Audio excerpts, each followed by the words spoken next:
sure you're right and everyone else is wrong. Any guess who said that one? You got it. Senator Shutdown Schumer. And because he has decided to move forward with this Schumer shutdown and has refused to take his own advice, unfortunately, the American people will be left paying the price.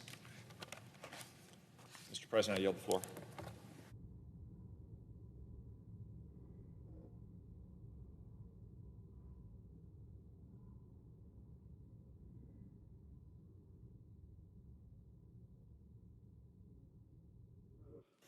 Senator from Massachusetts. Thank you, Mr. President. Mr. President, I rise today to seek unanimous consent to pass H.R. 5100, a bill to extend the Small Business Innovation Research and Small Business Technology Transfer programs for 1 year. This bill was unanimously passed by the House of Representatives, led by the Republican chairs of both the House Small Business Committee and the House Science Committee.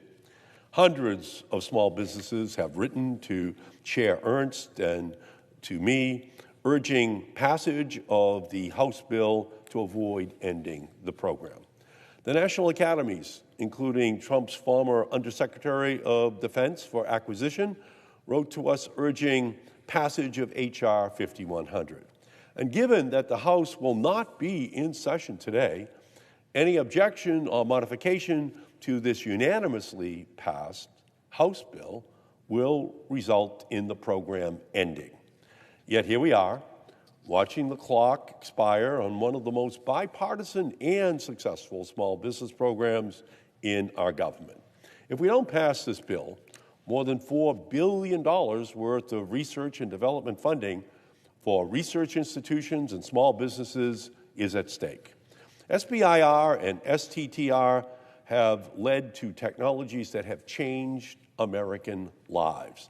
The world's smallest heart pump, new cancer therapies, Alzheimer's treatments, GPS, and Qualcomm wireless communication systems.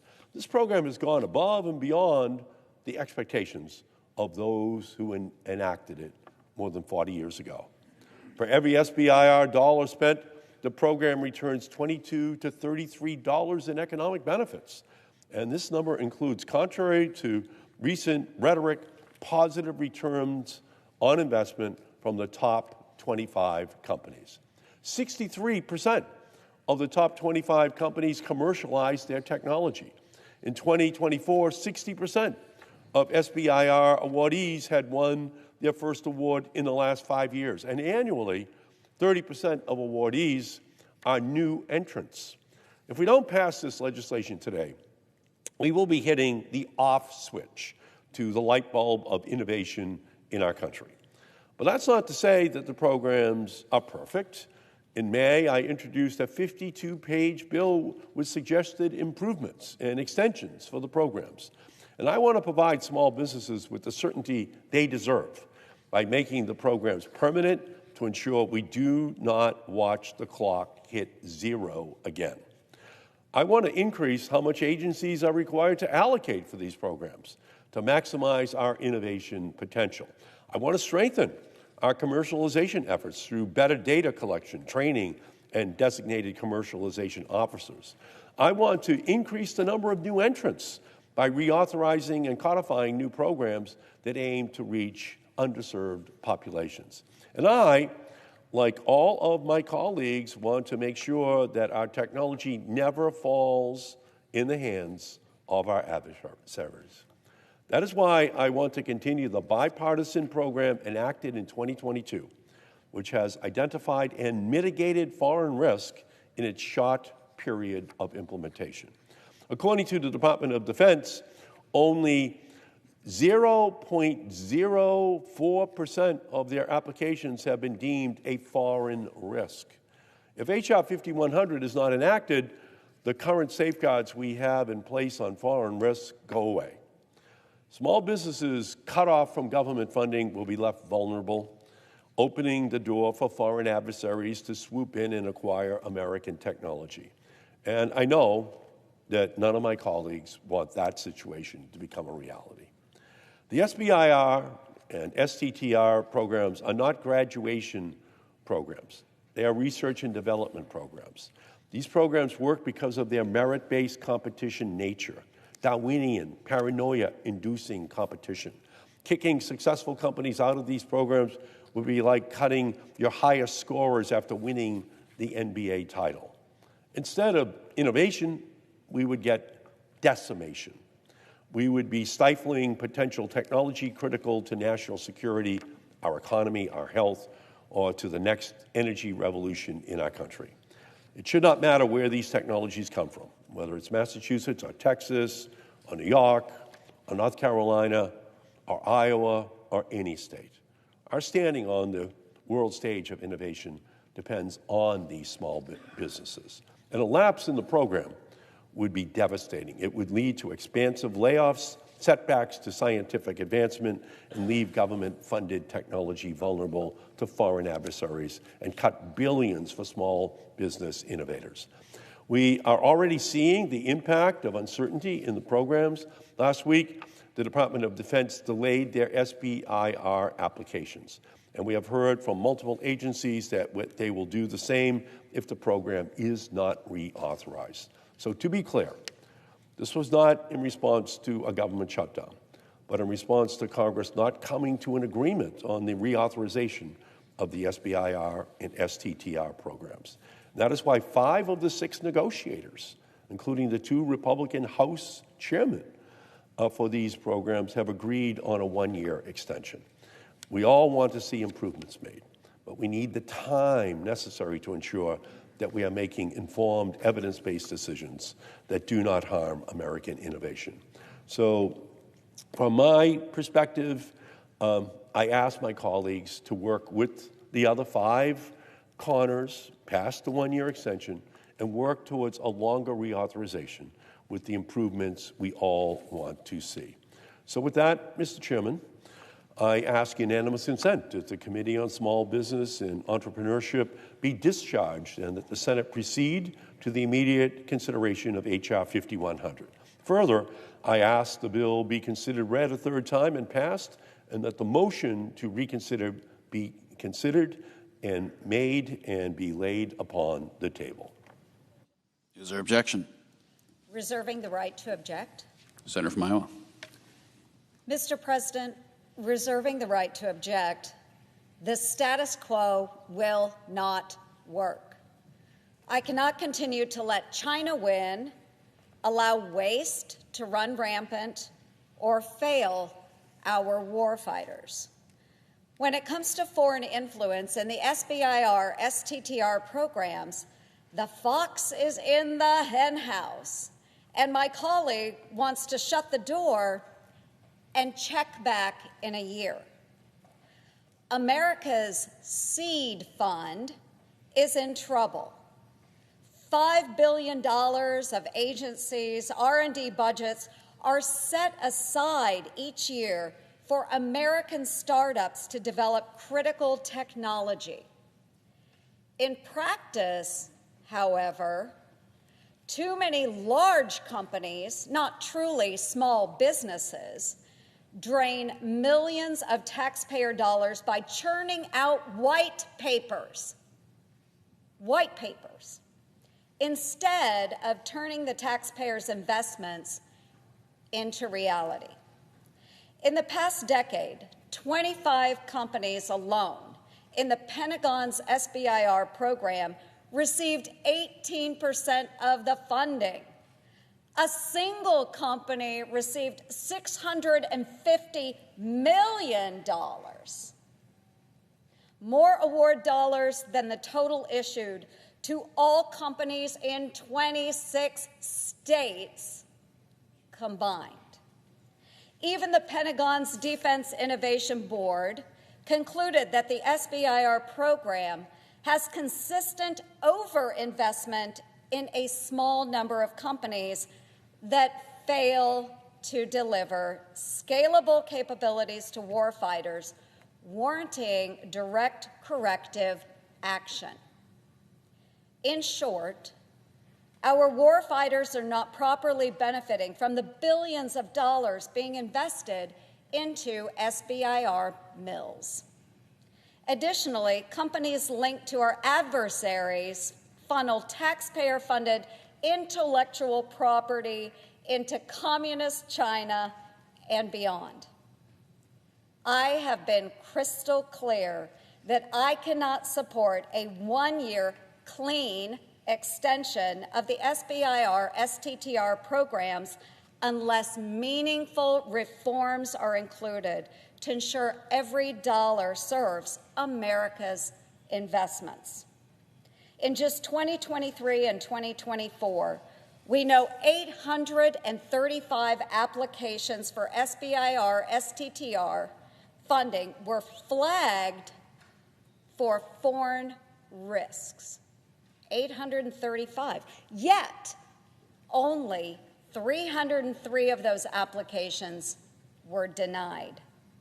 Even worse, a lack of foreign due diligence standards across government has opened the door for exploitation.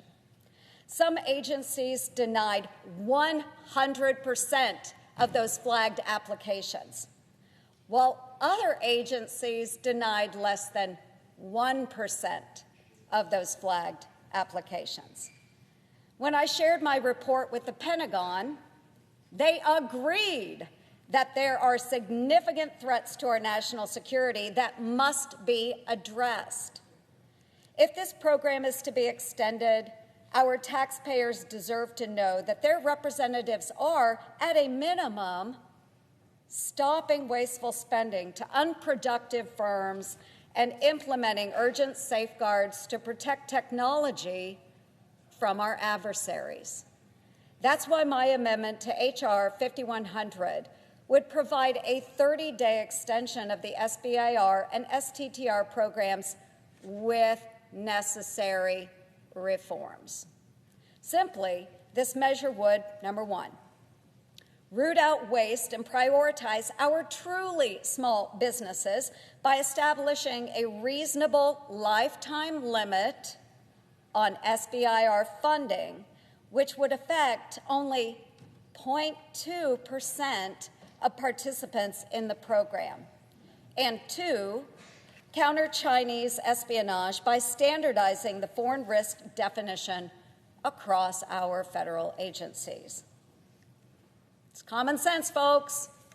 We shouldn't be serving as a subsidy for Beijing when we are unleashing the golden age of America. But that risk is real and present today. And additional taxpayer dollars cannot go out the door unless we secure this program now. Our country cannot and should not delay these reforms any longer. If my colleagues truly oppose even basic safeguards, then this SBIR set-aside charade should end. And taxpayer dollars should be restored to the agency's R&D budgets where they will better serve our warfighters and strengthen our nation's competitiveness. Instead of recklessly extending the status quo for another year, these set-aside dollars would simply be returned to each agency. And small businesses can continue to compete for those awards. I believe President Trump has assembled a world-class administration that is more than ready to deploy these R&D dollars. Unburdened by additional layers of bureaucracy, agencies can execute awards to small businesses in line with both the taxpayers' interests and our national security. I'm willing to work with you to find a common-sense solution, one that works for both sides and ultimately the American people. However, as the proposal stands, on behalf of our warfighters, our national security, and our truly small businesses, I cannot let the status quo continue. Therefore, I ask that the consent be modified and the Ernst substitute amendment at the desk be considered and agreed to, the bill as amended be considered read a third time and passed, and that the motion to reconsider be considered made and laid upon the table. Is there objection to the modification? To object. Senator from Massachusetts. Thank you, Mr. President. I rise to oppose the substitute amendment offered by the senator from Iowa. The SBIR and STTR programs expire at midnight tonight, separate from everything else that's going on here in the Senate today. The only bipartisan option to avoid the program ending is to pass H.R. 5100, as passed by the House of Representatives already. It's before us. The Republican chairmen in the House have already passed it over to us. And as I said previously, we all have changes to the program we'd like to enact. And that's just going to take time. And they recognize that over in the House, the Republican chairman. We should extend these programs, which we should do on a bipartisan basis, while continuing to work on a bipartisan basis to address the senator from Iowa's concerns, along with other reforms that other senators and House members would like to make. So I object to this amendment because it guarantees a lapse and because it would, one, punish successful, innovative small businesses, two, force small businesses to avoid pursuing the riskier, more cutting-edge ideas that keep American innovation at the forefront. It's the small companies that do the innovation. Big companies buy that innovation from small companies, but it's the small companies that do the innovation in our country. And prevent agencies, number three, from being able to fund technology that aids their mission if that technology comes from a successful small business. The so-called waiver included in the amendment would only result in party politics as opposed to merit-based competition. And finally, the wide-sweeping foreign due diligence changes would require agencies to forego the flexibility to determine their own risk tolerance. It would also leave the door open for agencies to deny applications on any grounds they see fit, even if it's not in statute or regulations. And to top it off, this proposal aims to dismantle the entire SBIR and STTR programs while only extending authorization for 1 month. Now is not the time to play games with small businesses and American innovation. We must make sure we do not hand over our crown jewel, American small businesses, and decades of American innovation to our foreign adversaries by allowing this program to end. So I ask my colleagues from here, I ask my colleague from Iowa to join me and the Republican chairs of both the House and Senate, the House Small Business and Science Committees, to pass the overwhelmingly supported extension for 1 year on a bipartisan basis so we can work out the differences. We should not allow this program to end. We never cap what big businesses can get from the federal government. Their tax benefits are permanent. Their ability to go to the Defense Department or other agencies with big contracts, that's never capped. And we should not be capping small businesses. So that's why we need to have the discussion, because it's critical that this program continue tomorrow. And so with that, I object. The objection for modification is heard. Is there objection to the original request? Mr. President, reserving the right to object. Senator from Iowa. Our nation cannot afford to extend another flawed program that fails to meet the innovation challenges of the 21st century. With China at our heels and wasted taxpayer dollars being funneled out the door, it's clear the status quo does not work or serve our truly small businesses. The moment for action is now, but my colleague wants to shut the door on that and continue with more of the same for another year. I'll keep working to safeguard SBIR-funded technologies from our adversaries and ensure we invest in the best and brightest small businesses so America maintains our technological advantage. However, continuing the status quo is not a solution I can support. Without my amendment, on behalf of our warfighters, our national security, and our hard-working taxpayers, therefore, I object.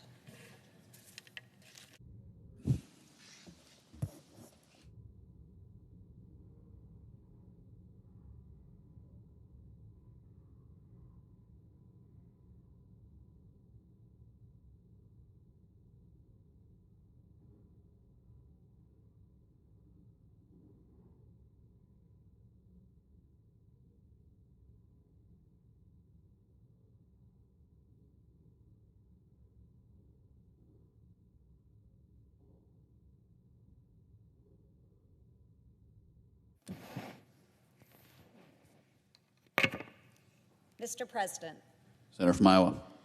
Mr. President, the same Washington politicians who were whining about DOGE laying off unnecessary bureaucrats just a few months ago are now exposing who is and who isn't an essential employee by forcing a government shutdown. In the past, non-essential employees were sent home and then eventually paid for not working during a shutdown. This is an absolute waste of taxpayer dollars. With Democrats blocking passage of the bill to keep the government open, thousands of non-essential employees could be furloughed indefinitely when funding expires tonight at midnight. Instead of paying these bureaucrats for not working, the Trump administration may eliminate many of these non-essential positions altogether. Of course, our brave men and women in uniform will continue answering the call to duty without pay if there is a shutdown, as will other essential employees. But you know who will still get paid?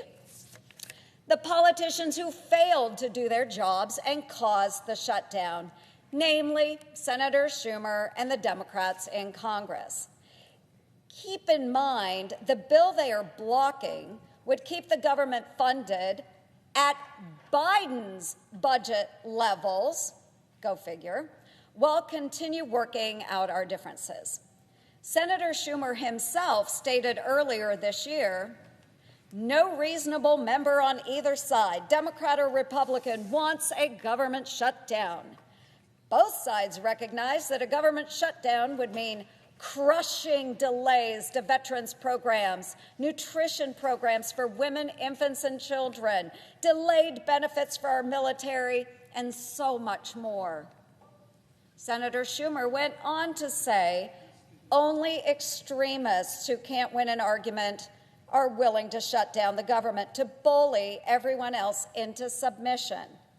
And folks, that's exactly what is happening now. But ironically, it is Senator Schumer who is being bullied by the extremists within his own party. These are the radical socialists demanding we defund the police and ICE and allow our streets and borders to once again be overcome by chaos and lawlessness. Senator Schumer previously shut down the government for over a month in a failed attempt to stop President Trump from securing our southern border. During that time, food safety inspections were stopped, permanent damage was done to some of our national parks, scientific research was put on hold, applications for small business loans became backlogged, the low-income folks, the elderly, and people with disabilities lost rental assistance and were forced to live in fear of eviction. And 300,000 federal employees who went without a paycheck for over a month were eventually paid for doing nothing, costing taxpayers $3 billion. Folks, no one wins when Democrats shut down our government. It is obvious the Democratic leader is shutting down the government for one simple reason: to protect his own job. But that's not even working. Just last week, the Washington newspaper Politico reported that across the country, the Democratic base is rebelling against Schumer's, quote, rudderless leadership. Well, folks, that's a sentiment we all share. From the far left to the right, there is widespread disappointment with Senator Schumer's inability to perform his basic duties, like doing his part to make sure our military gets paid on time and the government stays open. So on behalf of all Americans, for his rudderless leadership, his petty partisanship, and his silly shutdown shenanigans, The recipient of the Non-Essential Government Employee of the Year for 2025 is Senator Chuck Schumer. And with that, Mr. President, I yield back.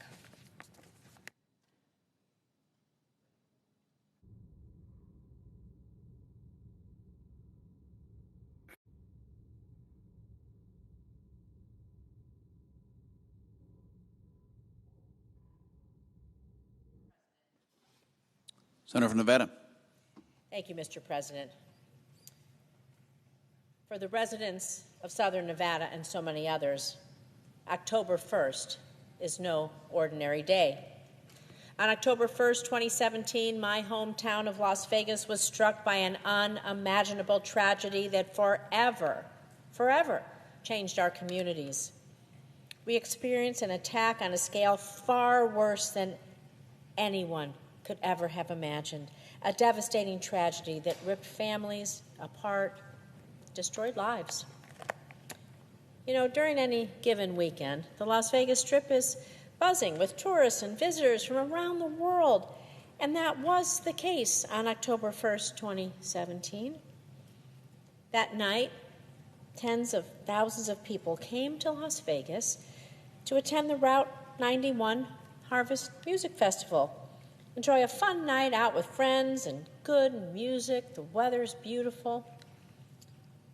But in just 10 minutes, their lives in our entire state would be changed forever. 10 minutes. 10 minutes is all it took for a gunman to open fire on an unsuspecting crowd, killing 58 innocent people, injuring thousands, and leaving a permanent scar on the hearts of everyone in our state and the hearts on the families and friends of the ones injured and killed. In the years since, we've lost 2 more individuals as a result of this tragedy, which remains the deadliest mass shooting in American history. So I want you to think about what that means. The families of the victims of that tragedy had their world shattered in just 10 minutes. 10 minutes that day that changed their lives forever. Families who now don't get to celebrate birthdays, anniversaries, holidays. Families, and I think this is one of the hardest things, they never got to say goodbye to the people that they love. And that night also changed the lives of everyone in our city. People who were attending or working at the festival, Nevadans who were just driving down the Strip, and the first responders who ran towards danger to help save lives. In the chaos and confusion of that night, our heroic first responders, our police officers, our firefighters, our paramedics ran towards the scenes. They saved countless lives. I know taxi drivers ran. Everyone ran to try to help people escape. And in the midst of this darkness, we saw our community, my community, go above and beyond to help. Our entire state rallied together. We saw lines of people around entire blocks waiting hours to donate blood, willing to donate blood to save the lives of complete strangers in the middle of a mass casualty.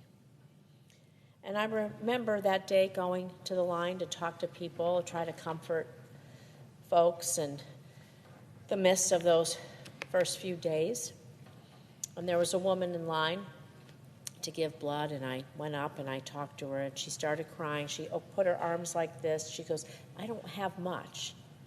She goes, "But blood is all I have to give, and I'm here." She started crying. I started crying. It was such a moving moment. She goes, "This is what I can give," her arms outstretched. And so I want everyone to think about that the hearts of so many in a tragedy go out to those they don't even know, to do what they can and give what they can, coming from the heart. And these selfless acts, not just this woman, but this is just one story of so many that I was proud to hear and be part of. This showed the country why we're Vegas strong. And I'm here today to honor the memories of those we've lost as a result of that terrible night on 1 October and everyone else who was impacted. And as we remember and reflect on this event, we must also commit ourselves to action to make sure that no other community in the nation goes through what we went through. In the last few years, we've so sadly seen shootings at universities, including UNLV in Las Vegas, in schools, in places where people go every day like supermarkets and churches. Mr. President, we saw that just this weekend. And just this year alone, there have already been 53 school shootings in the United States. And so it's clear we need to act, and there are things we can do on a bipartisan basis. The 1 October shooter relied on bump stocks. They're just dangerous devices that attach to guns to make them fire bullets even faster, so that a shooter can fire more bullets in a short period of time, in order to inflict as much pain and carnage as possible. And I hope we could agree that nobody wants that. No one wants that. And in response to this unprecedented tragedy, 2017, President Trump issued a federal rule that banned bump stocks, and it did help save countless lives from these deadly modifications. Unfortunately, the Supreme Court overturned this common-sense federal ban, allowing these dangerous bump stocks to flow into our streets once again. And so this puts more lives and communities at risk, which is why I helped introduce bipartisan legislation earlier to restore this common-sense federal ban on bump stocks. Because we have the power to do something. So let's pass this bipartisan bill and save lives before the next tragedy hits another unsuspecting community. Because trust me, nobody wants to go through this, no community. Nobody wants to give this speech. Nobody wants to look in the eyes of the families. No one wants to go to that reunification center. No one wants to go to the hospitals. No one wants to go see the memorials grow and grow time after time. No one wants to see this in community after community every single day. There has to be some common sense about what we can do. And so as we approach the 8th anniversary of the 1 October shooting, I just ask all of my colleagues in this chamber to remember and honor the memories of the victims, their families, their loved ones, everyone whose lives were forever changed that night. I also ask that we come together as Republicans and Democrats in a bipartisan way just to save lives by passing our common sense bill to ban bump stocks. I think it would make a difference. And I just pray that those out there watching find comfort in remembering that their loved ones' memory serves as a blessing to them, and that we will always continue to honor them. Thank you.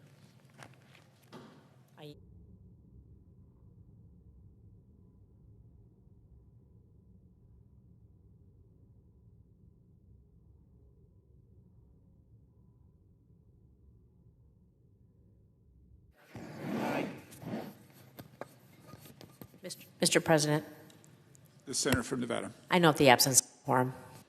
The clerk will call the roll. Ms. Also Brooks.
Senator from Texas. Mr. President, I ask unanimous consent that the following Commerce Committee detailees Excuse me, the Senate's in a quorum call. I beg your pardon. I'd ask unanimous consent that the quorum call be dispensed with. Without objection. Thank you, Mr. President.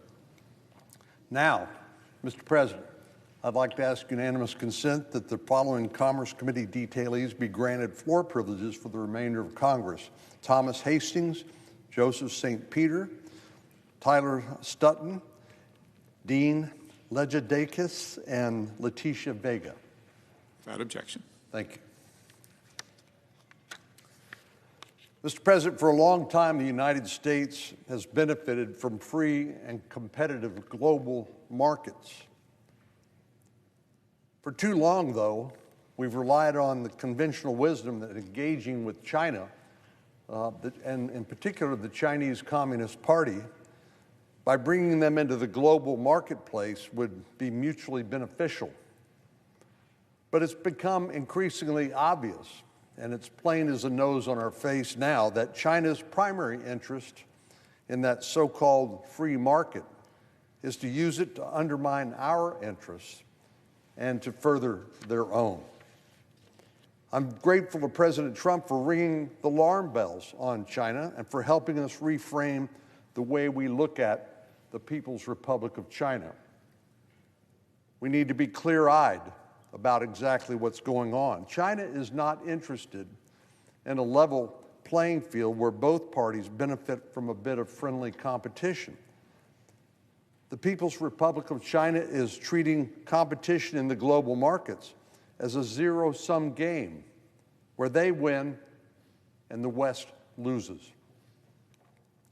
Nowhere has this become more apparent than in the case of critical minerals and rare earth elements. I doubt many of us have given a lot of thought, at least in the years past, about the role of rare earth elements and critical minerals, but now we have become educated way too late into the importance of these two elements. There are two ways that a competitive market economy can be undermined. One is excessive government regulation, making it harder for more competitors to enter a market. This makes it more difficult for newer, smaller entrepreneurs to get off the ground. But another way for a competitive market to be threatened is when one seller has a monopoly on a particular good or service. When a single provider of a service or good gets so big that they're the only game in town, then they get to set the terms. A monopoly can ask whatever price they demand because there's no one competing with them for a cheaper or better version. This is precisely what China is doing with respect to mining and processing of rare earth and other critical minerals. But the People's Republic of China takes it one step further. They are actively sabotaging its competitors, including the United States. For a long time, up until the 1980s, the United States dominated the industry for rare earth elements. But then China decided to begin rapidly subsidizing their own rare earth industry. China benefits from some unfortunate advantages in this competition. They have lower labor costs because they're less concerned than we are in the United States about ensuring that workers are paid fairly and kept safe.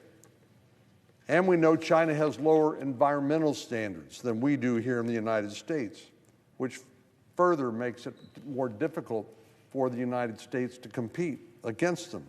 But third and most critical advantage that China has over the United States in this field is that their government recognized the importance of these critical minerals a long time ago and was willing to put generous government subsidies in place to launch their industry, while somehow we were lulled into complacency and failed to realize our dependence on China and their processing of critical minerals and rare earth elements.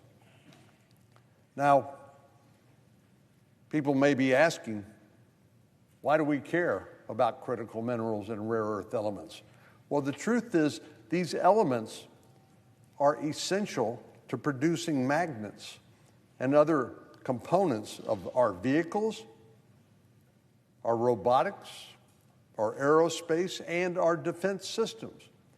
We can't build our weapons systems to defend our nation and to deter aggressors without access to these processed rare earth elements and critical minerals. That's how important it is.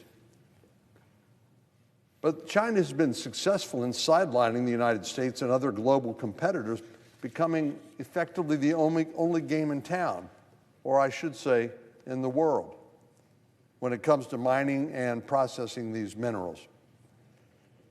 Well, whether we realized it or not,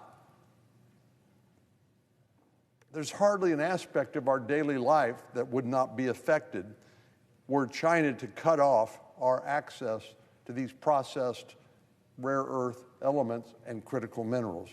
From our iPhones to the cars we drive, even our washing machines. Because China recognized how important these minerals are, their government is willing to take extraordinary measures to make sure that they control the supply chain for these critical minerals in the future. What are these extraordinary measures that they've taken? Well, over the last 20 years, China has invested $57 billion through state-backed financial institutions in the forms of loans to Belt and Road participant countries in order to gain leverage over the global supply chain for these critical minerals. More than 75% of these investments are structured through joint ventures and special purpose vehicles in such a way that Chinese entities have ownership stakes, allowing them to influence the extraction and processing of these critical mineral projects. More forebodingly, last December, China took steps to ban exports of technologies used in mining and processing rare earth elements in order to exert further control over the supply chain and enhance its leverage when dealing with the United States in various binational negotiations. In April of this year, China placed export controls on 7 rare earth elements, requiring any company that wishes to export them to acquire a special license. And if they didn't, obviously it would be illegal. While the terms and conditions of the licensing process are still being spelled out in more detail, this may become the tool to incentivize various countries to act in China's interest to protect their own access to these minerals. In other words, it's not just the United States that depends on these rare earth elements and critical minerals. It's virtually every other part of the global community. And when China sees likely competitors, it floods the market with excess supply of these minerals, lowering the market price and thereby sidelining any potential competitors. Now, just to be clear, rare earth elements and critical minerals can be mined in many places across the globe. Where China has gotten the monopoly or virtual monopoly is 90% of them are processed in China. So you may mine rare earth elements or critical minerals in Chile or in the United States or Australia or somewhere else, but 90% of them must be processed in China because they're not other competitors for the reasons that I've mentioned.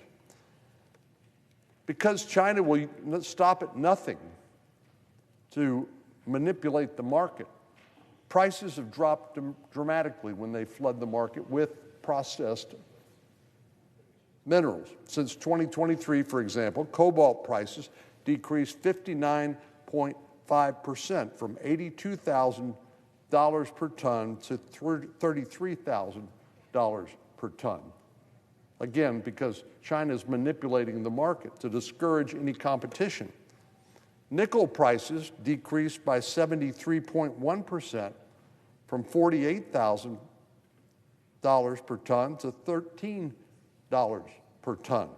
And lithium prices decreased 86.8% from $68,000 to less than $10,000. Consequently, several plants that were designed to open up in the United States to compete with China have had to close because of their inability to maintain profitability in this economic environment. The United States' only cobalt mine opened in 2023 and was forced to close less than a year later when nickel plants in Australia and New Caledonia shut down in the same time frame. And while these competitors have closed their doors, Chinese firms have continued to hold on to their state-sponsored monopoly. China has been taking these steps for decades, right beneath our nose, to develop this near monopoly that they currently hold on mining and processing of critical elements. As the United States, we should have seen this coming, and we could have done something about it, but we didn't. Joe Biden could have spent the last 4 years in the White House tackling this issue head on, but here we are with virtually nothing to show for the Biden administration's so-called efforts. So we're playing catch-up with the Chinese Communist Party, which is not a good place to be. If another pandemic were to happen, disrupting global supply chains, or if we were to find ourselves in a hot war with China, or even difficult trade negotiations with China, which we will, and they decided to cut off trade with the United States, there would be drastic consequences to our economy, to our military preparedness, and to our ability to deter an aggressive Chinese Communist Party. Americans would not be able to purchase the electronics that power our lives day in and day out. Our Department of Defense, or Department of War as it's now called, would be hamstrung in its ability to obtain critical components for the weapon systems that are used to deter aggression by our adversaries. And elderly or chronically ill Americans would be unable to obtain the pharmaceutical remedies they rely upon to simply stay alive. Well, fortunately, while we're late to the game, things are moving now in a better direction under unified Republican control. In March of this year, for example, President Trump issued an executive order directing the Departments of Interior, Defense, or now as it's called, War, Agriculture, and Energy to work together to accelerate domestic investment and production of critical minerals. And Congress also did some things in the One Big Beautiful Bill to help. That legislation included an allocation of $2 billion to the Secretary of War to increase U.S. critical mineral stockpile through the National Defense Stockpile Transaction Fund. And an additional $5 billion was provided for investments in critical minerals through the Industrial Base Fund. Furthermore, this law tightened our definitions of foreign entity of concerns, which will help ensure that Chinese critical mineral companies are not availing themselves of the U.S. tax credits in order to invest in their own critical mineral efforts. While there are ongoing discussions to ensure that the defense authorization bill that we are currently on includes provisions such as the reauthorization of the Development Finance Corporation that our colleagues, Senators Risch and Shaheen, have sponsored this year, we need to make sure they're successful in those efforts. The Development Finance Corporation works to incentivize private capital markets to invest in our most critical supply chains. I've introduced something called the Critical Minerals Security Act, which directs the Department of Interior and Department of State to further identify vulnerabilities in U.S. supply chains for critical minerals. Now, I believe these are important steps, but Mr. President, we have a bigger problem in America. We simply have a hard time building things anymore. A lot of that has to do with overregulation, problems with gaining the appropriate permits, and the litigation environment, which means that any sort of critical infrastructure is probably going to be delayed years, maybe decades, from endless lawsuits. That is a larger, more threatening situation, and I'm only talking about a small part of it here today. The steps we've taken so far are, unfortunately, too little, too late, in my view, but they are at least a step in the right direction. They're not enough by themselves to ensure that we have safe and secure supply chains for both mining and processing of critical minerals to meet our nation's needs.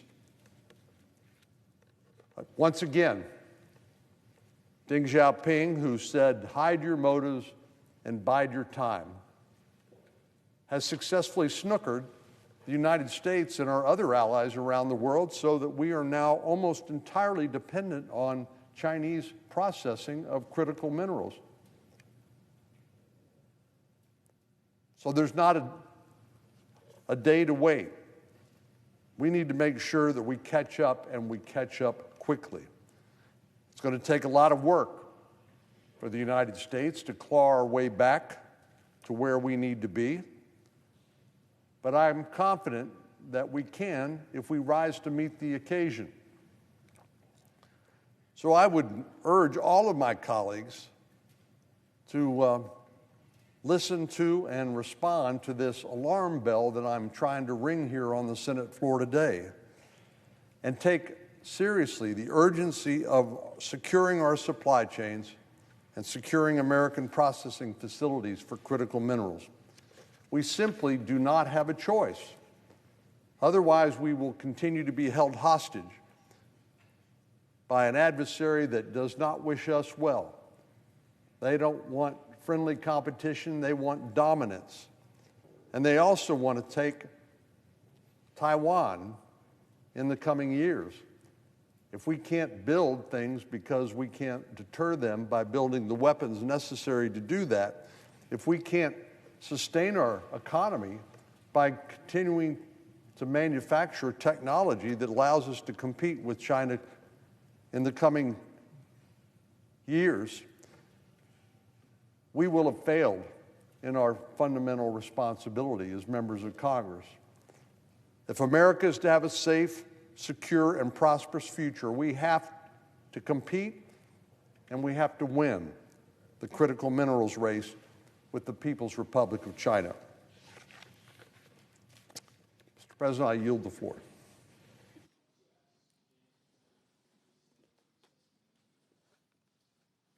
Mr. President, I would ask unanimous consent that the previously scheduled recess begin immediately. Without objection. Under the previous order, the Senate stands in recess until 2:15 p.m.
The Senate will come to order.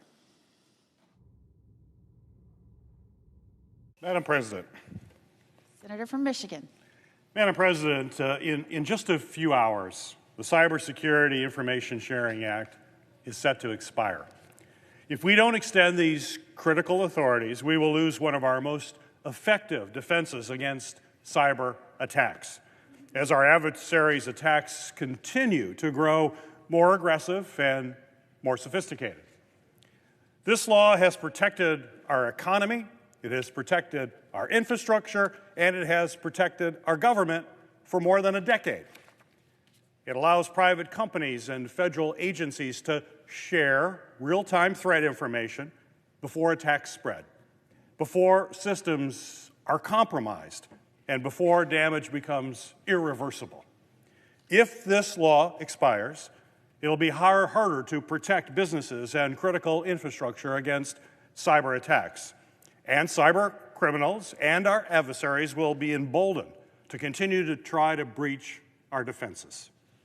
The original law was passed with a strong bipartisan support, and there is bipartisan support in both the House and the Senate to renew these protections for another 10 years. Even the Trump administration fully agrees, and the White House and the Department of Homeland Security support this 10-year extension. A broad coalition of industry leaders are asking for Congress to act quickly to pass a long-term extension, which provides businesses with the certainty they need to know these protections will be available to them for years to come. That's why Senator Rounds and I introduced a clean, bipartisan, 10-year extension in April with strong support from stakeholders who are absolutely counting on these protections. It's time to pass this bill today.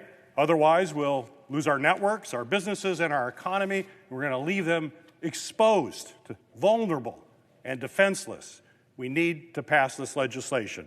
I ask unanimous consent that the Committee on Homeland Security and Governmental Affairs be discharged from further consideration of S. 1377, and the Senate proceed to its immediate consideration, that the bill be considered read a third time and passed, and the motion to reconsider be considered made and laid upon the table with no intervening action or debate. Is there objection? Madam President. Senator from Kentucky.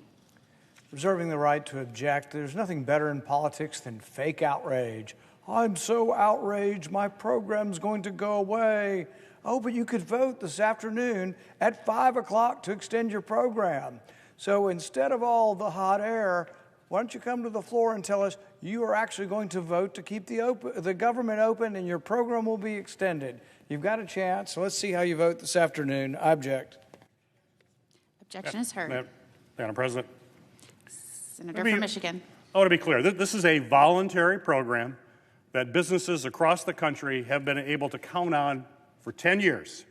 And these same companies are urging us to extend the exact same protections for another 10 years. These cybersecurity protections keep our country safe. They have stopped cyber attacks that could have exposed America's private data or compromised businesses and our economy, or even taken over critical infrastructure like the electric grid or in our transportation system. Countless businesses in every industry across the country depend on these protections. Telling them they could be eliminated again in just 2 months with a short-term CR does not give them the certainty they need to work. This is why they want the 10-year extension. The federal government needs to help them prevent catastrophic attacks. We have broad bipartisan consensus, not for just a couple of months, that doesn't help anybody, but broad bipartisan consensus, including support, again, from the Trump administration, who fully supports this, to extend these authorities for the next 10 years. That will ensure that every industry in America can continue to count on these protections to be available. If my colleague doesn't support clean authorization, well, he's chair of the committee. He should have initiated a bipartisan process. He should have perhaps convened hearings, like a chairman normally would if they actually care about an issue. The committee should have had a chance to hear from key industry stakeholders. The committee could have heard directly from officials from President Trump's White House and the President Trump's Department of Homeland Security. They would tell them, as they've told everyone, that they need to pass a 10-year extension. not a couple months, 10-year extension. But that hasn't happened in our committee. But if my colleague is not interested in meaningful compromise or working across the aisle on legislation in his committee's jurisdiction that is absolutely essential, then I would ask that he at least stop standing in the way of the rest of the entire United States Senate and broad bipartisan support in the House, and pass a clean 10-year extension of this proven law. I cannot predict the ways in which cyber criminals and adversaries will try to take advantage of a situation if we can't extend these authorities. At this moment, let's be very clear, there is only one person standing in the way. And I'm certainly willing to work with my colleague on his concerns about free speech, but he would not even let our committee have any kind of discussion about any legislation, including his own. It's time to let the Senate work its will and vote to extend these cybersecurity protections. It is absolutely essential for this nation's national security.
Madam President. The Senator from North Carolina. Madam President, 1 year ago, Hurricane Helene brought devastating winds and record-breaking rainfall to western North Carolina. Families were displaced, homes were destroyed, and tragically, lives were lost. Even in the face of devastation, North Carolinians showed unity and compassion. Today, I rise to recognize Mr. Eddie Hunnell of Holly Springs, North Carolina, who exemplified that spirit. On Friday, September 27th, 2024, floodwaters surged through North Fork, New River, and Grassy Creek, North Carolina. Mr. Hunnell had made a 3.5-hour trip to western North Carolina to celebrate his son's wedding, but what should have been a joyous occasion quickly turned into a crisis. As rising water carried trees, furniture, and other debris downstream, Mr. Hunnell spotted a 66-year-old Grassy Creek resident in distress, Miss Leslie Worth. She was wearing a life jacket. She was standing in the second-story bedroom window of her home that had been knocked from its foundation. Miss Worth bravely jumped out of the window to save her own life. She plunged into the dangerous conditions and was swept up by the current, and without a moment's hesitation, Mr. Hunnell made the brave decision to attempt to rescue her.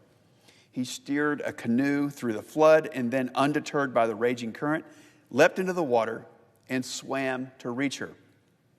Through determination and resolve, he swam to her to safer ground, undoubtedly saving her life.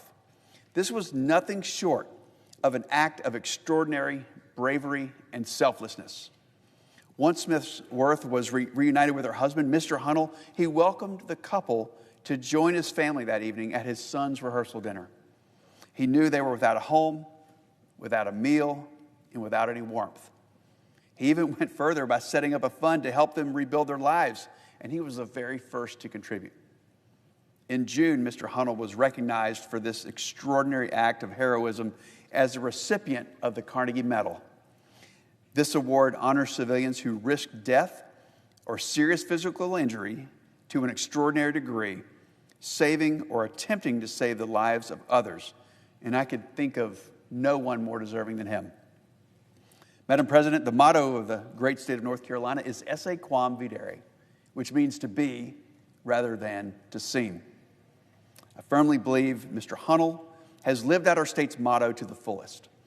His actions remind us that in times of crisis, ordinary individuals can perform extraordinary deeds. I'm grateful for his swift, life-saving intervention during Hurricane Helene to save an innocent life, and I ask my colleagues to join me in honoring him for his exemplary service. May his courage continue to be an inspiration for us all. I yield the floor.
Mr. President.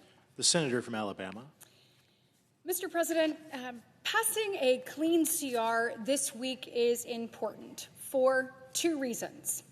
First, passing this CR, of course, will avert a harmful and unnecessary government shutdown. No reasonable member on either side, Democrat or Republican, wants a government shutdown. Now, those aren't my words. Those are actually Senator Schumer's words from just over a year ago. Mr. President, I rise today because once again, this Congress, my colleagues on the other side of the aisle, have decided to put politics ahead of the American people. You see, just a few weeks ago, we finally unpacked the logjam that they had created on President Trump's nominees. Now, they decided, instead of working for the American people and allowing this body to do its job, that they were going to engage in unprecedented obstruction, allowing for every single person that came to this floor insisting that they had a cloture vote, 134 out of 135 nominees, something that had historically never been done. At the rate we were going, up until Republicans finally took action to remove Democrat obstruction, President Trump, at the end of his term, would have had about 800 nominees confirmed out of the 1,200 that he actually gets to select during his administration. Now, I didn't say at the end of this year, I didn't say at the end of this Congress, that would have been just over 400. At the end of his term, he would have only had just over 2/3 of the people that he needed to make his administration work. That is what they wanted to do. That is what they were insistent upon. Look, the American people spoke on November 5th. They heard from both sides. It was probably one of the more fruitful debates, knowing what Vice President Harris would bring to the table, seeing that she said, "I would do nothing different than Joe Biden has done," and then knowing what President Trump did his first term and what he was promising to do yet again. And the American people made a very clear choice. But yet, instead of allowing this body to focus, this body to work, this body to function, my colleagues on the other side of the aisle have continued to play politics. And guess what? We're over it. And that's what we're seeing happen here today. Make no mistake, what we want to do is pass a clean CR. Now, this means we've obviously come to the end of our time with government funding. We have 12 appropriations bills that we need to get across the finish line. Getting them across the finish line is important to fund the government. And look, we are on our path, a path greater than that was set by my colleagues when they were in charge just over a year ago, to actually make great strides towards that. And so what Republicans are asking that we do is that we continue these conversations, we continue the work that we're doing. You see, for the first time since 2018, we actually passed 3 appropriations bills out of this chamber before the August state work period. We have been working diligently with our counterparts on the House to get those ready for final passage. What we're asking them to do today is let us keep working. Let us keep doing our job for the American people, but they are consistently choosing politics over the very people they serve.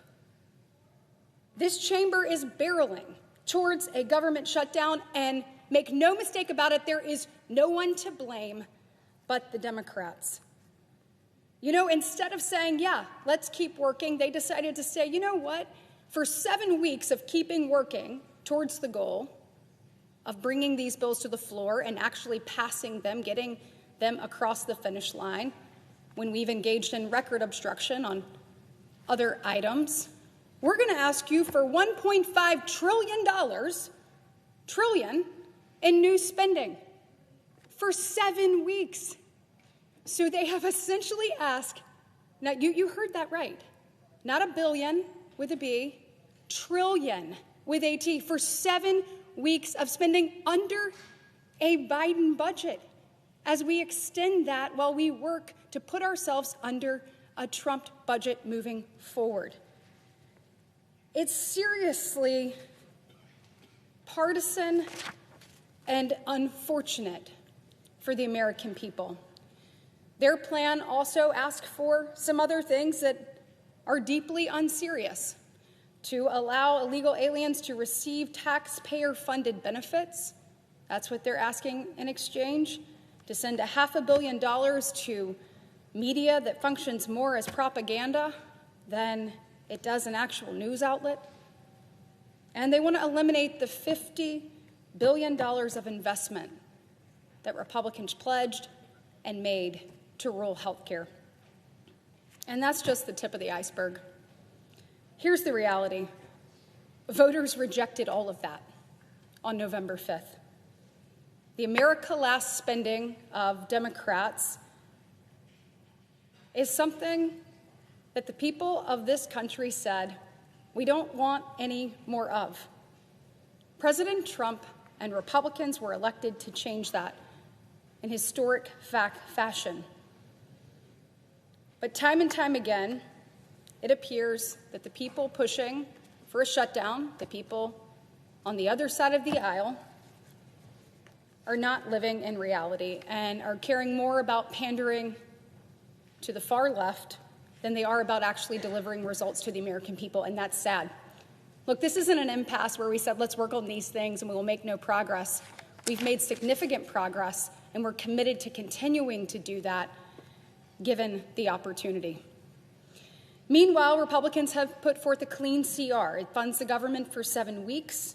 It puts forth no new partisan spending, and importantly, allows for us to have more time to get back to a semblance of regular order and pass bipartisan appropriations bills. Enacting these appropriations bills needs to be one of our top priorities, because while the Republican-led CR is the best option for right now, it is my belief we cannot continue to kick the can down the road. Every time we do that, it costs the American taxpayers more. It's time for us to get in this room, right here, and do the work of the American people. A long-term continuing resolution would keep spending at Biden levels, and the American people neither voted for this nor could they afford it. We have an obligation to ensure the Senate gets back to doing its job. We must return to transparency, to accountability, and to regular order. Last several months, it was blocking President Trump's nominees. Now it's holding the government hostage with a wish list of demands. Republicans are here to work for the American people. And look, we're going to continue to do so. It is my hope that some of my colleagues on the other side of the aisle are committed to doing the same thing. Make no mistake, if the government shuts down, if federal workers go without a paycheck, if things go awry, that will be Democrats' burden to bear. It's not like there hasn't been progress. It's not like there's no plan. We've made progress on these bills. Our leader John Thune, has promised to continue to put these bills on the floor. It is past time that Democrats get serious and decide if they want to govern or if they just want to follow their leader. I hope that they choose actually doing the work of the American people and not making them pay the price for a Schumer shutdown. Mr. President, decisions need to be made in this very chamber tonight, and I hope that our colleagues on the other side make the right one. Let us to continue to work for the American people. Let us do the job that we've already started on and are committed to finishing, and let us get this Senate back functioning for the very people that we serve. Thank you. The senator from Washington. I know many of my constituents are contacting me about the rising cost of health care. I know that many of my colleagues are saying that they are being contacted by the rising cost of health care. Believe it or not, some of it is impacted by tariffs, some of it the anxiety of what happened when Medicaid was threatened in the big, beautiful bill, but most specifically now, they're hearing from their state insurance commissioners that rates are going to go up, and as early as October 15th in the state of Idaho and in many, many states across the country as early as November 1st are starting to now have to make a choice. Are they going to pay for this huge increase in insurance premiums because this institution, this body, did not deal with the Affordable Care Act extensions of subsidies that provided affordable health insurance to millions of Americans. This is something that is already going to affect the burden that rural hospitals have. It's going to burden Americans as they try to keep working, and it's going to burden an ever-increasing healthcare system that is facing these costs. I hope that we can do something, make a commitment to focus on affordability. Why? The American people are seeing huge cost increase in groceries, in gasoline, in everyday products. Our manufacturers are seeing increases in cost. And so this is an issue that needs to be tackled today, not in a few weeks when you're locked into the higher rates. It's not something that can be done by the end of the year because you're going to be locked into higher rates. This is something that Congress and the administration need to hash out now. Now, I'm an advocate of, I wish we would have hashed it out last summer. I basically started realizing in July that this was going to affect my state when our insurance commissioner came up with what they predicted would be a 20+% increase in rates. And we started speaking with small businesses across the state who said it was going to affect their ability to keep their employees because of the cost of health care. So what are we doing now? Well, instead of addressing this issue, the Affordable Care Act, health care market rate, extension of making sure that premiums don't rise significantly on many Americans, people are denying that the problem exists or that the deadline is actually here, past due really, to affect what we think is an emergency. Last week, my office released a report showing that dramatic increases in premiums for many states in the United States have already gotten approval, and just one chart that I will show you shows those increased rates, not just for the state of Washington, which we saw a 21% increase, but for many other states, Arizona, which they are proposing a 48% increase, Georgia, 39% increase, North Carolina, 29.36, and Texas, 39.28. Why are they going up so much? Well, insurers are saying in their states the primary reason, as I mentioned earlier, administration tariffs, cost of delivering the healthcare system, and the pending failure of Congress to extend the tax credits in the Affordable Care Act. As a result, as I said, many people will be paying these higher rates, but 5 million Americans across the country, including 80,000 Washingtonians, the estimates are, will just no longer be able to afford insurance. That's the estimate. 5 million Americans across the country, 80,000 in my state will just be like, nope, can't afford insurance anymore, not going to buy it.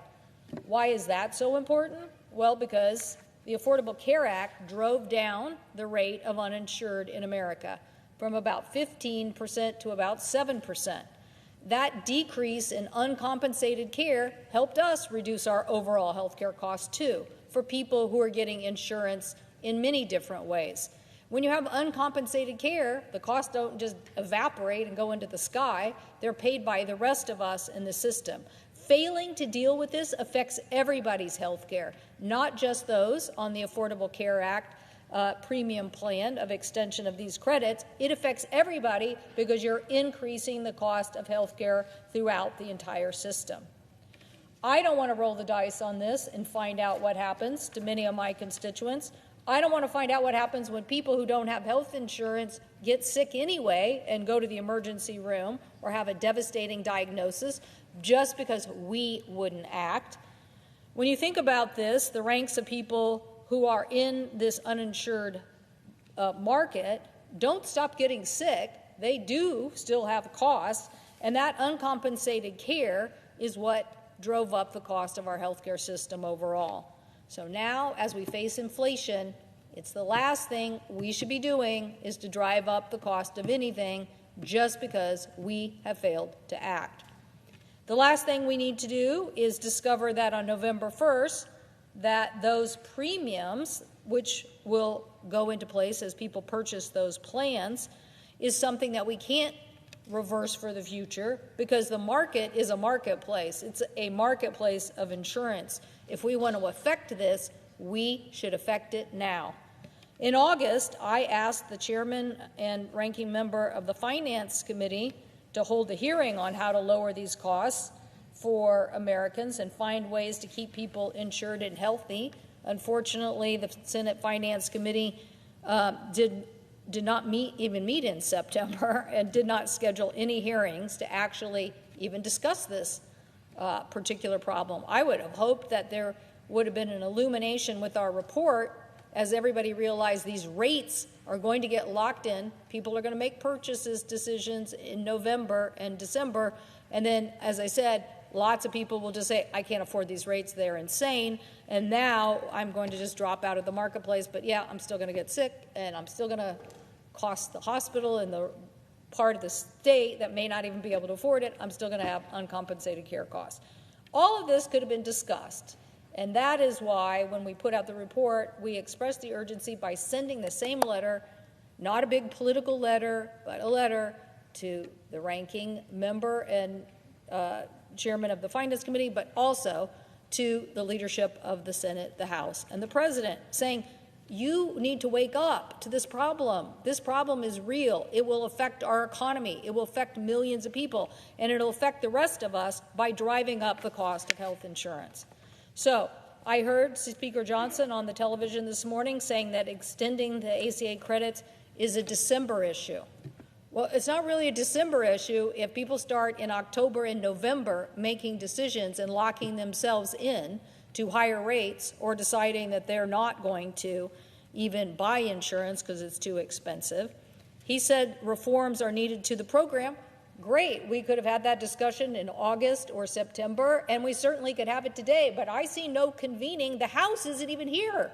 I see no convening of people saying, let's get serious about these extensions and the high cost of health insurance. Families are relying on the exchange, and these decisions need to be made during this open enrollment period. I know people are thinking, oh, this is such a geeky issue. Trust me. I know that many Americans are frustrated over enrollment periods for health insurance, period, okay? They're always challenged by the fact that an employer or this healthcare system, yes, we need to keep working to improve the healthcare system. But right now, we don't want to lose millions of people from the healthcare system just because we don't want to talk about it and somebody wants to talk about it later. To enroll by December 15th, you need to know what the premium costs are. To get coverage starting on January 1st, you need to enroll by December 15th. So that means you have to know what this situation is all about now. When these insurance commissioners across the country, go back to those rates, started publishing those rates, that's when everybody should have woken up and said, what the heck are we talking about? 30, 40, almost 40%, oh, in Arizona, 40%. What are we talking about? Insurance commissioners are proposing, oh, by the way, maybe in a few red states, they knew it was so bad, they didn't even want to put the information out there. Our report published a lot of this, and people weren't even thinking about it. They weren't even thinking about or letting people put out the information about how high the rates were going to be. So why would you do that? Why not address the underlying issue and say, what are we doing about the high cost of health care? So my colleagues on the other side are so confident. Let's hear what their proposal is. Let's hear what they are going to do, because I'm pretty sure the tariffs, the Medicaid cuts, and this proposal not to deal with the Affordable Care Act extension are driving up these rates to extraordinary rates that are going to hurt all Americans by making health care more expensive. So I will just say we didn't even have a hearing in the committee of jurisdiction on the fact that we cut $1 trillion out of the healthcare system and stripped Medicaid coverage from 11 million Americans. We didn't even have a hearing on that. So our constituents, Mr. President, should be listened to. We need to address this issue. We want members to figure out how to make health care more affordable for millions of Americans. The 119th Congress thus far has squandered too much time focusing too little on this issue. We need to roll up our sleeves, focus on immediate, real solutions that impact millions of Americans. Together, we can figure out a way to extend these expiring credits and come up with solutions to lower those costs. And I urge my colleagues to do so as soon as possible. The American people are depending on us to help them not face these enormous inflationary costs. I thank the President, and I yield the floor.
The minority whip. Are we on a quorum call? We are not. Thank you, Mr. President. Mr. President, we're just hours away from a deadline to fund the federal government. This task of funding our government is one of the most important responsibilities vested in Congress. This is not my first rodeo. I've been through shutdowns before. The last one, and one of the longest, was in President Trump's first term. So here in his second term comes another government shutdown, just 9 months into his presidency. Accomplishing this funding of our government requires bipartisan compromise. Do the math. To pass anything of substance in the United States Senate, you need 60 votes. There are 53 Republicans and 47 Democrats. You need at least 7 Democratic votes to join all the Republicans if you want to have a bipartisan roll call that passes. So that would suggest to any president and any member of the majority party that it's a good idea to sit down with the senators from the other side of the aisle before you reach the shutdown phase of this conversation. If we fail to fund this government, farmers won't receive their payments and loans they need to stay afloat, facing President Trump's tariffs. Medical breakthroughs and research will be put on hold. American service members and thousands of federal employees across the country will be forced to work without pay. But unfortunately, we've seen little interest on the other side to sit down and talk about it and to reach a compromise. The Republicans control the White House, they control the Senate, they control the House of Representatives, and they've decided the best approach is don't negotiate with the Democrats. Give them a take it or leave it, and let's see what happens. Despite knowing since March that government funding was going to run out tonight, President Donald Trump waited until yesterday to meet with Senate Minority Leader Chuck Schumer and House Minority Leader Hakeem Jeffries. What was he waiting for? He understands the president bears major responsibility if a shutdown takes place. Think about it. He waited until a day before the government funding deadline to finally sit down and talk to both political parties. The Republican Majority Leader Thune said he's committed to passing appropriation bills through regular order. I agree. I'm on the Appropriations Committee. I think we're doing a pretty good job and we can do better. We also want to pass government spending bills, but we refuse to rubber stamp President Trump's harmful cuts and reckless actions. Yet, instead of being here to do the work of funding our government, Republicans in the House are gone. They left Washington last week and don't plan to return till next week. That doesn't help at all. The House must stop playing political games and come to work so we can actually avoid this shutdown.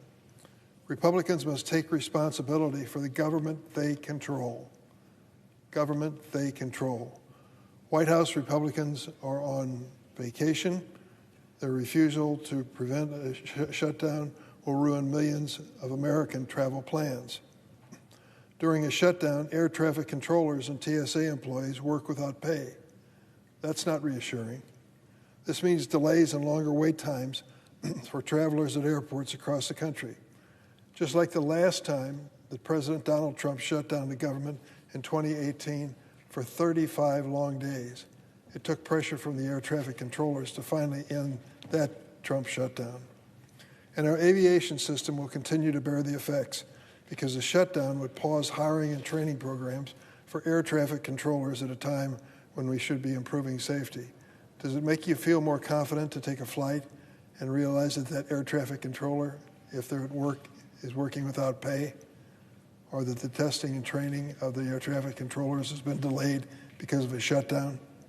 So the next time you're sitting in an airport and you see your flight delayed, you can thank those who didn't want to sit down and talk before the shutdown faces. Unfortunately, the Trump administration is preparing to weaponize the shutdown and continue their attacks on the federal workforce. Without any rhyme or reason, they have been chopping off thousands and thousands of federal employees. Sometimes the employees are doing essential work and they beg them to come back to work. Some do, some don't. Last week, the director of the OMB, Russell Vought, sent out a memo stating that any government employee who seeks funding for their roll labs because of a shutdown would be fired if their work does not align with the president's objectives. They're promising a big shutdown of the federal workforce. These firings jeopardize progress at federal agencies already indiscriminately gutted by the Trump administration. The Trump administration has begged fired employees to return to work at agencies like the National Weather Service and Department of Energy. Even Republican senators, some, agree government employees are not pawns to be played during the debate on government funding. These employees and their families deserve a better boss. But the Trump administration apparently doesn't care. They're content to cause continual chaos across the government to score cheap points. The American people know who's making the government work and who's trying to destroy it. For months, Democrats have been ready and willing to work with Republicans to avoid the awful effects of a shutdown. Why should the average American care about a shutdown? What import does it have to you and your life and your family? It's basic. It's health care. That's what this is about on the Democratic side. We think this is a battle worth fighting. We face the prospect of some 24 million Americans either losing their health insurance in the next several weeks or seeing dramatic increases in their premium payment. Some will have to get a different insurance policy with higher deductibles. Some won't be able to afford health insurance at all. And take a look at what the cutback in Medicaid is going to do to hospitals across our country.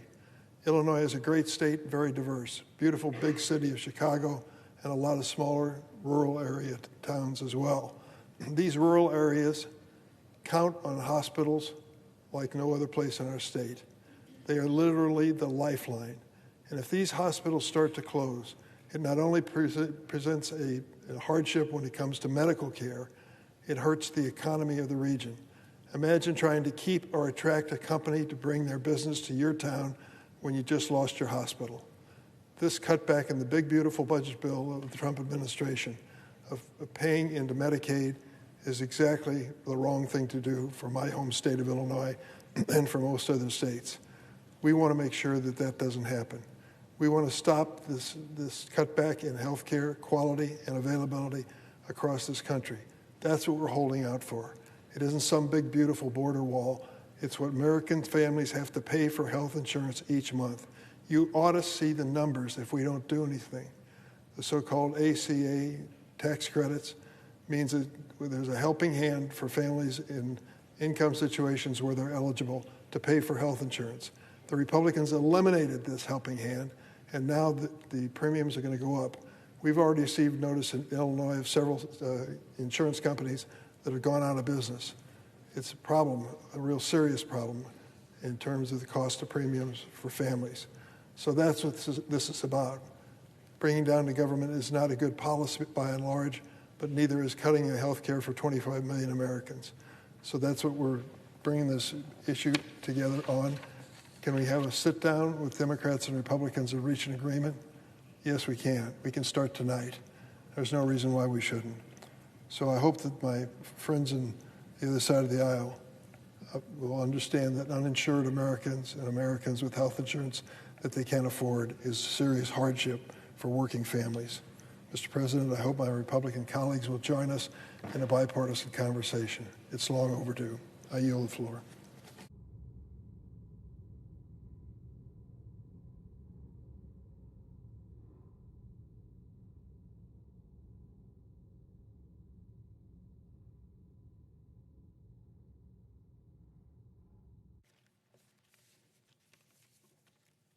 President.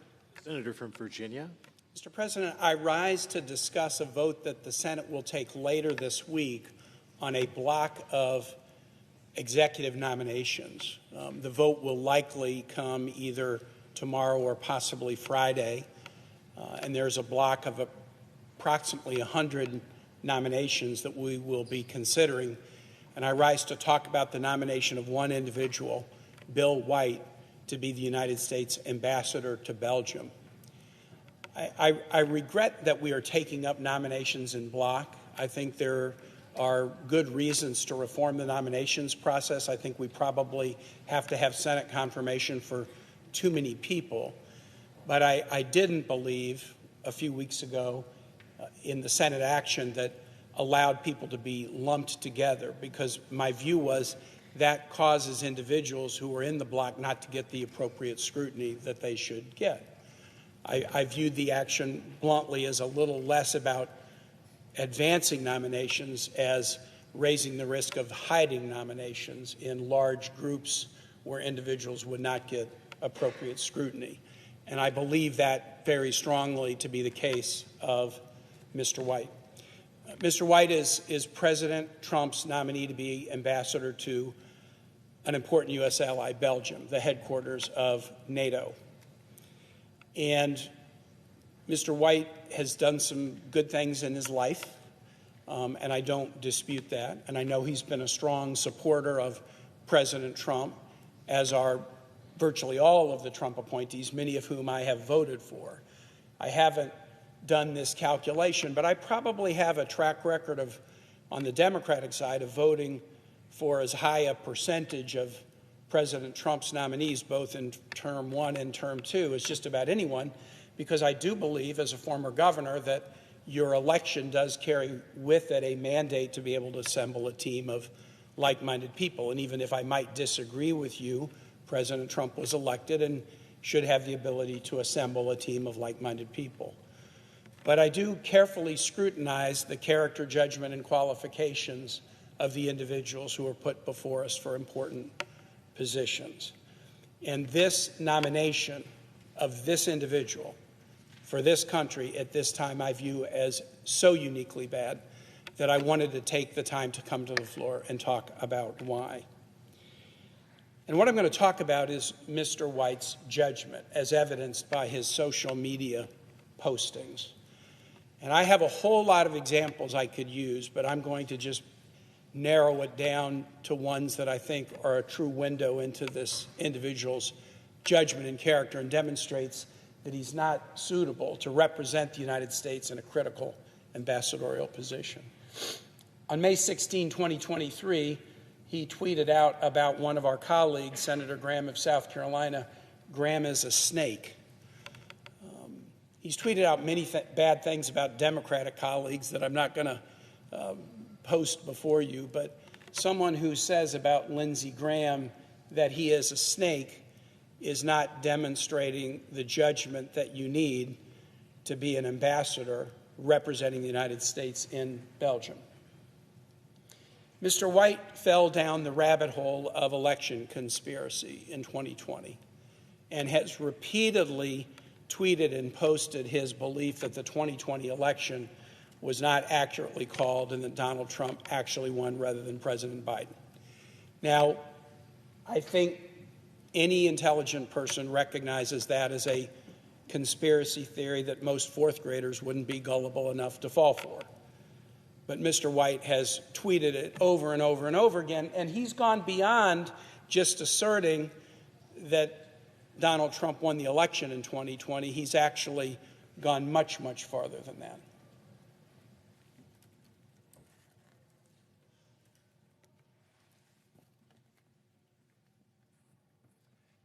In the run-up to the election of 2024, so this is now 4 years after the 2020 election, Mr. White was posting material, reposting material about Georgia's Secretary of State Brad Raffensperger, a Republican, claiming that he had acted improperly in the 2020 election, lock Georgia's Secretary of State, and forgive me, this is a quote, "lock this mother effer up." That is what he is calling to happen to the Republican Secretary of State in Georgia. And this was recent. This is in August of 2024. This is not years and years and years ago. Mr. White went on to continue in this extreme rhetoric in the aftermath of President Trump's election in 2024. Within the days to follow, shortly after the election, he basically says Donald Trump won Georgia. That's referring to the 2024 election. And then it's high time now to legitimately prosecute the Georgia Secretary of State and Governor Kemp, the Republican governor of Georgia, Mr. White, is calling for them both to be prosecuted, and this was just at the time that Donald Trump won the 2024 election. Okay, Donald Trump has been elected president in 2024. Why are you still so focused on a campaign of retribution against Georgia Republicans that you are urging to be locked up and prosecuted? To be an ambassador, you need to have some judgment. You need to have some diplomacy. You'll deal with tough issues. Belgium is not a big country, but Belgium is a very important country. It's been a U.S. ally for a very long time, and it's the headquarters of NATO, which has huge importance in the world right now.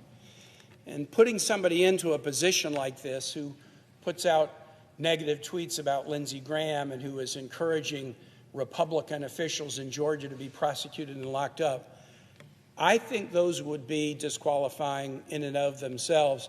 But as I was looking at this individual social media account, I came upon something else that a lot of people didn't notice because it seemed odd, but I did a little bit of research into it, and I want to focus on it. Mr. White, in May of 2024, months before President Trump's election, retweeted a post from an individual named Dries Van Langenhove with a video from this individual. And the video is a lengthy video where this individual, Dries Van Langenhove, says, "This Friday they may send me to prison for years, so this video is my last chance. They are trying to destroy me, but with your help we will destroy them. Free Dries." Among the other tweets calling a colleague a snake and calling for people to be locked up, this one seemed odd. Who's Dries Van Langenhove? Who's Dries Van Langenhove? Dries Van Langenhove is a convicted, Holocaust-denying, pro-violence anti-Semite in Belgium. And the tweet that Mr. White posted was his video the night before he was sentenced to a year in prison for inciting violence and denying the Holocaust.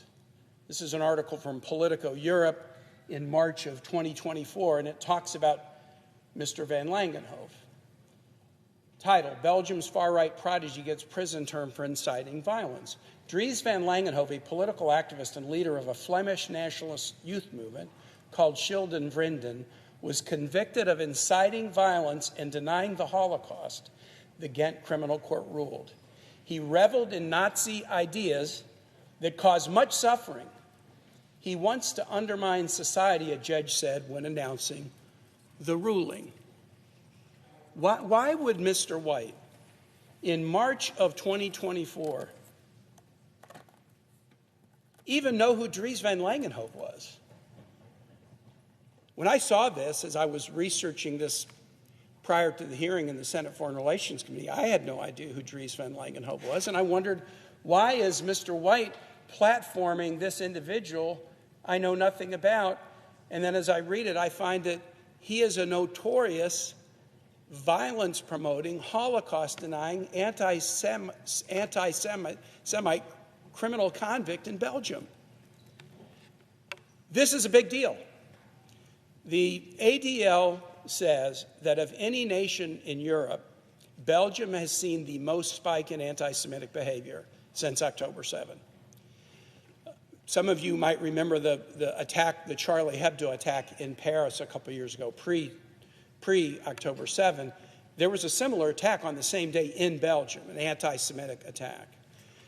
Belgians have been charged with crimes of vandalism and religious-based violence in attacks on the Holocaust Museum in both Belgium, Brussels, and Paris. And the Belgian government is really working hard to try to deal with this cancer of anti-Semitism in this nation.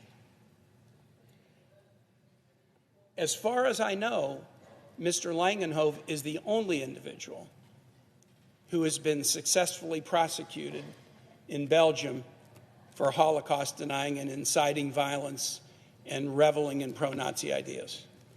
And the material that Bill White posted was Mr. Van Langenhove seeking support and donations to help him avoid accountability for his words and actions.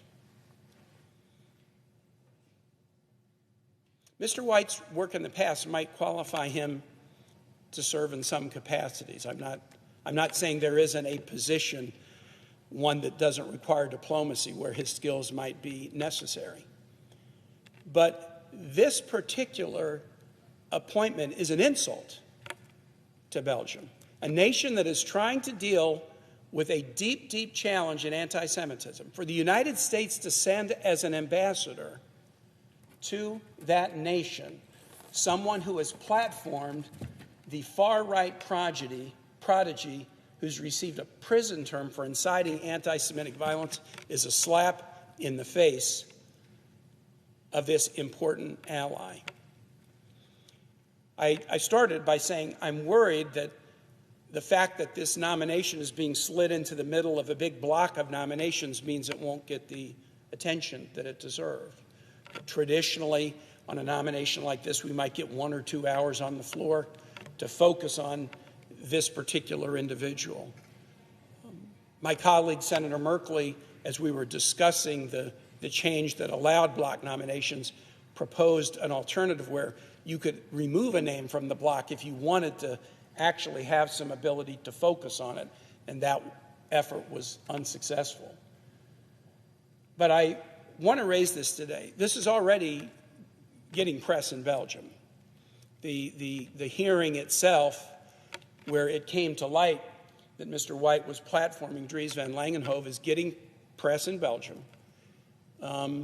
It's getting press elsewhere in Europe, and it's being examined as to, well, wait, how does the U.S. feel about this country and this relationship? How does the U.S. feel about qualifications for diplomats if someone who is so intemperate in his speech, but also is platforming Belgian Holocaust deniers, gets the plum position to be our ambassador to Belgium?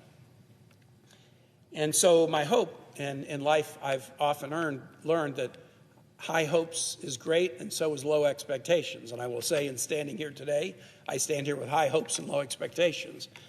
My hope is that some of my Republican colleagues might look at this and say, this is a bridge too far. This is too important a country, and anti-Semitism is too important an issue to send with the imprimatur of U.S. ambassador into this ally of the United States, somebody who is platforming and promoting an anti-Semitic, Holocaust-denying, convicted criminal. And that is my hope, that when we have this vote later in the week, we might decide that the United States can do better by our ally. With that, Mr. President, I yield the floor.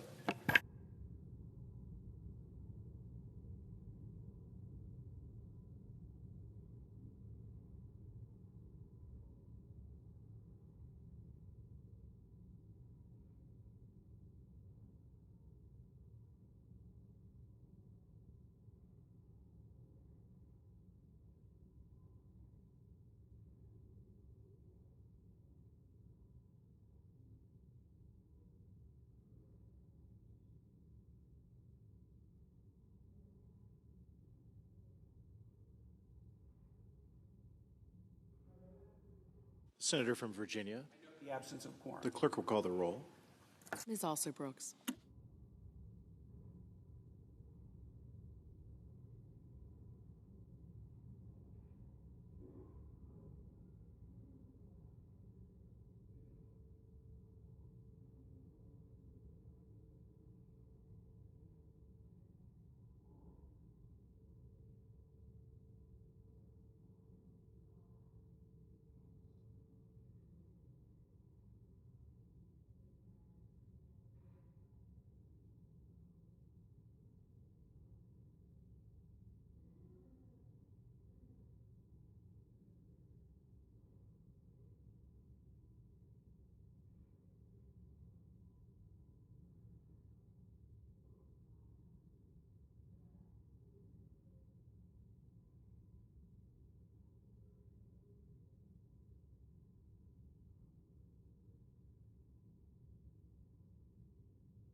Mr. President, The senator from Louisiana. are we in a quorum?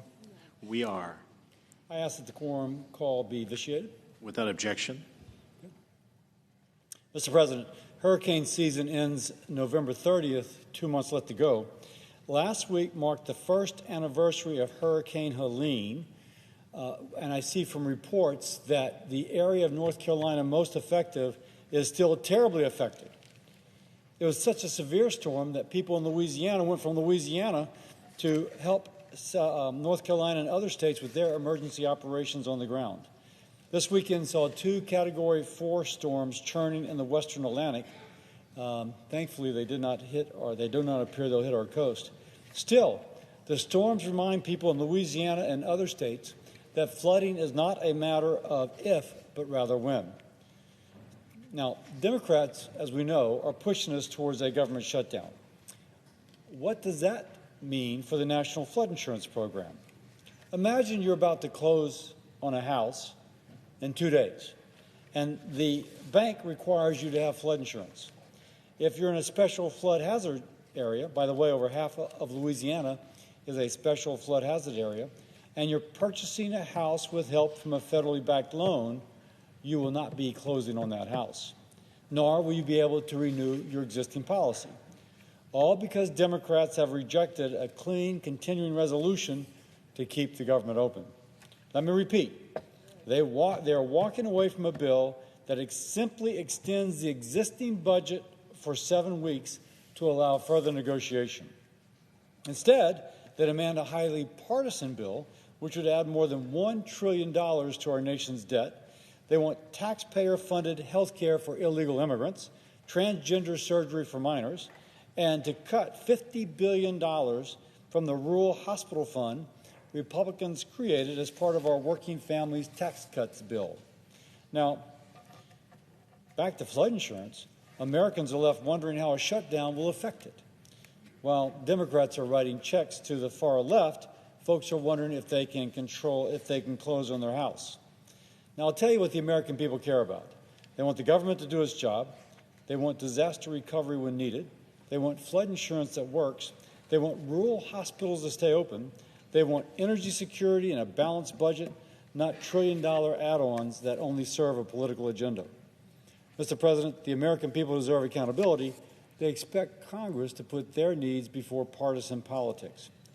If this shutdown happens, it means that the National Flood Insurance Program cannot renew policies.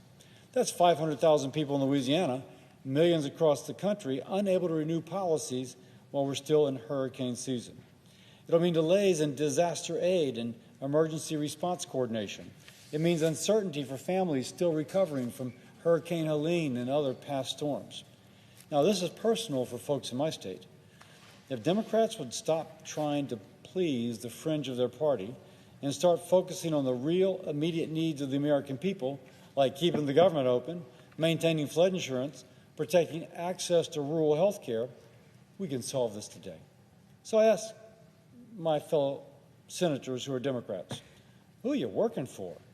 Are you working for the American families watching the weather, hoping the next storm doesn't wipe out everything they built?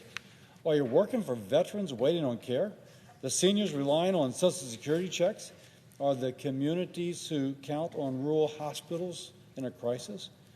Or are you working for political activists and special interest groups that have nothing to do with the lives of the people you were elected to serve? Mr. President, the path forward is simple. Pass a clean bill to keep the government open. Now, Mr. President, I ask unanimous consent that the next portion be entered separately into the record. Without objection. Mr. President, middle-class Americans are taking it on the chin. You ask anybody buying groceries, and you start talking about high grocery prices, their heads just start to nod.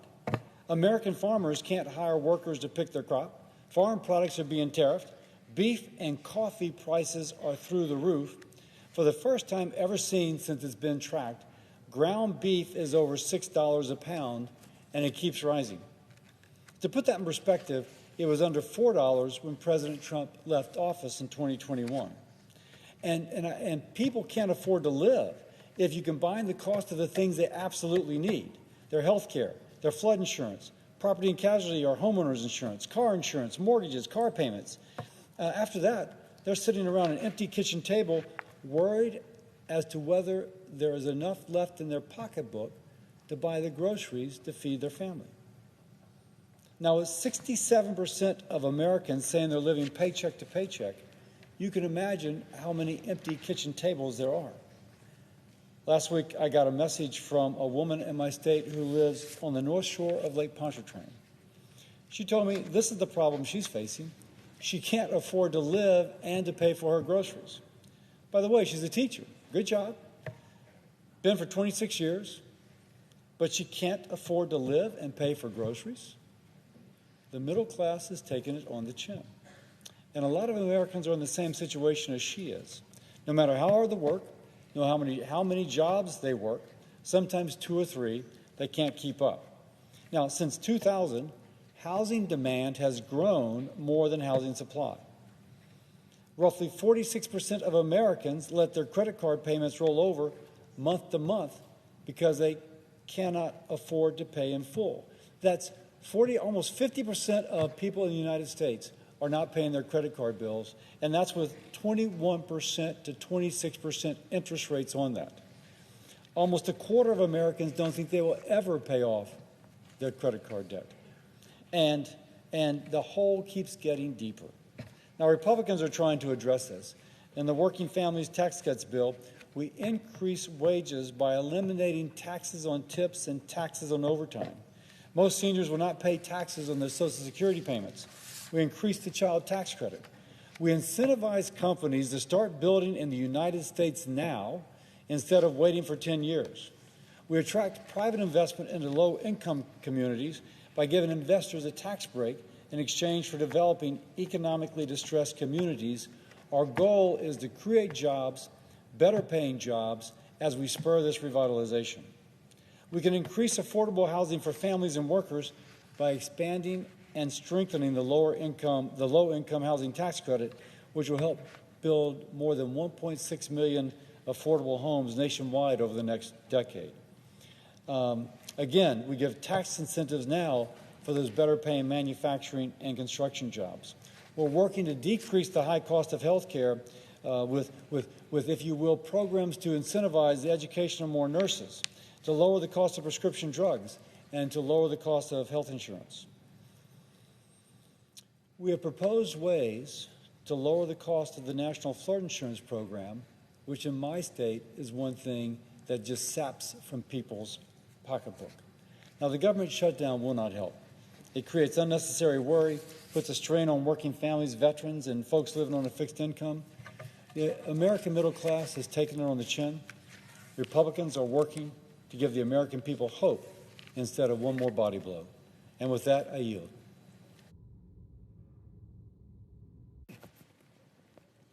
Mr. President. The senator from Louisiana.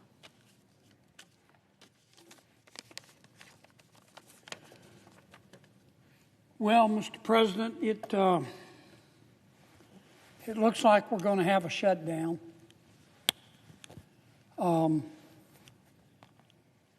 What does that tell us?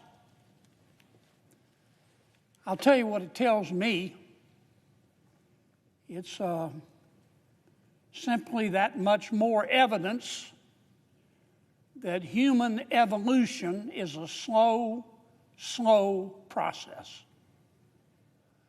I thought humans had advanced more as a species, but apparently we haven't. What do I mean by a shutdown? Well, we can't keep government open without a budget. And tonight at midnight, our current budget expires unless we vote to maintain the status quo and continue the current budget as we negotiate a new one. Many of my Democratic friends say, well, what's the problem? The Republicans are in charge. The president's a Republican, and the Republicans have a majority in the Senate, and the Republicans have a majority in the House. What's the problem? They know what the problem is. We can't pass a budget. We can't keep government open just with Republican votes here in the Senate. We only have 53 Republicans. We need 7 Democrats to join with us.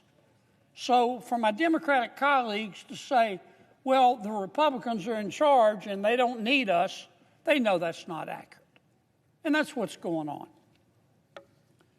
Now, we've had a few shutdowns before, and every shutdown is different, but most shutdowns are a combination of both policy and politics in varying degrees.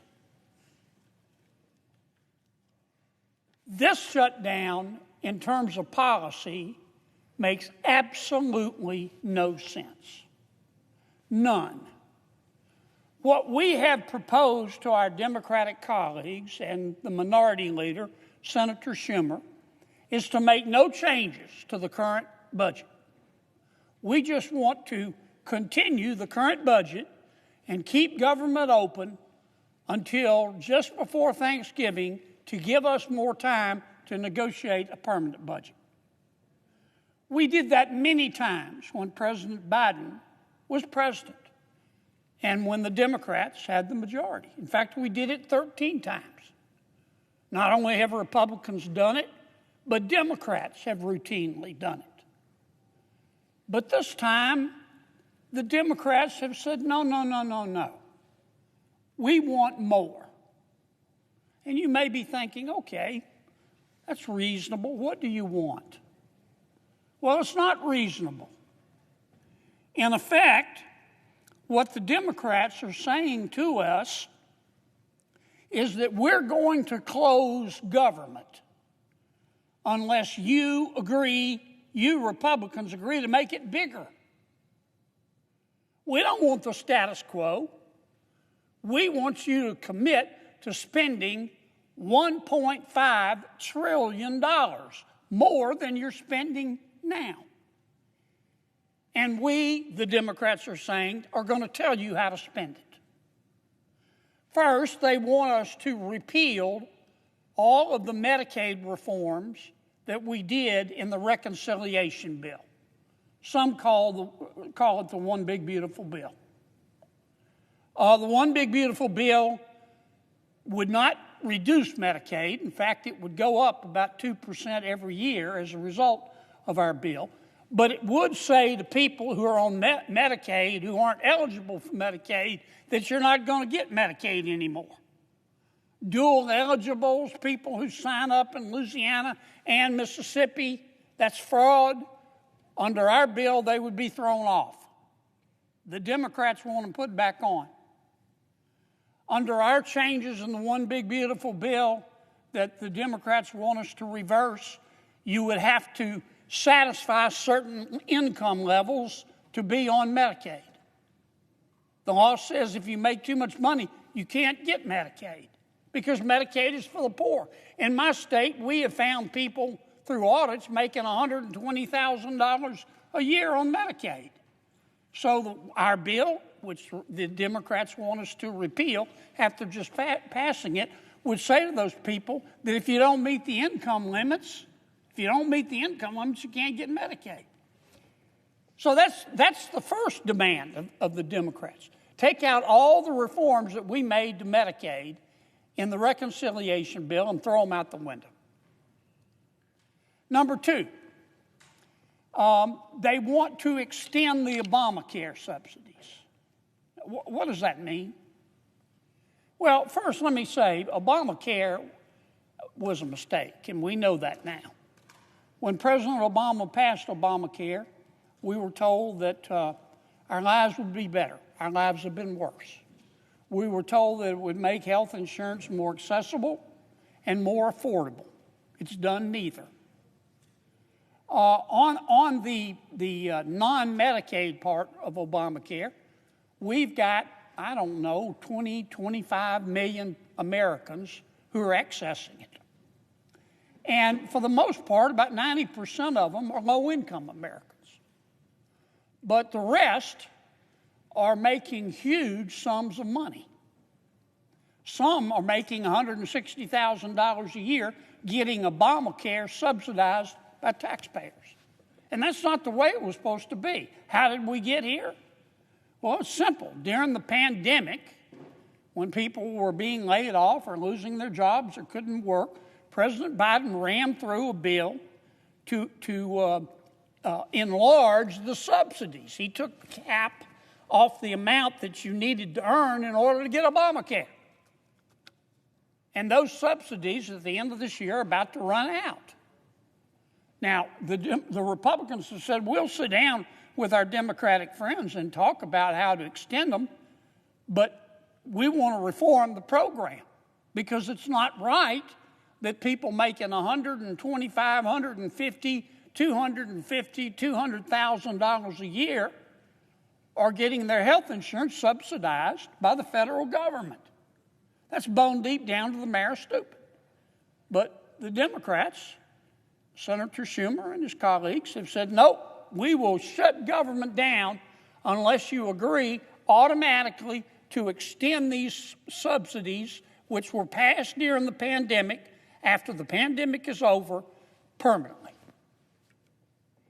And that's just some of my colleagues' demands.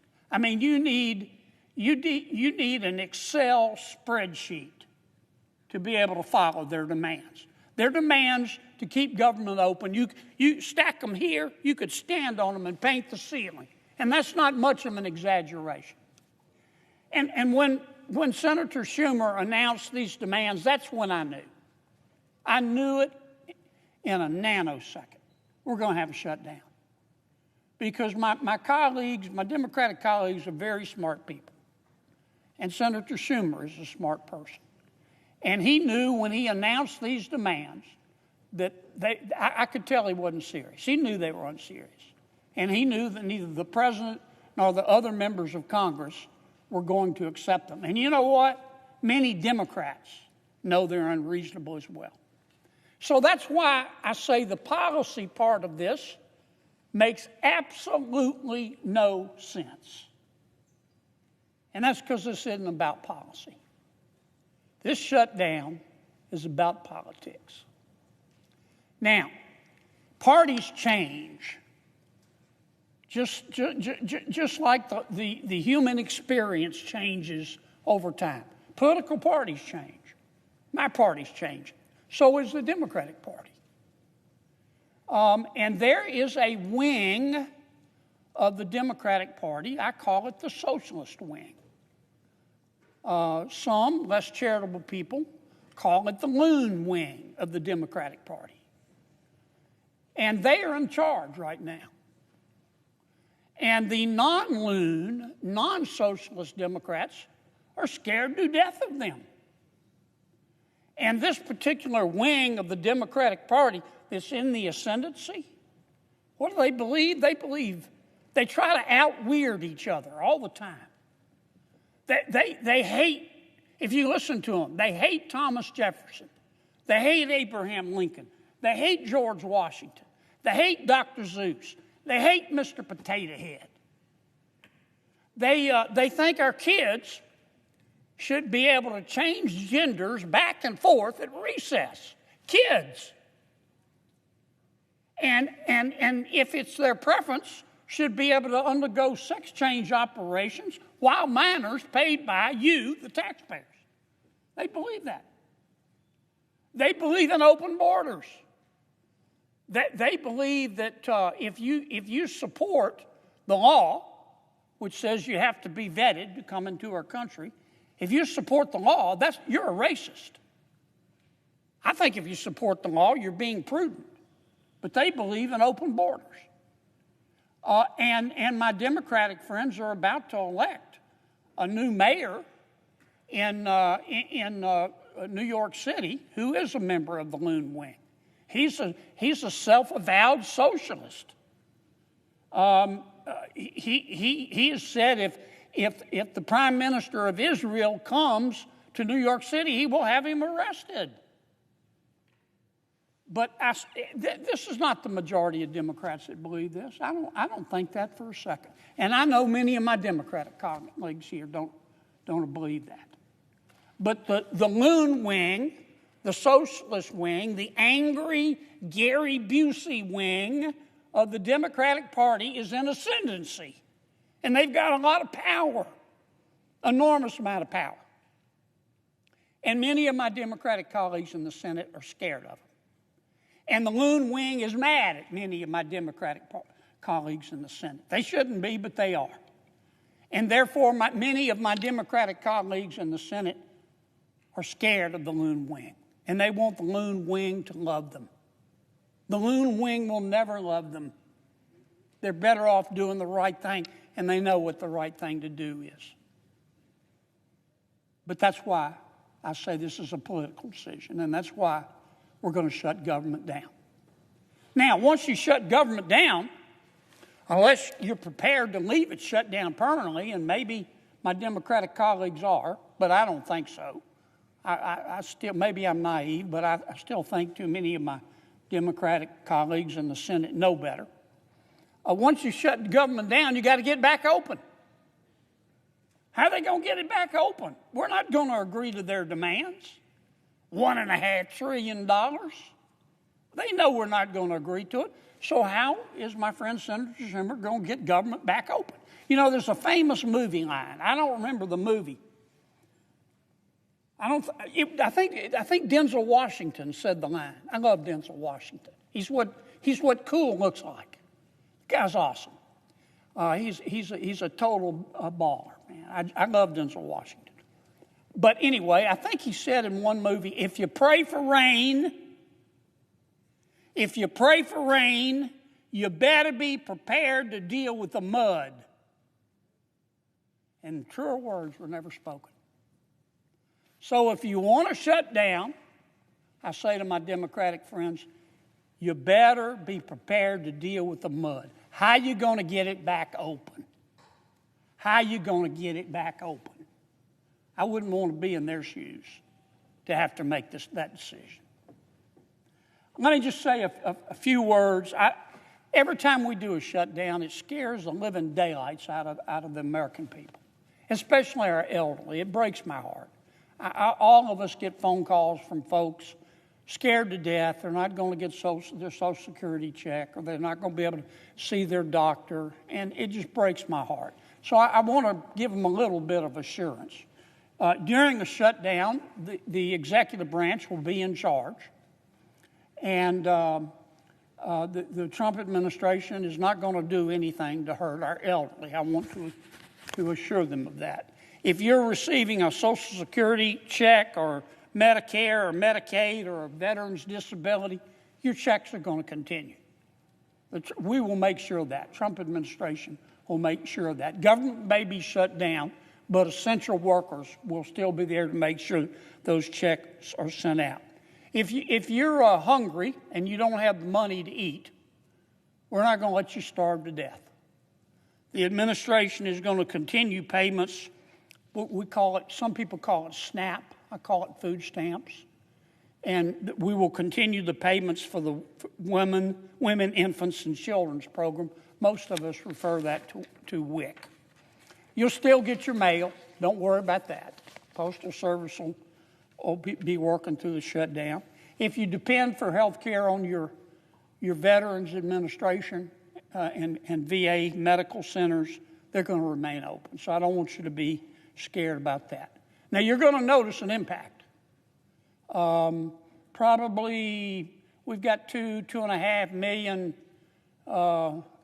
federal employees. Probably 750,000 aren't going to be on the job. Under the law, they have to go home. So you will notice an impact. You'll notice it in our parks. You'll notice it in our museums here in Washington if you're visiting. You'll notice it in many of the federal agencies. That's the law. They can't come to work in a shutdown. Doesn't matter who initiates the shutdown. We still got a little time. It's midnight tonight, and we're going to be taking some votes here in a few minutes. Give our Democratic colleagues one last chance. One last chance to do the right thing. And I certainly hope they accept it. With that, Mr. President, appreciate your patience, and I suggest the absence of a quorum. The clerk will call the roll. Ms. Osterbrooks.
President.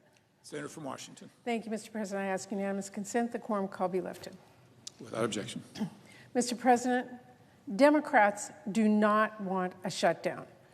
Democrats also do not want millions of American families to go bankrupt next year because their health care premiums more than double. And Democrats do not want people to get kicked off their health care, get sick, or even die. Democrats want to stop our rural hospitals from closing and laying off more staff. We have been clear about this for weeks and weeks and weeks.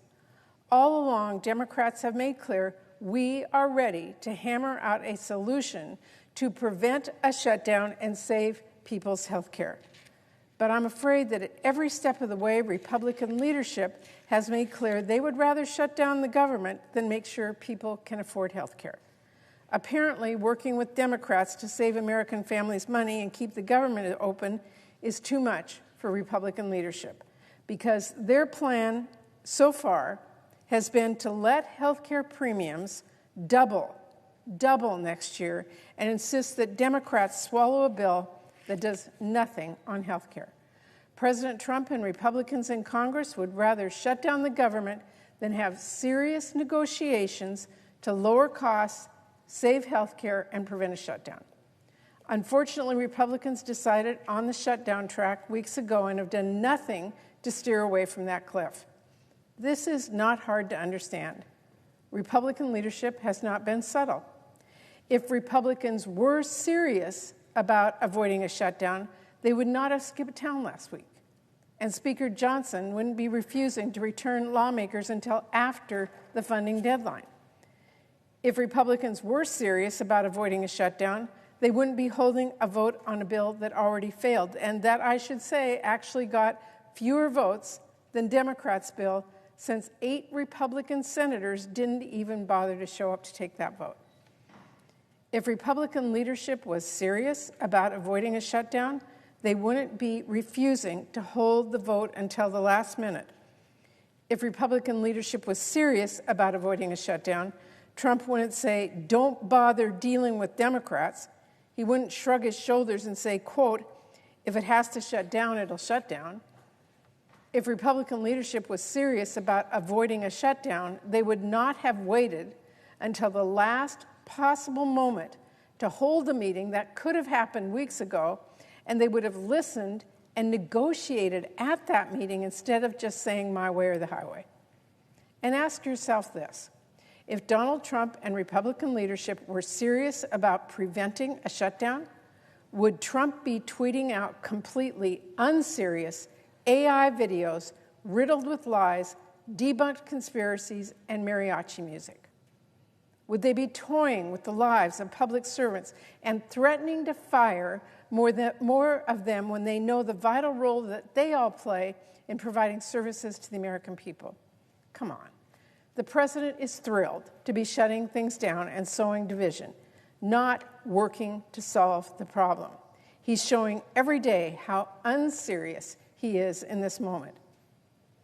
Or let's look at this another way. What would the Trump administration and Republicans be doing if they wanted a shutdown? Well, if President Trump and Republicans wanted a shutdown, they might be planning how to cause as much damage as possible, planning how they would hurt women and children who need vital nutrition assistance.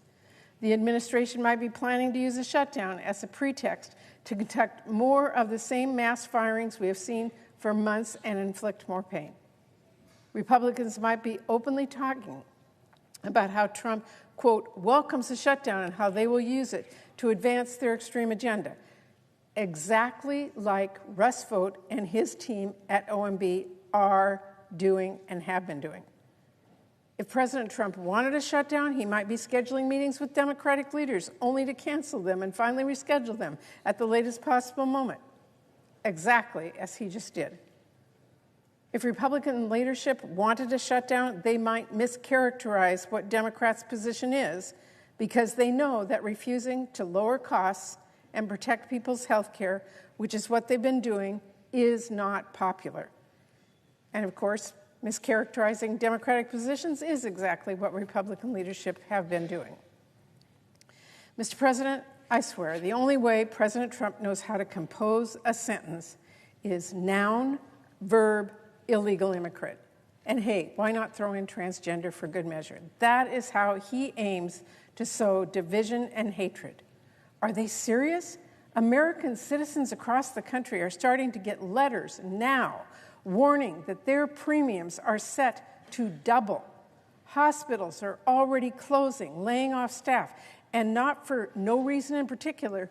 This healthcare crisis is happening explicitly because of Republican policy decisions.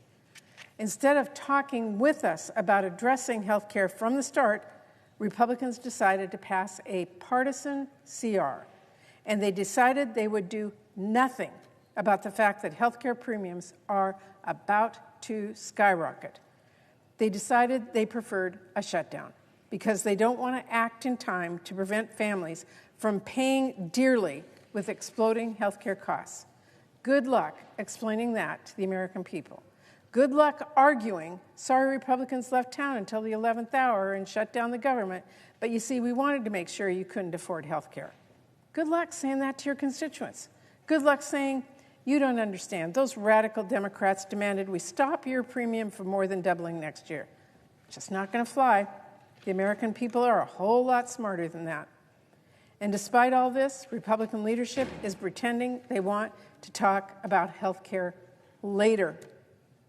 The reality Republicans won't talk about is that higher premiums are being announced right now. Let's be clear about that because it underscores why addressing health care is so urgent. The reason we need to start this conversation right now is because people will receive letters in the mail with their new rates next month. In Idaho, open enrollment will begin October 15th. And we already know those rates are going to be much higher if Republicans insist on inaction. We already know millions of people are going to start losing their insurance. They'll be priced out if we don't get this dealt with soon. It is worth noting that according to the Kaiser Family Foundation, a quarter of our farmers and ranchers are enrolled through the healthcare marketplace. And nearly 1/2 of marketplace enrollees are small business owners, small business workers, or self-employed. Why do Republicans want to price farmers out of health care? Why don't they care about small businesses and their workers? I heard about one family in my home state of Washington who learned that if Republicans get their way on this, their health care premium could jump from $278 a month to as much as $1,800 a month. And they are far from alone in staring down a huge, huge health care increase if Republicans refuse to act now. Millions of families are going to see their health care costs jump by thousands of dollars. That, Mr. President, is why we have to act. That is why Democrats want to avoid. That's what we want to avoid. And we know we have to do this now. But still, Republican leadership has refused to start that conversation. Meanwhile, Democrats are at the table. We have ideas ready to go.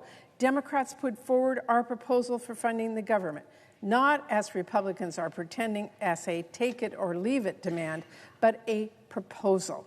One with several key issues we want to discuss with Republicans. We want to talk about how we stop Republicans' Medicaid cuts before our families get kicked off their health care and before Republicans' cuts shutter many of our rural hospitals. We want to talk about how we can stop Russ Vought from stealing money for cancer research. And we want to talk about how we save the health care tax credits that tens of millions depend on before those higher premiums kick in and get locked in, before families decide they just can't afford this coverage, in short, before it's too late. Because if Republicans insist on sitting on their hands, if they decide to wait until the last minute to finally work with us to save these credits, 1.5 million Americans will lose their health care. Again, that is if we do pass an extension at the last minute. If Republicans never get serious about this at all, it is going to be even worse. But even delay has a real cost here, one that is paid for by our families. So it's time for Republicans to get serious. Despite what Republicans are pretending, Democrats are not asking for the moon here. We are literally just insisting that Congress take action to address the looming health care crisis that they themselves caused. It is shocking that Republican leaders are digging in so deep against this now. If nothing changes, that is a pretty ominous sign. I hope, despite the completely partisan path Republicans are on right now, they will come to their senses and come to the table. Because I don't just want us to keep the government open with a deal brokered by both sides. I want to stop the enormous price increase that's about to hit our families. And I want us to ultimately get those full funding year bills that help people. I want those to get signed into law. So, Mr. President, here we are. And I have to say right now, what we see is Russ Vought trying to hold government workers hostage. Right now, we have House Republicans refusing to even come back here to DDC to do their jobs until next week. Right now, we have Senate Republicans replaying a failed vote. Look, if Republicans want to avoid a shutdown, like Democrats want to avoid a shutdown, then stop spending so much time saying you will sit down with us on health care later. Spend that time working with us right now. But if Republicans insist on writing a bill without any Democrats, they better pass it without Democrats too, because I'm a no. Democrats will continue to work to keep government open and to save your health care. I'm ready to keep the government open, as I said many times over the last several weeks, and I'm ready and I'm willing to stay at the table for as long as it takes. The question here remains, will Republican leadership get serious and negotiate? Thank you, Mr. President. I yield the floor.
Mr. President. Democrat leader.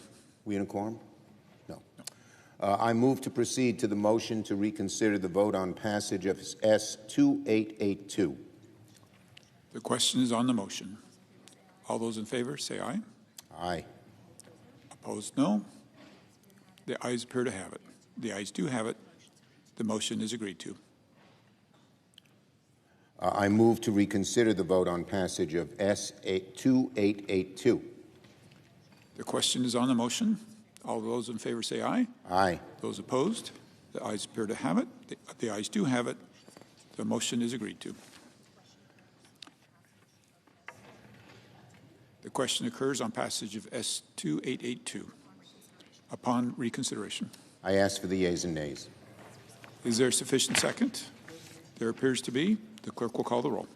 Ms. Alsobrooks, Ms. Baldwin, Mr. Banks, Mr. Barrasso, Mr. Bennett, Mrs. Blackburn, Mr. Blumenthal, Ms. Blunt-Rochester, Mr. Booker, Mr. Bozeman, Mrs. Britt, Mr. Budd, Ms. Cantwell, Mrs. Capito, Mr. Cassidy, Ms. Collins, Mr. Coons, Mr. Cornyn, Ms. Cortez Masto, Mr. Cotton, Mr. Kramer, Mr. Crapo, Mr. Cruz, Mr. Curtis.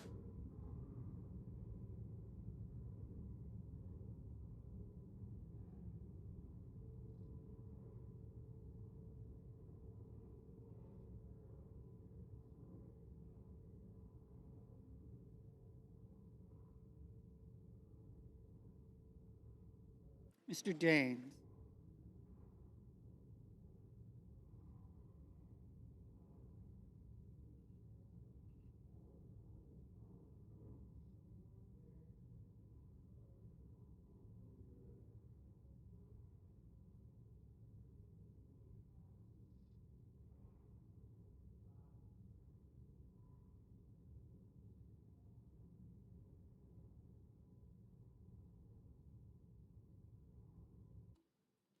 Mr. Daines.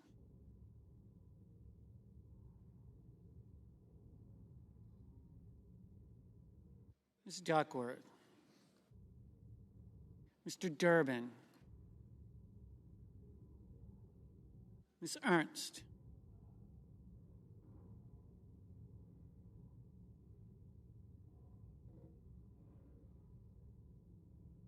Mr. Fetterman. Mrs. Fisher. Mr. Gallego, Mrs. Gillibrand,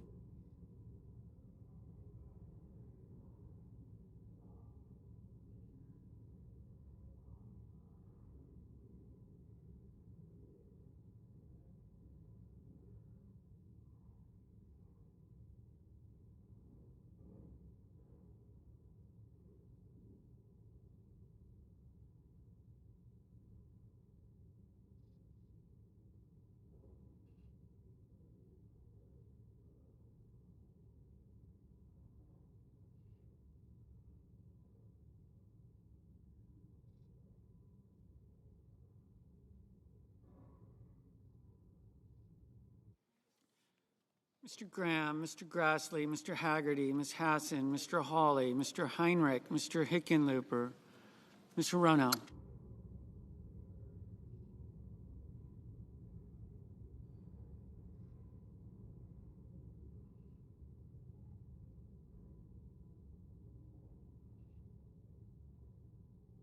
Mr. Hoven, Mr. Husted, Mrs. Hyde-Smith, Mr. Johnson, Mr. Justice, Mr. Kane, Mr. Kelly, Mr. Kennedy, Mr. Kim, Mr. King, Ms. Klobuchar, Mr. Lankford, Mr. Lee, Mr. Lujan, Ms. Lummis, Mr. Markey, Mr. Marshall, Mr. McConnell, Mr. McCormick, Mr. Merkley,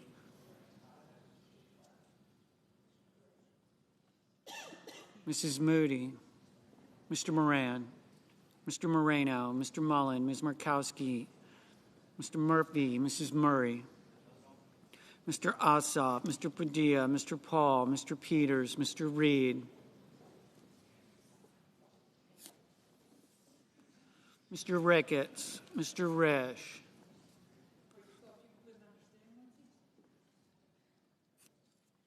Ms. Rosen, Mr. Rounds, Mr. Sanders, Mr. Schatz, Mr. Schiff, Mr. Schmidt, Mr. Schumer, Mr. Scott of Florida, Mr. Scott of South Carolina, Mrs. Shaheen, Mr. Sheehy, Ms. Slotkin, Ms. Smith, Mr. Sullivan, Mr. Thune, Mr. Tillis, Mr. Tuberville, Mr. Van Hollen, Mr. Warner, Mr. Warnock, Ms. Warren, Mr. Welch, Mr. Whitehouse, Mr. Wicker, Mr. Wyden, Mr. Young.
Senators voting in the affirmative: Blunt Rochester, Fetterman, Gillibrand, Hassan, Lujan, Markey, Murray, Schatz, Schumer.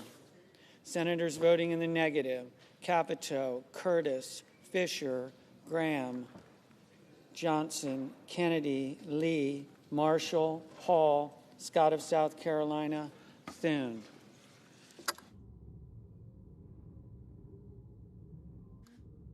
Mr. Kelly, aye.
Mr. Rounds, no.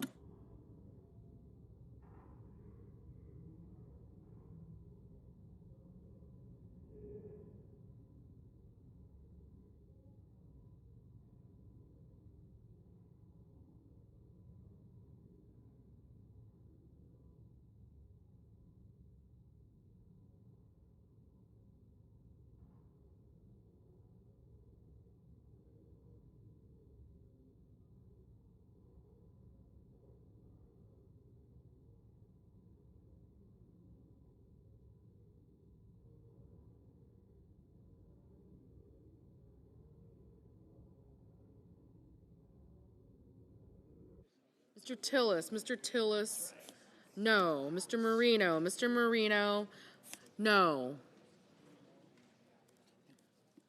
Mr. Warner, aye.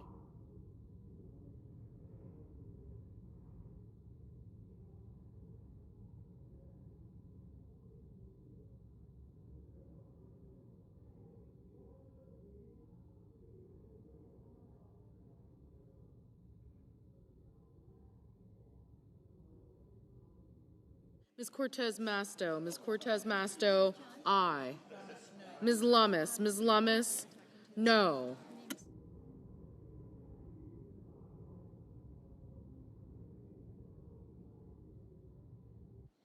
Mr. Grassley, no.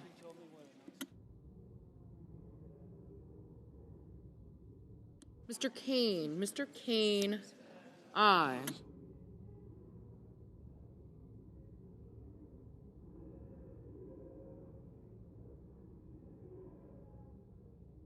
Mrs.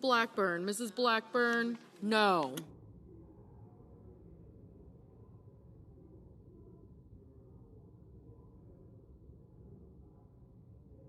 Mr. Cassidy, no.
Mr. Merkley, aye.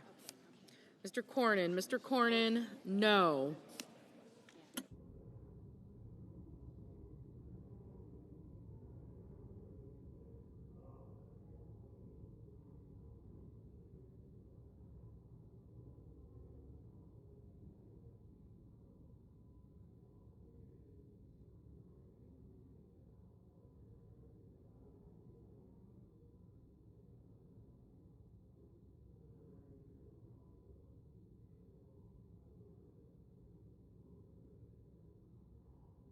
Mrs. Shaheen, aye.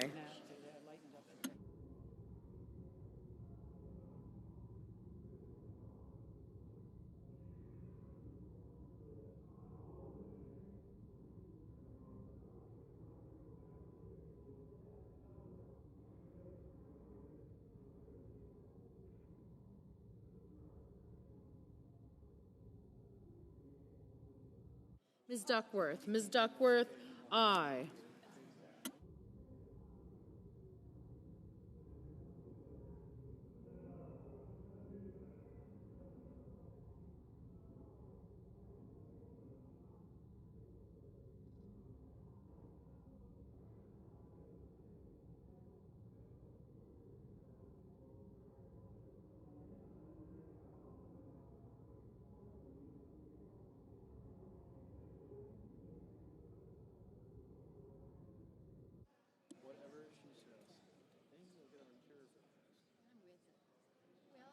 Mr. Ossoff. Mr. Ossoff, aye.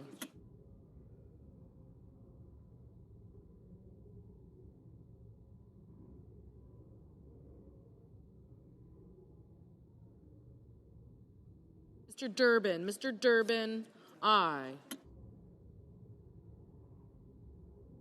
Mr. Banks. Mr. Banks, no.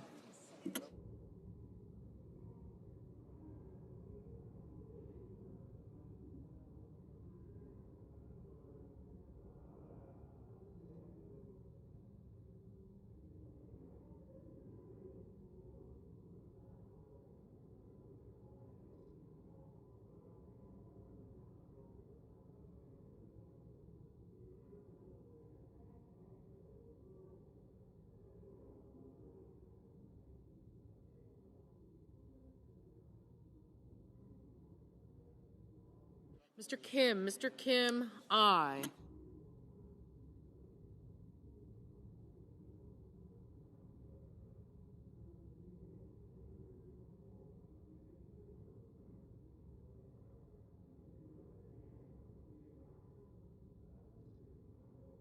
Ms. Murkowski, no. Mr. Sanders, aye.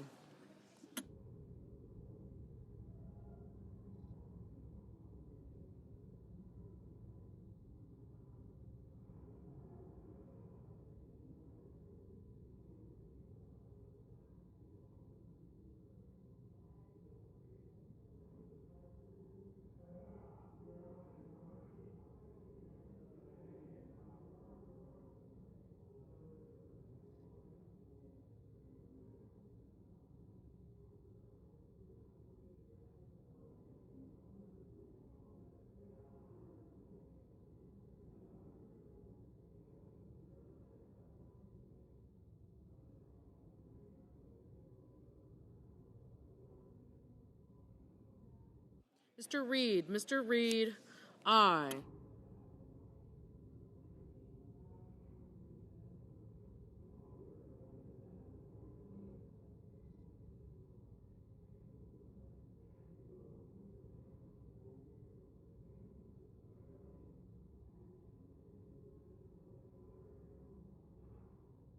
Mr.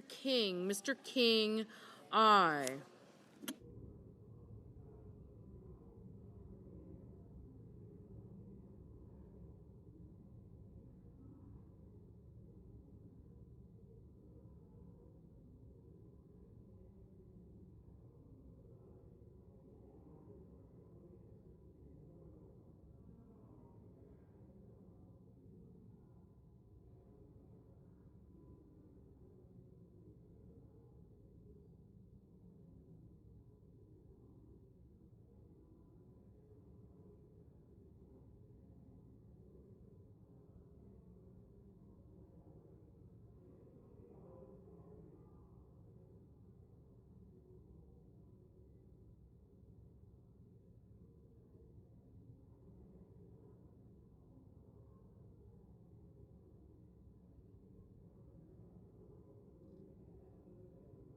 Ms.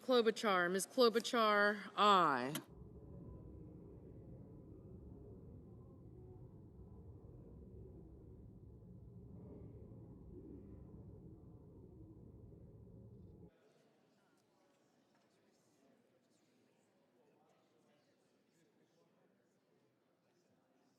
Mr. Husted, no. Mr. Schmidt, no.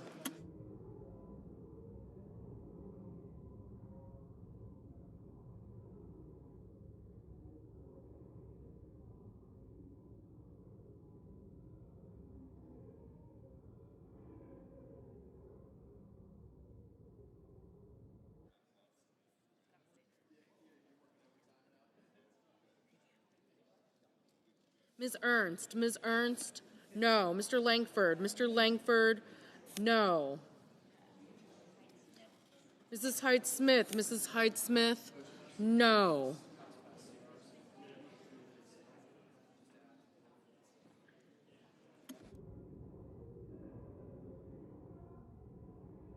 Mr. Wyden, Aye.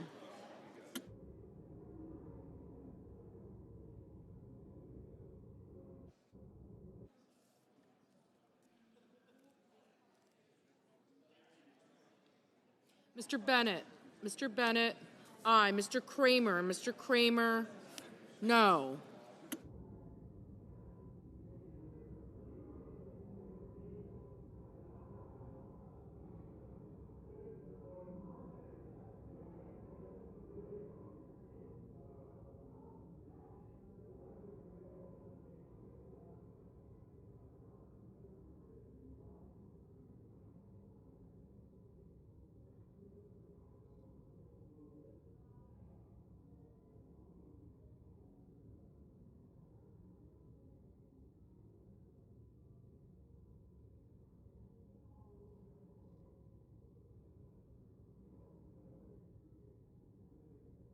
Mr. Tuberville. Mr. Tuberville. No.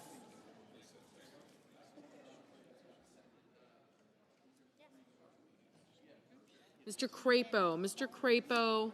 No. Mr. Young. Mr. Young. No.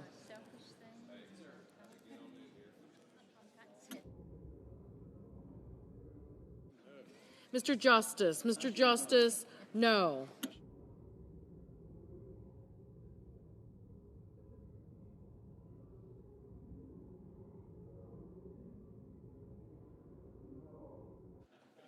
Mr. Wicker. Mr. Wicker. No.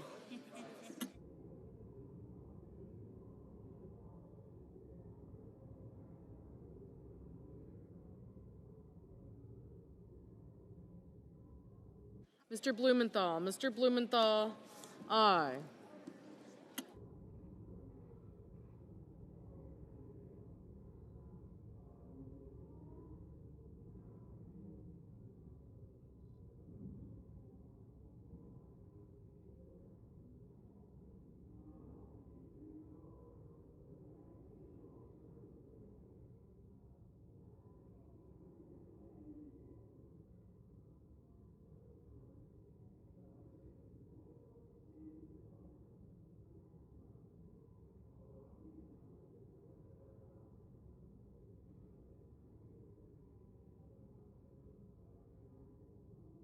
Mr. Hickenlooper. Mr. Hickenlooper. Aye.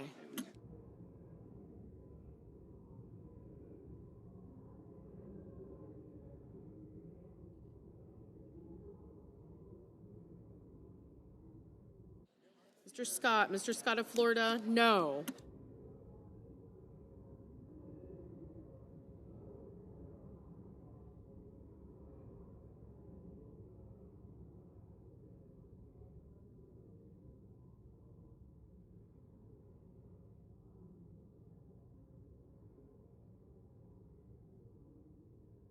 Mr. Whitehouse. Mr. Whitehouse. Aye. Ms. Baldwin. Ms. Baldwin. Aye.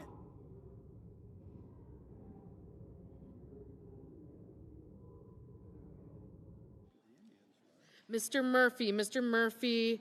Aye. Mr. Moran. Mr. Moran. No.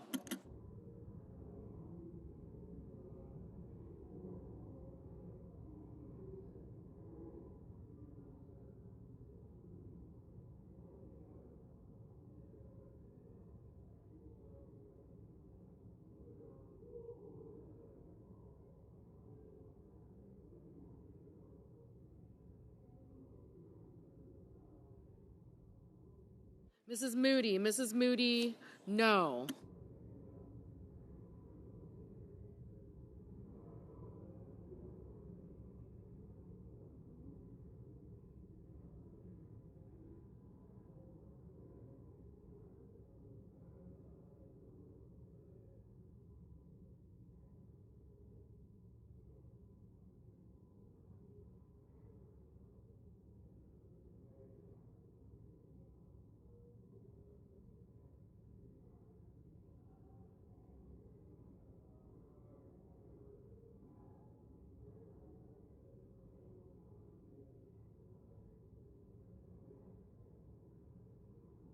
Ms. Hirono. Ms. Hirono. Aye.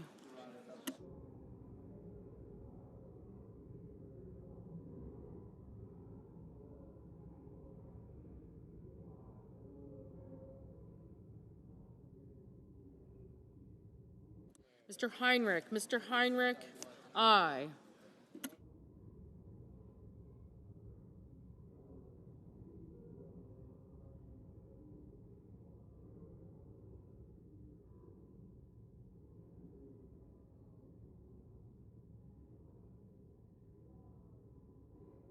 Mr. Bozeman. Mr. Bozeman, no.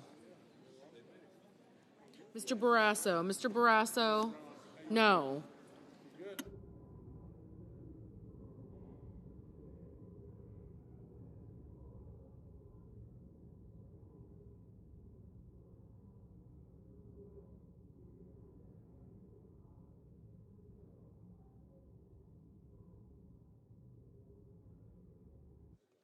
Ms. Collins. Ms. Collins, no. Ms. Smith. Ms. Smith, aye. Mr. Van Hollen. Mr. Van Hollen, aye. Mr. Cotton. Mr. Cotton, no.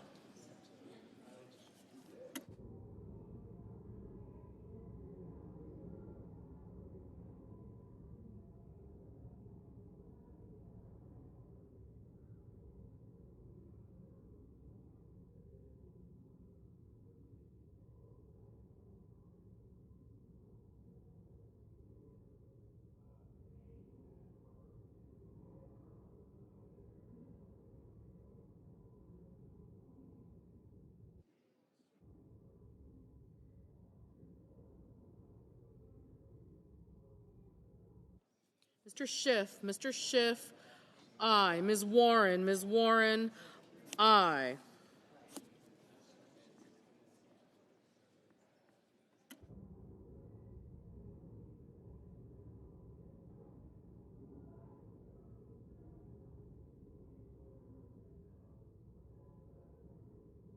Mr. Deans. Mr. Deans, no. Ms. Cantwell. Ms. Cantwell, aye. Mr. McCormick. Mr. McCormick, no.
Mr. Budd. Mr. Budd, no. Mr. Mullen. Mr. Mullen, no. Mr. Peters. Mr. Peters, aye.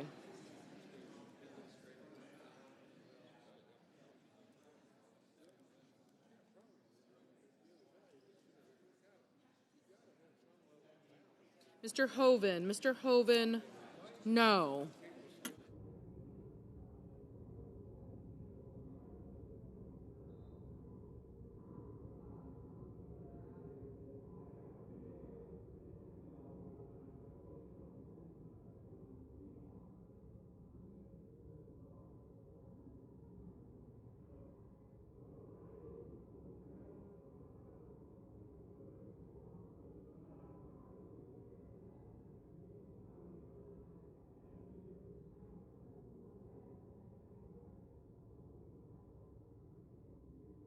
Mr. Risch. Mr. Risch, no.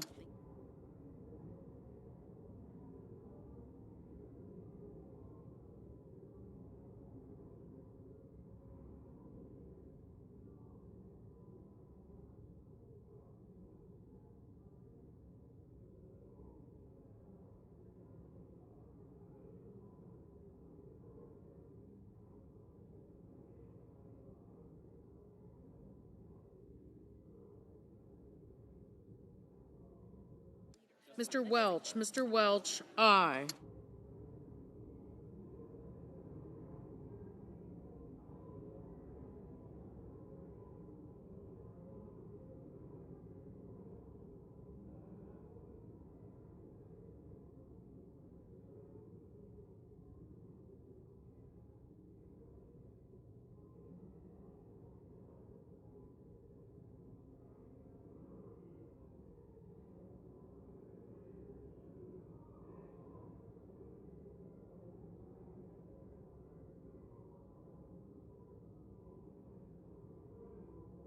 Mrs. Britt, no.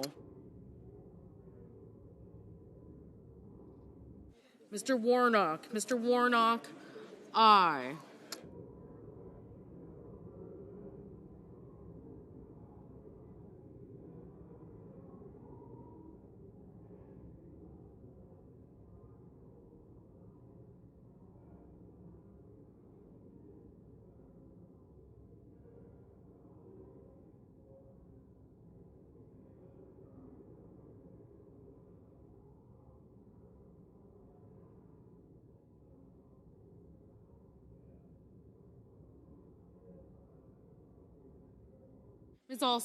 Ms. Also Brooks, aye.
Mr. Ricketts, no.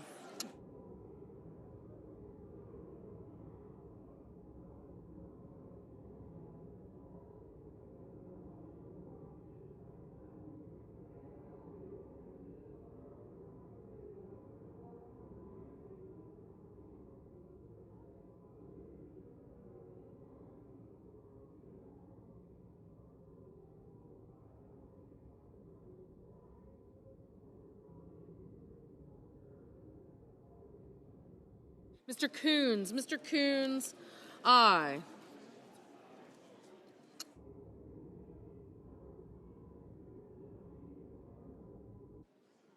Mr. Booker, aye.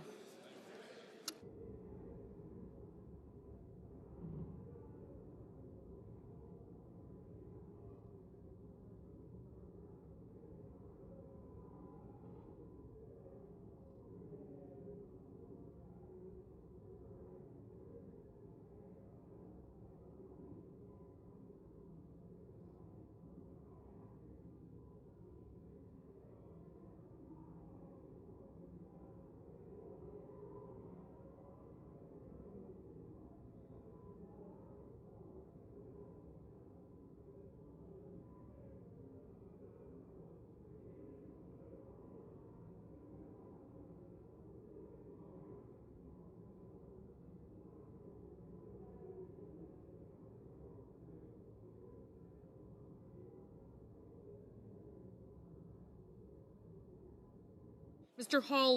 Hawley, no. Mr. McConnell, no.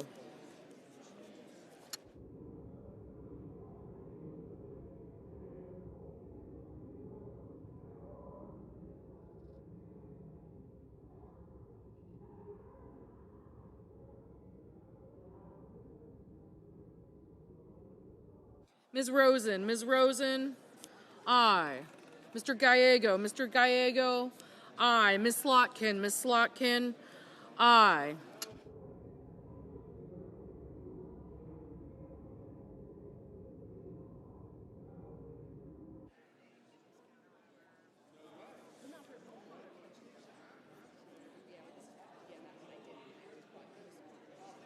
Mr.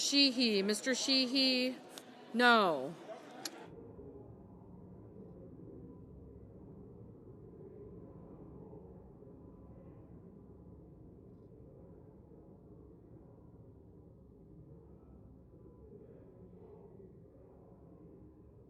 Mr. Haggerty, no. Mr. Sullivan, no.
Mr. Cruz, no.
Mr. Padilla. Mr. Padilla, aye.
Hello.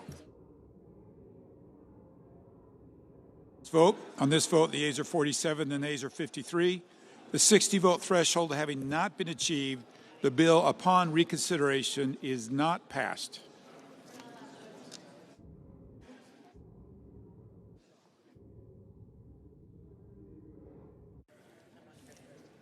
Mr. President. The Senate will please be in order. Mr. President, we have order, please. Please take your conversations outside the chamber. In a few minutes, the Senate is going to vote on the Republican partisan status quo bill. It's a partisan status quo bill. The Republican CR was the wrong option for America a week ago. It remains the wrong option today because it does nothing, absolutely nothing, to solve the biggest health care crisis in America. As we speak, tens of millions of Americans are getting letters in the mail informing them that their health care premiums are about to shoot up by an average of 114%. For a working-class family that needs health care, this is a huge increase. It's going to dramatically hurt them. And our Republican colleagues want to do nothing about it. 4 million people are about to lose coverage. 24 million people will see their health care costs go up. And even if you don't have ACA, the insurers are going to raise rates on you because they're getting so much less money because of all the cuts my colleagues made. This is a crisis. Now, I know the leader is going to show a poll that says that Democrats will be blamed for the shutdown. There are many more polls that show Republicans are blamed. The question in that poll is biased. Biased. In the New York Times, but it's biased. If you turn the...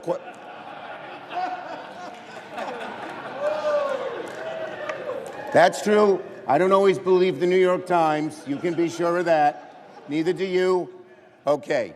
But in any case, here's a poll from Morning Consult today.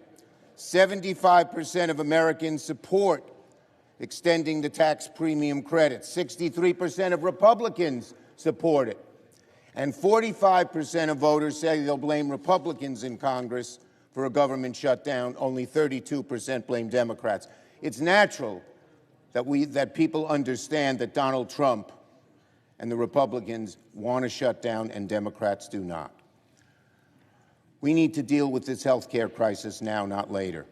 But the Republican bill fails to do that. I urge my Republican colleagues instead to join with us, work in good faith to keep the government open, keep costs down. This is a totally partisan bill. Not once were we approached about what our input should be. When I was Majority Leader, 13 different times we passed CRs. Why? Because every single one of those 13 times we negotiated with Republicans to keep the government open. We still want to have those negotiations today. Democrats remain ready to get to work to negotiate a bipartisan agreement, a truly bipartisan agreement to keep the government open. But we need to fix our health care system now. We need to stop premiums from going up dramatically. We need to be on the side of the American people because they are on our side in terms of getting this health care crisis fixed, one created by the so-called big, beautiful bill, which they now want to change the name because they know it's so unpopular. In fact, Republican leaders are saying, don't talk about health care because they know that we are on their side and the Republicans are not. The issue can't wait. It must be dealt with now, not in November, when it'll be too late. The Republican CR is silent on health care and the wrong option for the country. It's as simple as that. Yield the floor. Majority Leader. Mr. President, we're down to the wire here. In just a moment, the Senate will vote on whether or not to keep the government open. Right here, 24 pages. Not partisan, not complicated, simple, straightforward, clean, nonpartisan, short term, till November the 21st so we can finish the appropriations process. Something I might add that never happened when the Democrats were in the majority. Last year, we never considered an appropriations bill on the floor, even though 11 of them were reported out of the Appropriations Committee. Not a single one on the floor. We want to fund the government to give our appropriators, Democrat and Republican, a chance to work on bills that have been coming out of the Appropriations Committee with big bipartisan margins. Pretty novel concept, right? Well, in just a moment, we're going to vote on whether to keep the government open. And all indications are the Democrats are going to reject the clean, nonpartisan funding extension here before us and choose to shut the government down. Now, Mr. President, my friend, the Democrat leader, and a number of other Democrats have spoken at length on many occasions about the pain that government shutdowns cause Americans. And since he mentioned it, I will show this poll. My handy. This is a poll right here, the New York Times. Oh, by the way, this morning the Democrat leader used one of my other charts. Thank you for doing that. It makes my point. I'm guessing he may be, you want to use this one? Maybe not. But this one is New York Times. And basically the question on views on whether Democrats should or should not shut down the government if their demands are not met. 65% should not, 27% should. Now, granted, I don't think the issue here is who gets the blame, who gets the political blame. That's not what this should be about. This issue, honestly, folks, is about the American people. A lot of Democrats, a lot of Republicans, a lot of independents want us to keep the government open. So why are the Democrats doing this? As was mentioned 13 times when they had the majority, we did short-term continuing resolutions. Republicans delivered, voted with Democrats to fund the government. Well, I know why we're doing this, Mr. President.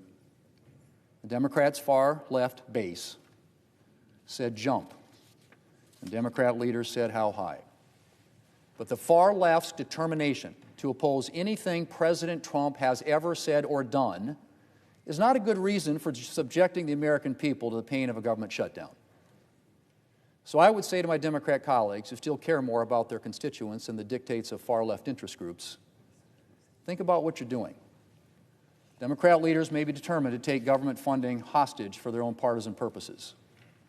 You don't have to join them.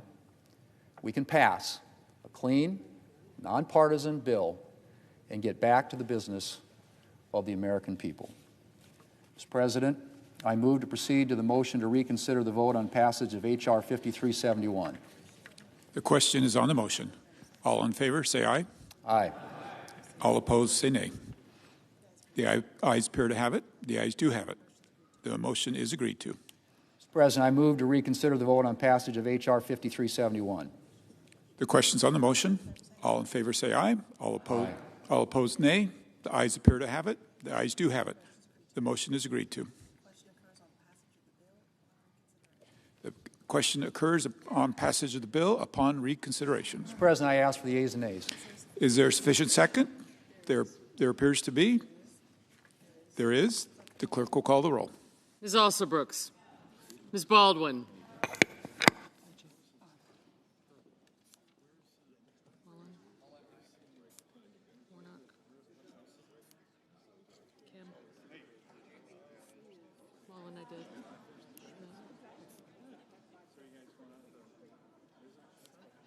Mr. Banks.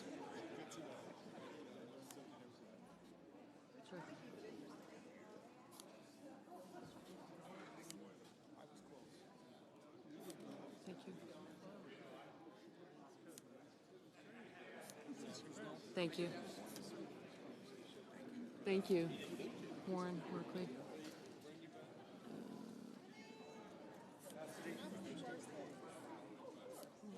Smith.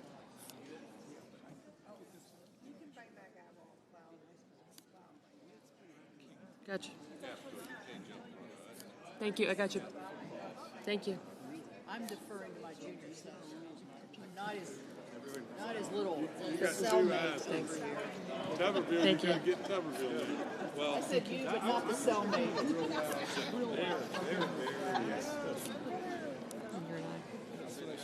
did. Thank you. Peters. Thank you. Young. Kramer. Thank you. Thank you. Mr. Barrasso.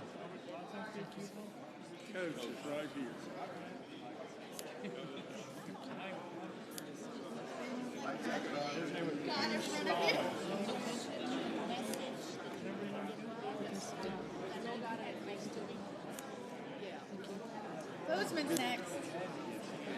Good job.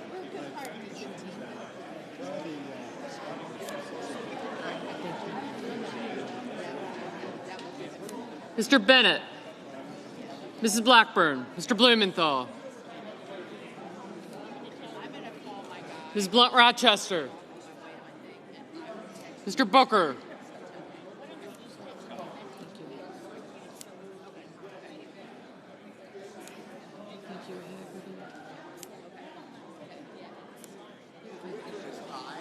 Sullivan. Good job. Mr. Bozeman, Mrs. Britt. Thank you. Mr. Budd, Ms. Cantwell. Mrs. Capito, Mr. Cassidy, Ms. Collins, Mr. Coons. I got you. Thank you.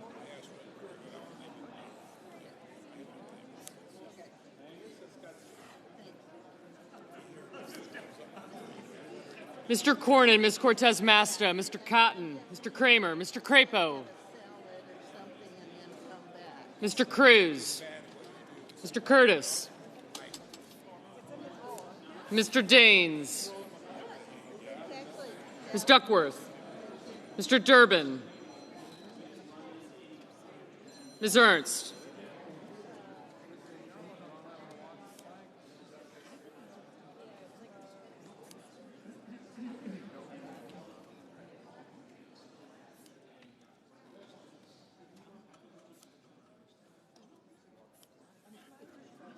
Mr. Fetterman. Thank you.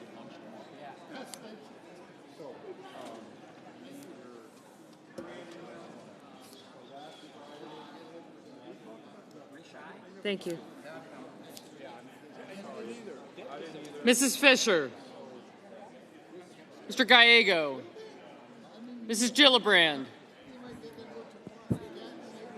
Mr. Graham. Mr. Grassley. Mr. Haggerty, Ms. Hassan, Mr. Hawley, Mr. Heinrich, Mr. Hickenlooper, Ms. Hirono, Mr. Hoven, Mr. Husted, Mrs. Hyde-Smith, Mr. Johnson, Mr. Justice, Mr. Kane, Mr. Kelly, Mr. Kennedy, Mr. Kim, Mr. King, Ms. Klobuchar, Mr. Langford, Mr. Lee. Thank you. Mr. Lujan, Ms. Lummis, Mr. Markey, Mr. Marshall, Mr. McConnell, Mr. McCormick, Mr. Merkley, Mrs. Moody, Mr. Moran, Mr. Marino, Mr. Mullen, Ms. Murkowski,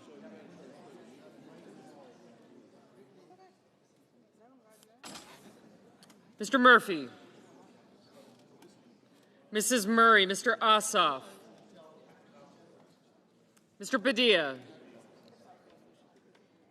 Mr. Paul,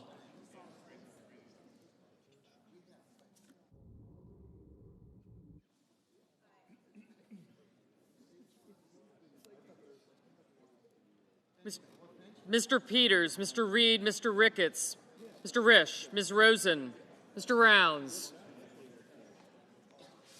Mr. Sanders, Mr. Schatz, Mr. Schiff, Mr. Schmidt, Mr. Schumer, Mr. Scott of Florida, Mr. Scott of South Carolina, Mrs. Shaheen, Mr. Sheehy, Ms. Slotkin,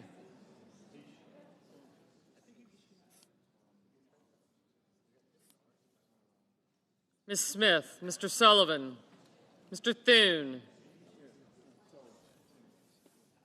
Mr. Tillis, Mr. Tuberville, Mr. Van Hollen, Mr. Warner, Mr. Warnock, Ms. Warren, Mr. Welch, Mr. Whitehouse, Mr. Wicker, Mr. Wyden, Mr. Young.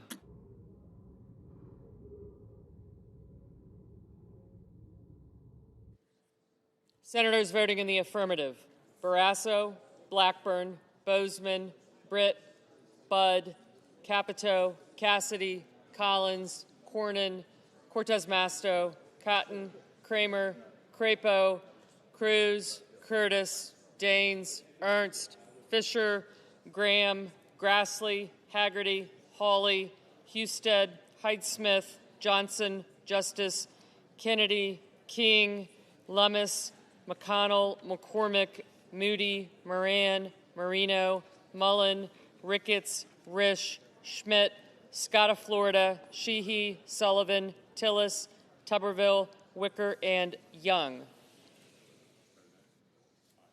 Mr. Lankford, aye. Senators voting in the negative: also Brooks, Baldwin, Bennett, Blumenthal, Blunt-Rochester, Booker, Duckworth, Durbin, Hickenlooper, Hirono, Kane, Kim, Klobuchar, Lujan, Merkley, Murray, Padilla, Peters, Reed, Rosen, Sanders, Schatz, Schiff, Schumer, Slotkin, Smith, Van Hollen, Warner, Warnock, Warren, Welch, Whitehouse, and Wyden. Ms. Cantwell, no.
Mr. Fetterman, aye.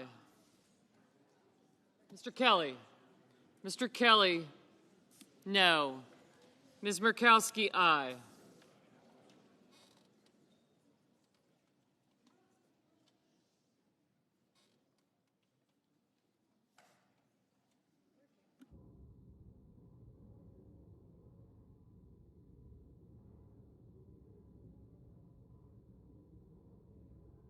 Mr. Ossoff, no. Mr. Banks, aye.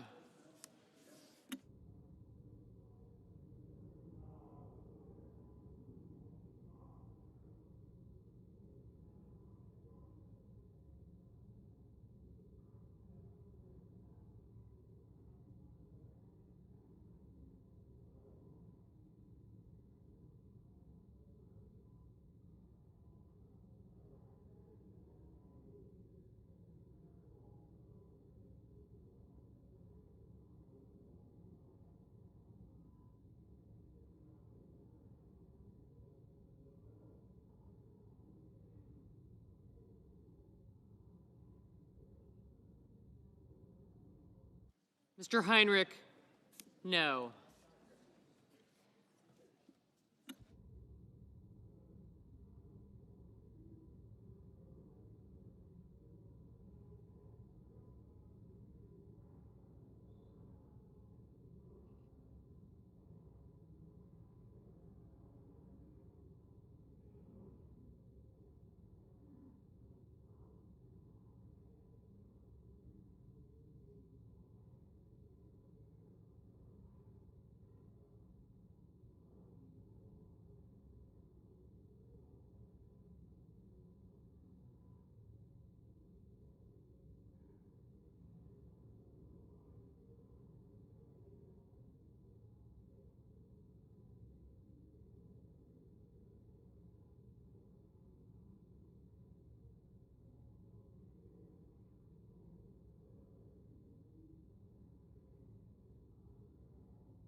Mr. Thune, aye.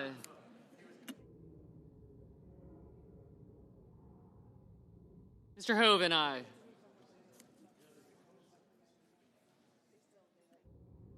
Mr. Gallego. Mr. Gallego, no.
Mrs. Gillibrand, no. Mr. Murphy, no.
Mr. Coons, no.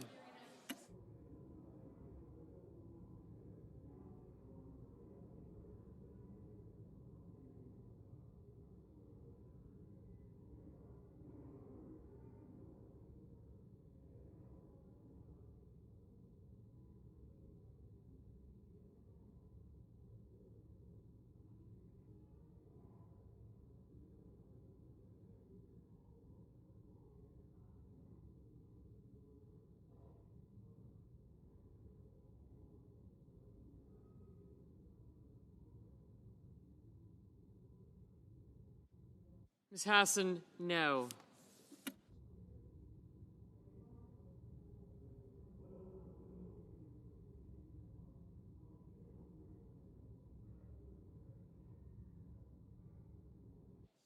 Mr. Markey, no.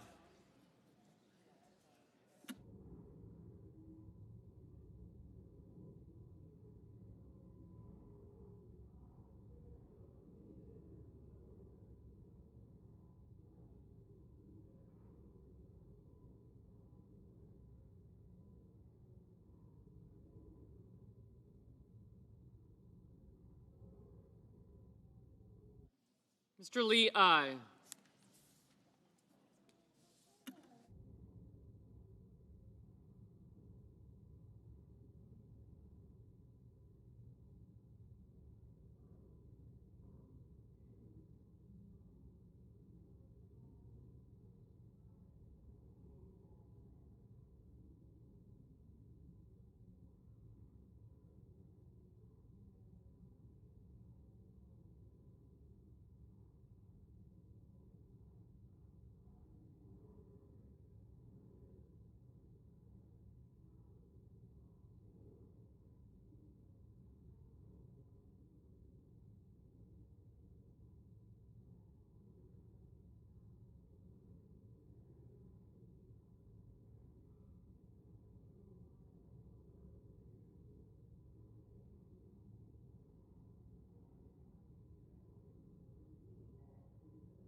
Mrs. Shaheen, no.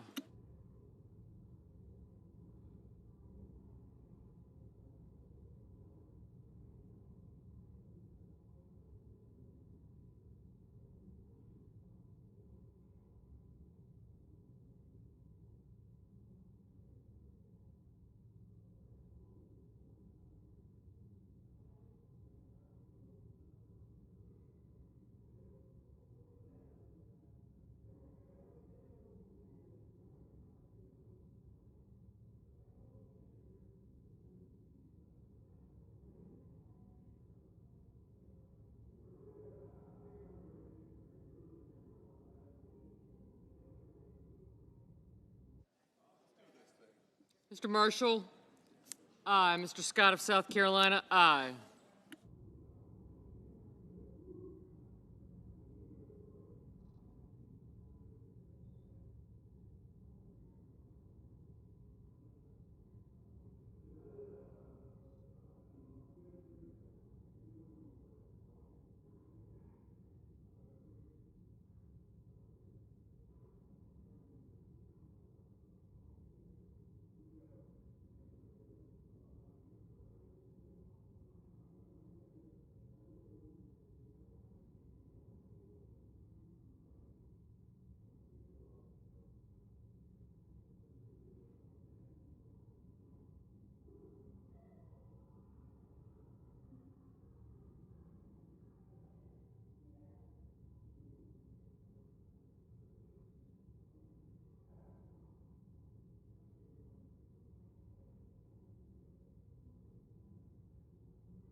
Mr. Rounds, aye.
Mr. Paul, no.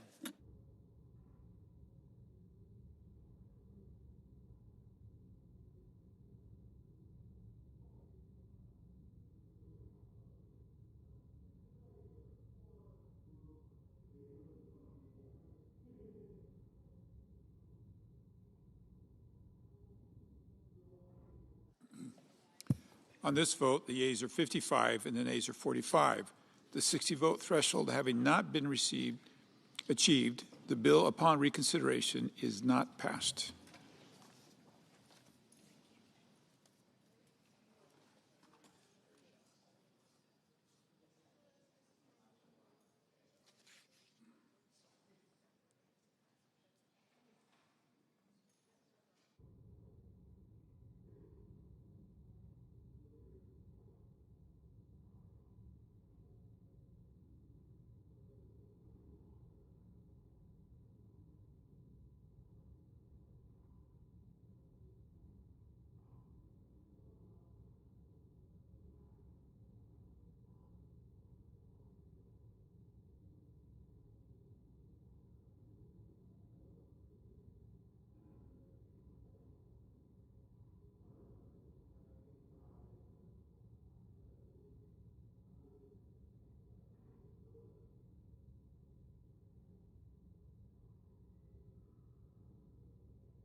President. Senator from Kansas. Mr. President, thank you.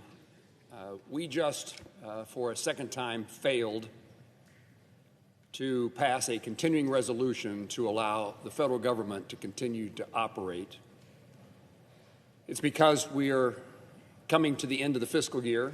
The appropriation bills have not all been approved, although almost all of them have been approved and approved by the Senate Committee on Appropriations, and several of them have been passed here in the United States Senate. This makes no sense to me. This is not a shutdown that makes any sense at all, and the American people, Kansans, deserve something different from the United States Senate. Every city council or commission, every school board, every local government office in my state passes a budget and then lives within that budget every year. Every local unit of government at home can figure this out, and the United States Senate is failing one more time. A shutdown means uncertainty. Shutdown means dysfunction.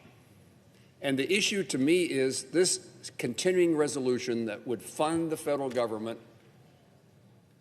for 21 more days. I'm going to say that differently, till November the 21st. A short period of time is designed to avoid that dysfunction, to avoid that uncertainty. All that's required is that we pass a continuing resolution, 60 votes in the United States Senate, to keep government functioning so, and this is the reason it makes no sense to me, so that we can pass the remaining appropriation bills, all but one of which has been passed by the Senate Appropriations Committee, and most in hugely bipartisan ways. And for whatever purpose and for whatever reason I don't understand, that seems beyond our capability. I understand there are those who wish to bring other issues to this bill. Could we do one thing at a time, and when that one thing is as important as the continuing resolution, to do it right now, to do it yesterday, to do it tomorrow? We can't pass a continuing resolution because there are those who want to bring other issues into the bill. Could those other issues not be considered at a later time? Seems to me that passing appropriation bills, the federal government functioning, is one of the primary necessities and responsibilities of the United States Senate, of the Congress of the United States. This is simple and straightforward. Give us a few more weeks to process the remaining appropriation bills. Government continues to function while we do so. A continuing resolution, particularly long-term, is a crazy thing because it says we're going to fund the federal government at the same level in the same way that we did last year. And if it's multiple years of continuing resolutions, the same way we funded government the year before that. Does anyone believe that the priorities of this country are identical to last year? Does anybody believe that they're identical to 2 years ago? Aren't there things that deserve more money, higher priority? Aren't there things that deserve no money? Aren't there things that deserve less money or maybe even the same? A long-term continuing resolution is a crazy idea, and the short-term resolution of a CR that we're dealing with right now is an unnecessary idea. It's unnecessary because we can pass the appropriation bills and avoid a long-term CR, and we just need the time to do it. So a short-term continuing resolution, do it, take up the appropriation bills, as this majority leader has promised to do, and this majority leader has demonstrated he's willing to do it. It's a pretty straightforward solution to me. Give us a little more time, a few more weeks. Immediately begin the consideration of the appropriation bills that have been reported by the Senate Committee on Appropriations. And at the end of that period of time, we don't need a continuing resolution. We will have done our task. I yield the floor. Senator from Hawaii. Mr. President, I thank the senator from Kansas, and at the risk of getting him into political trouble, I am a huge fan of his. But I want to address the question that he asked, which I think is a legitimate one, which is, what's the hurry on the Affordable Care Act premiums? And there's a really straightforward answer, which is that people are getting letters tomorrow from their insurance carriers. Around 24 million people are going to get letters anytime from now until mid-November. And they are going to pay. Now, 24 million Americans are going to be told that because of the last tax bill that was just enacted by Trump and the Republicans, that people are going to be paying an average of 114% more per person per month. So it's not like we just went into a lab and cooked up an issue to try to hijack some unrelated moving legislative vehicle. The reason for this is that 24 million Americans are specifically on the ACA exchange, and they're absolutely going to get hosed. And because we're all in the same risk pool, it's not just people on the ACA exchange that are going to see massive increases in their health care premiums. Almost every American is about to see a spike in their health care premiums, just like they've seen electricity rates going up at double the rate of inflation, just like they've seen the price of vegetables go up by 39%, just like they've seen shortages of lumber and labor. We have an opportunity to do something because our Republican colleagues, at least some of them, understand the magnitude of this problem for their constituents. And so the normal thing to do in a functioning legislative body where the President of the United States does not believe that he is an elected monarch is to try to negotiate some accommodation. After all, these are all of our constituents. It's not like they're exclusively in urban areas or something. They're not exclusively Democrats. In fact, they're slightly more Republican than Democrat on the ACA exchange. And so if this were a normal, functioning time in American-style democracy, the President of the United States would convene what they call the four corners, majority and minority leader of the Senate, Speaker and minority leader of the House, and we'd try to figure out whether there was an accommodation to be made to save our collective constituents from all this pain. And so when Democrats had the trifecta, When Democrats had the House and the Senate and the presidency, we didn't have any shutdowns. And it wasn't because there's more goodwill on the Republican side towards continuing resolutions than there is on the Democratic side towards continuing resolutions.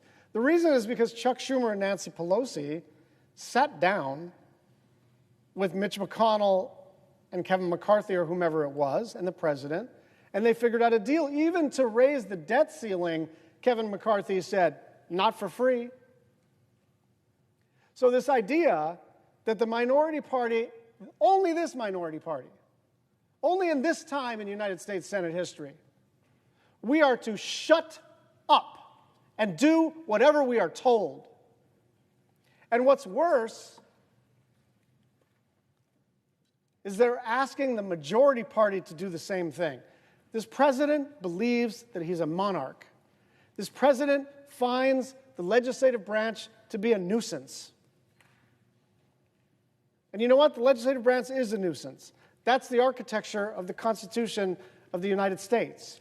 We're supposed to be in a struggle with each other. We're supposed to argue and fight.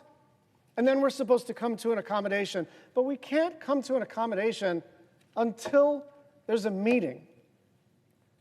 And so we're going to be here fighting for health care, and we're also going to be here fighting to reopen the government. If the clock strikes midnight and we're not able to avert this shutdown, then we are going to be here ready to deal. We understand we're not going to get everything we want. We understand we're in the minority. We understand we're out of power. But understand this, we're not powerless. We still represent, pessimistically, 47% of the, certainly 47% of the Senate seats, but something like half the country wants us to represent their point of view. And the point of view that we are representing, by the way, is shared by most of the constituents who are represented by Republicans too. And so there is still a pathway, but it has to be pursued. And so the onus is on the President of the United States and the Majority Leader and the Speaker to find that pathway. I yield the floor.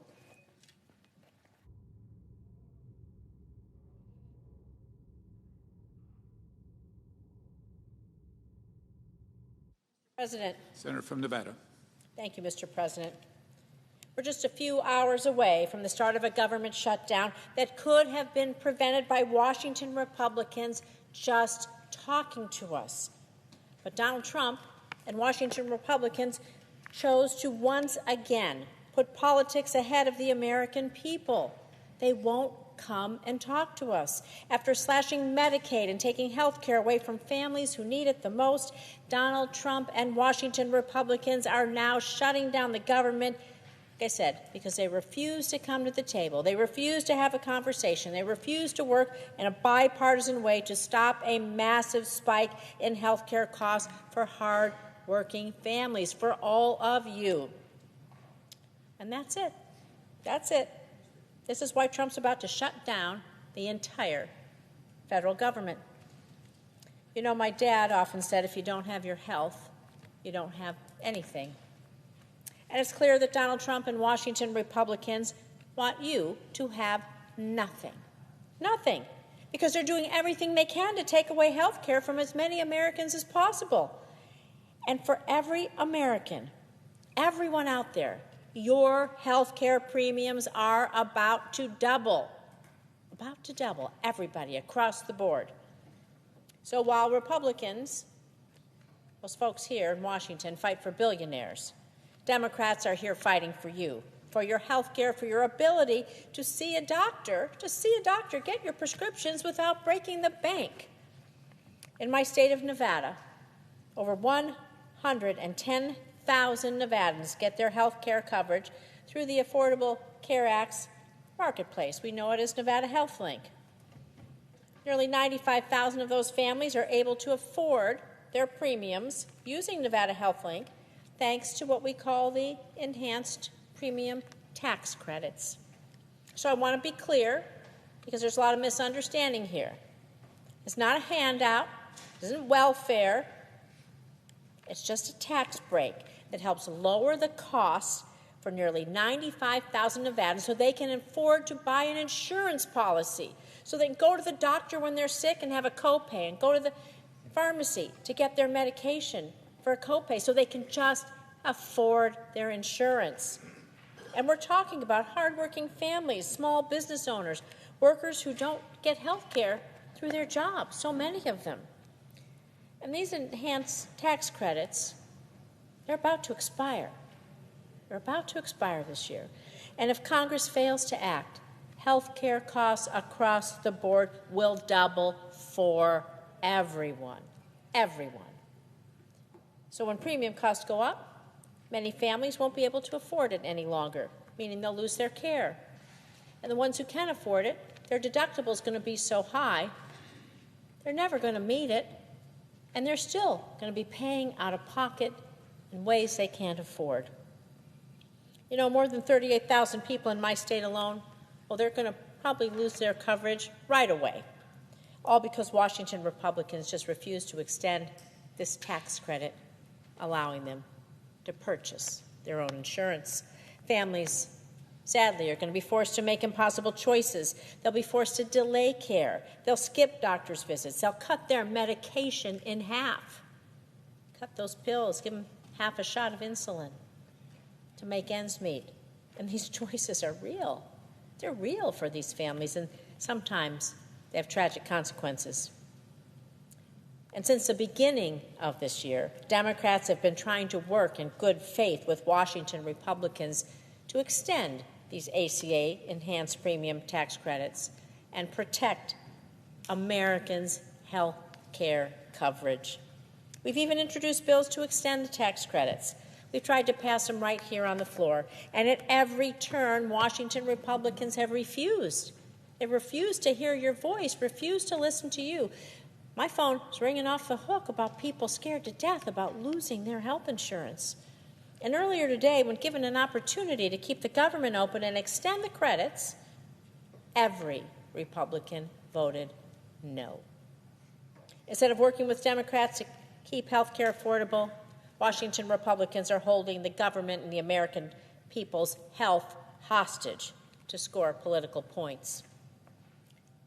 So I'm going to be clear here.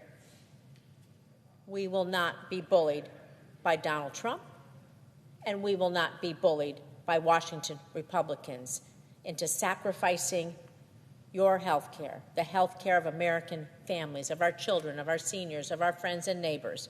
Not now, not ever. Trump can't bully us into taking away your health care. Nevadans sent me here to fight for them, not to cave and let Washington Republicans and Donald Trump take away your ability to go to the doctor and get your medication. Everyone should have access to affordable, quality care. Health care is not a bargaining chip. It's not a political weapon. It's a lifeline. And Washington Republicans have the power. They have the power to prevent this shutdown today. Just come and talk with us. So I urge them to do their jobs. Come to the table, have a discussion, have a negotiation, extend the ACA premium tax credits, put people over politics. The time is now. Thank you. I yield the floor.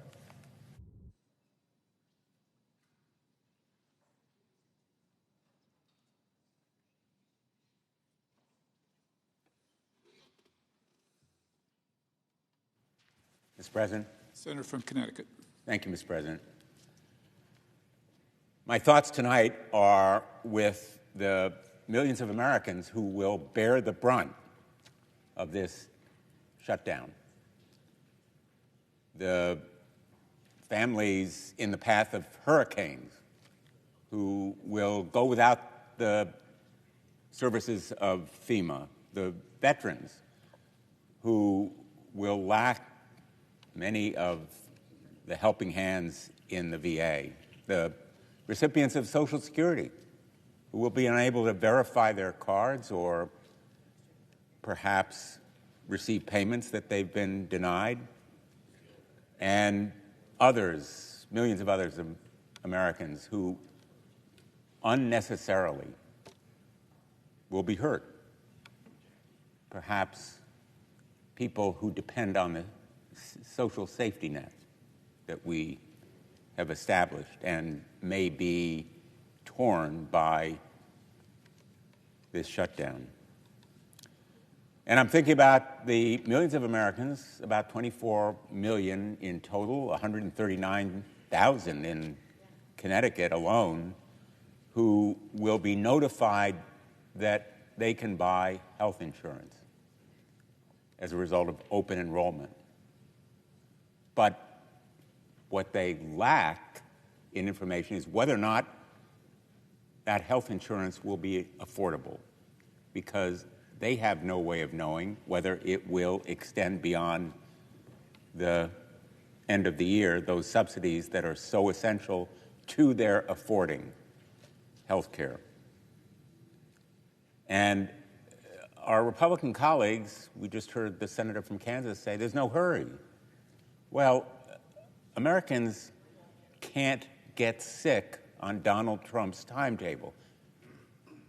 When people are told there's no hurry if you get sick for medical care, that sounds cruel because it is cruel and it's stupid. People who go without health insurance may lack the health care that can save costs of preventing more serious illness. And those costs eventually are borne by all of us.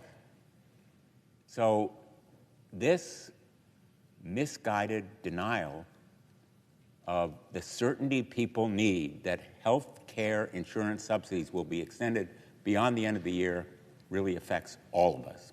Premiums are rising already for all of us by 18% this year alone, because the healthiest people are deciding they're not going to buy health insurance, and insurance companies are predicting they'll have to increase their costs to cover the sicker people who will buy the health insurance because they need it. But the simple fact is, nobody is invincible. All of us need health care. And the Affordable Care Act recognizes that health care in America aspirationally should be a human right. And our failure to provide it to those millions of Americans who will find health care insurance unaffordable is unacceptable. And that's why we are taking this stand, and why America can't wait for Donald Trump to tell them that they are sick enough now to be given this subsidy which they deserve. I'm here to urge my Republican colleagues to stop rolling over for Donald Trump. Their constituents, as well as ours, are affected by this delay in providing affordable health insurance. For months, we have been calling attention to the need to act now. And this shutdown was avoidable.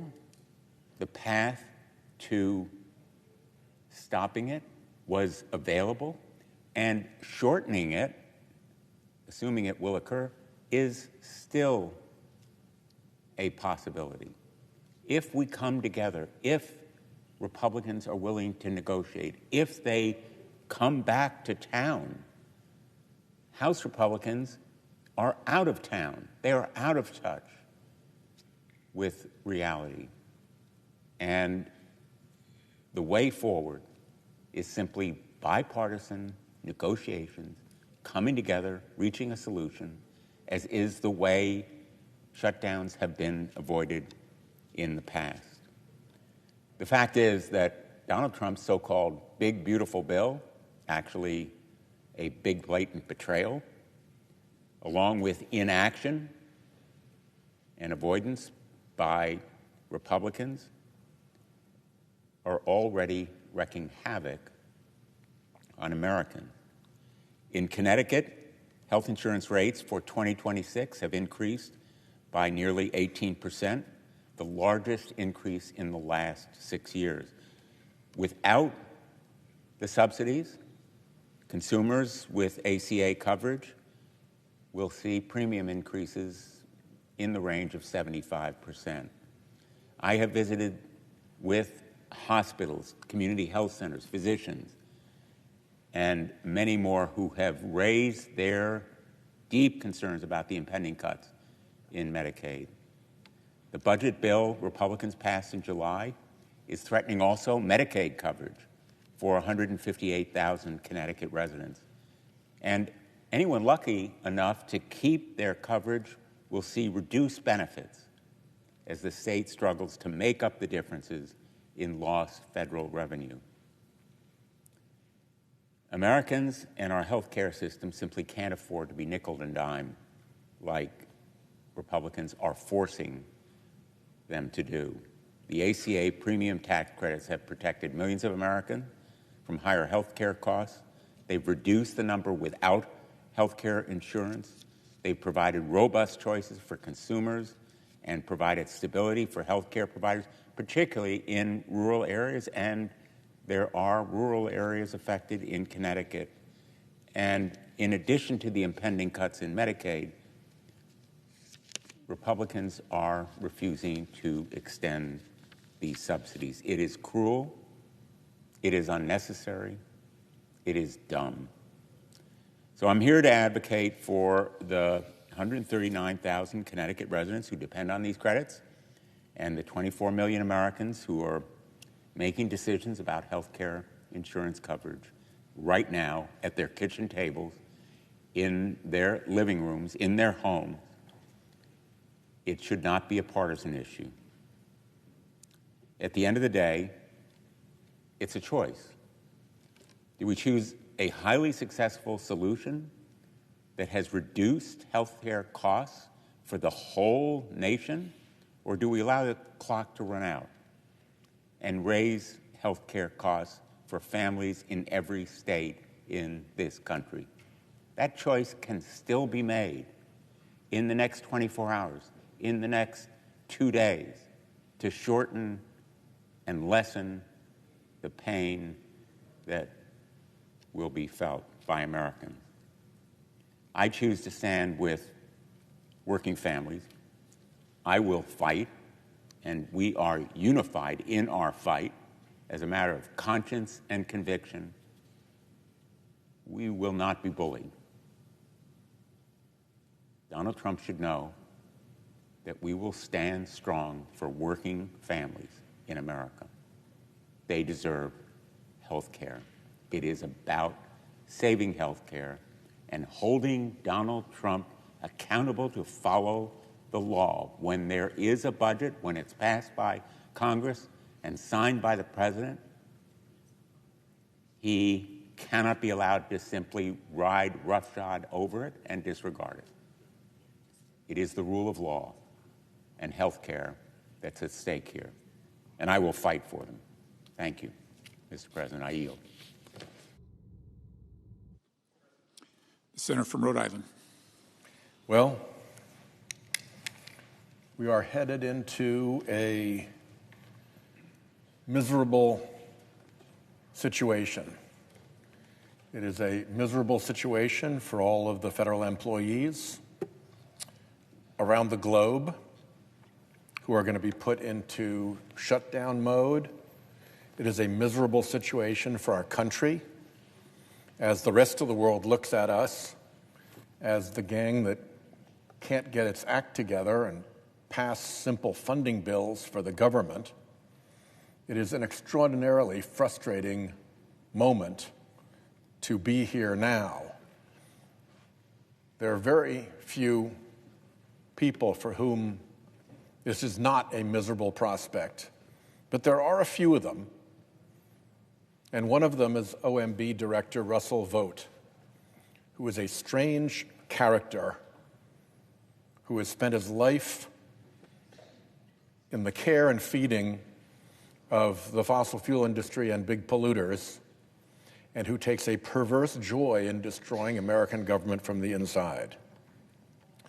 Mr. President, I see that the Majority Leader has come to the floor, asked unanimous consent that when he is concluded and I pick my remarks back up, my remarks be linked back together as if they had been made without interruption. Without objection. With that, I yield the floor to the leader. Thank you, Mr. President. Thank the senator from Rhode Island for yielding. I'll be very quick here. Mr. President, I ask unanimous consent that the Senate be in a period of morning business with senators permitted to speak therein for up to 10 minutes each. Without objection. I ask unanimous consent that the Senate now proceed to the in-block consideration of the following resolutions, which are at the desk: SRES 427, SRES 428, SRES 429. Is there an objection to proceeding en bloc? Without objection, the Senate will proceed en bloc. Mr. President, I ask unanimous consent that the resolutions be agreed to, the preambles be agreed to, and the motions to reconsider be considered and made, laid upon the table, all in block. Without objection. Mr. President, I ask unanimous consent that the Committee on Judiciary be discharged from further consideration. The Senate now proceed to SRES 396. The clerk will report. Senate Resolution 396, condemning the tragic act of violence on September 10, 2025 in Evergreen, Colorado, and so forth. Is there objection to proceeding to the measure? Without objection, the committee is discharged and the Senate will proceed. Mr. President, I ask unanimous consent that the resolution be agreed to, the preamble be agreed to, and the motions to reconsider be considered and made and laid upon the table. Without objection. I ask unanimous consent that when the Senate completes its business today, it stand adjourned until 10 a.m. on Wednesday, October the 1st, that following the prayer and pledge, the journal proceedings be approved today at the morning hour be deemed expired, and the time for the 2 leaders be reserved for the use later in the day. Morning business be closed, and Senate resume consideration of calendar number 115, S2296. Without objection, so ordered. Mr. President, for the information of my colleagues, senators should expect 3 votes at 11 a.m. and further votes later in the day. If there's no further business to come before the Senate, I ask that it stand adjourned under the previous order following the remarks of my colleagues. Without objection. The senator from Rhode Island. So there will be misery ahead for most normal people, not counting the weird ones who like inflicting pain and doing damage for the benefit of a bunch of creepy right-wing billionaires who've propped them up their whole lives. And the reason we're here is really twofold. One, as they've shown during the Trump regime, Republicans really don't want to govern. They want to rule. They don't want to talk to Democrats, even where they need our votes. Here they need our votes. And yet, what have we been offered to get those votes? Nothing. Not even discussions. The president only met with the Democratic leaders just yesterday.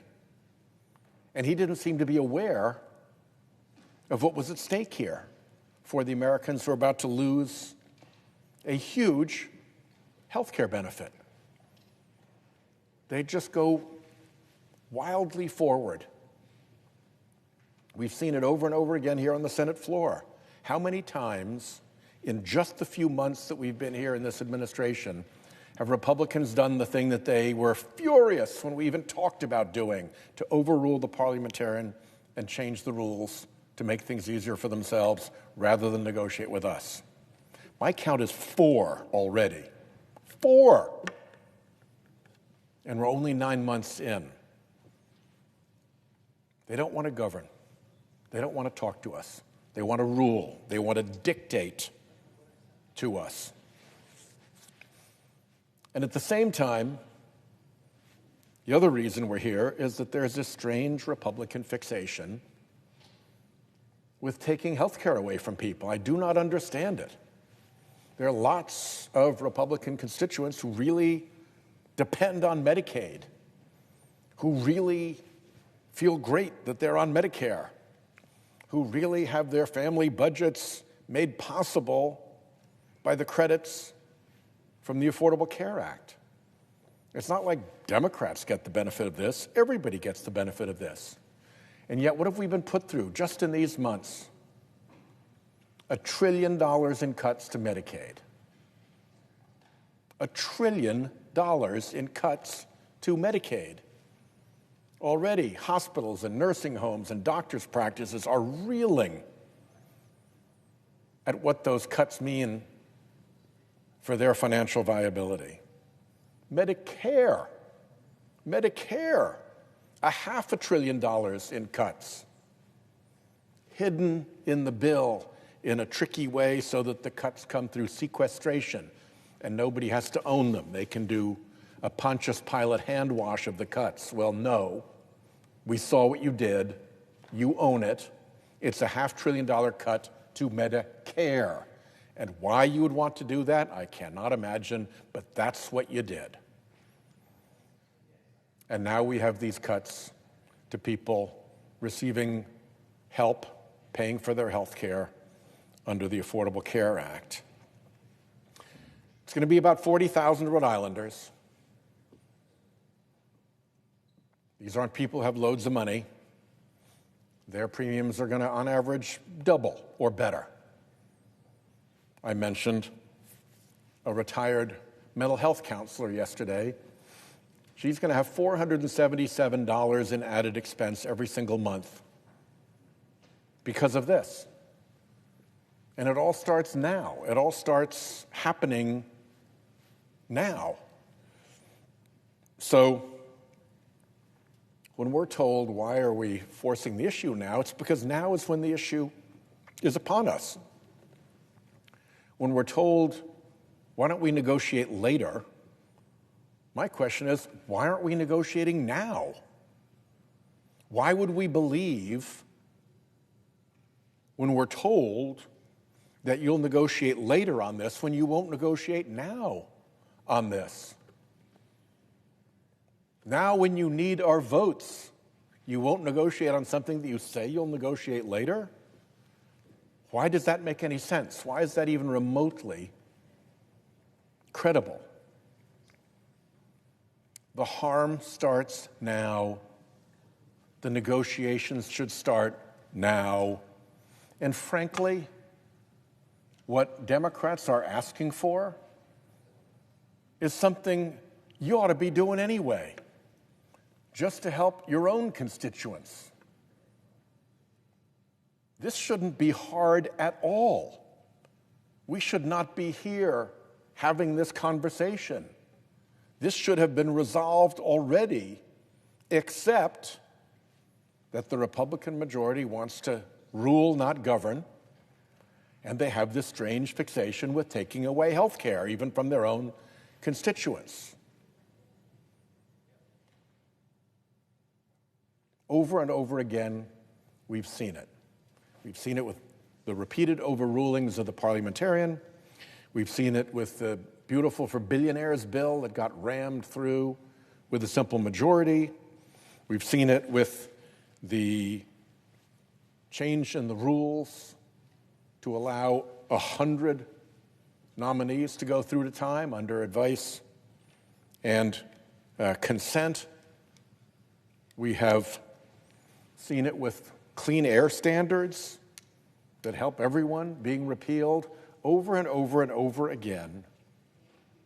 The Republicans take the path that allows them to rule, not to govern, that allows them to ignore the minority party even when they need our votes, even when what we're asking for is in their constituents' interests, even when what we're asking for is something that their constituents want. Even then, we're up against this blockade. So I hope that Republicans come to their senses. I hope that the president realizes what he is doing and that we can put an end to this shutdown as quickly as possible. But let me make this absolutely clear.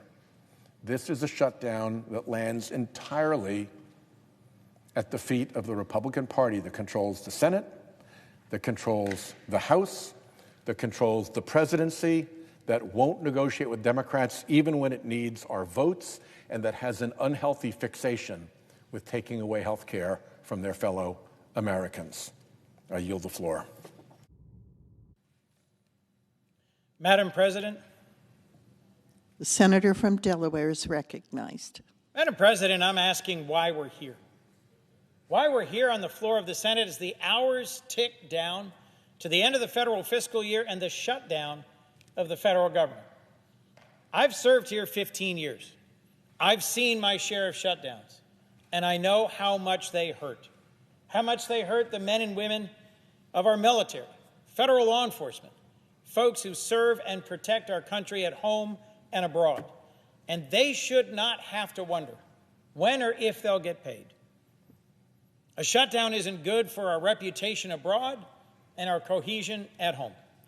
I have always worked to find some path, some deal, some way to keep the government open. And I've talked to a dozen colleagues in recent days about this fight and about tonight. This is about health care. This is about my party saying enough is enough. We know that if you have health care, everything else can work itself out. And if you don't have your health, almost nothing else matters. President Trump ran on making America healthy again, on reducing prices, on making life easier for the working people of our country and their families. And instead, what we've seen is decision after decision, action after action by President Trump and the Republicans in Congress that raises prices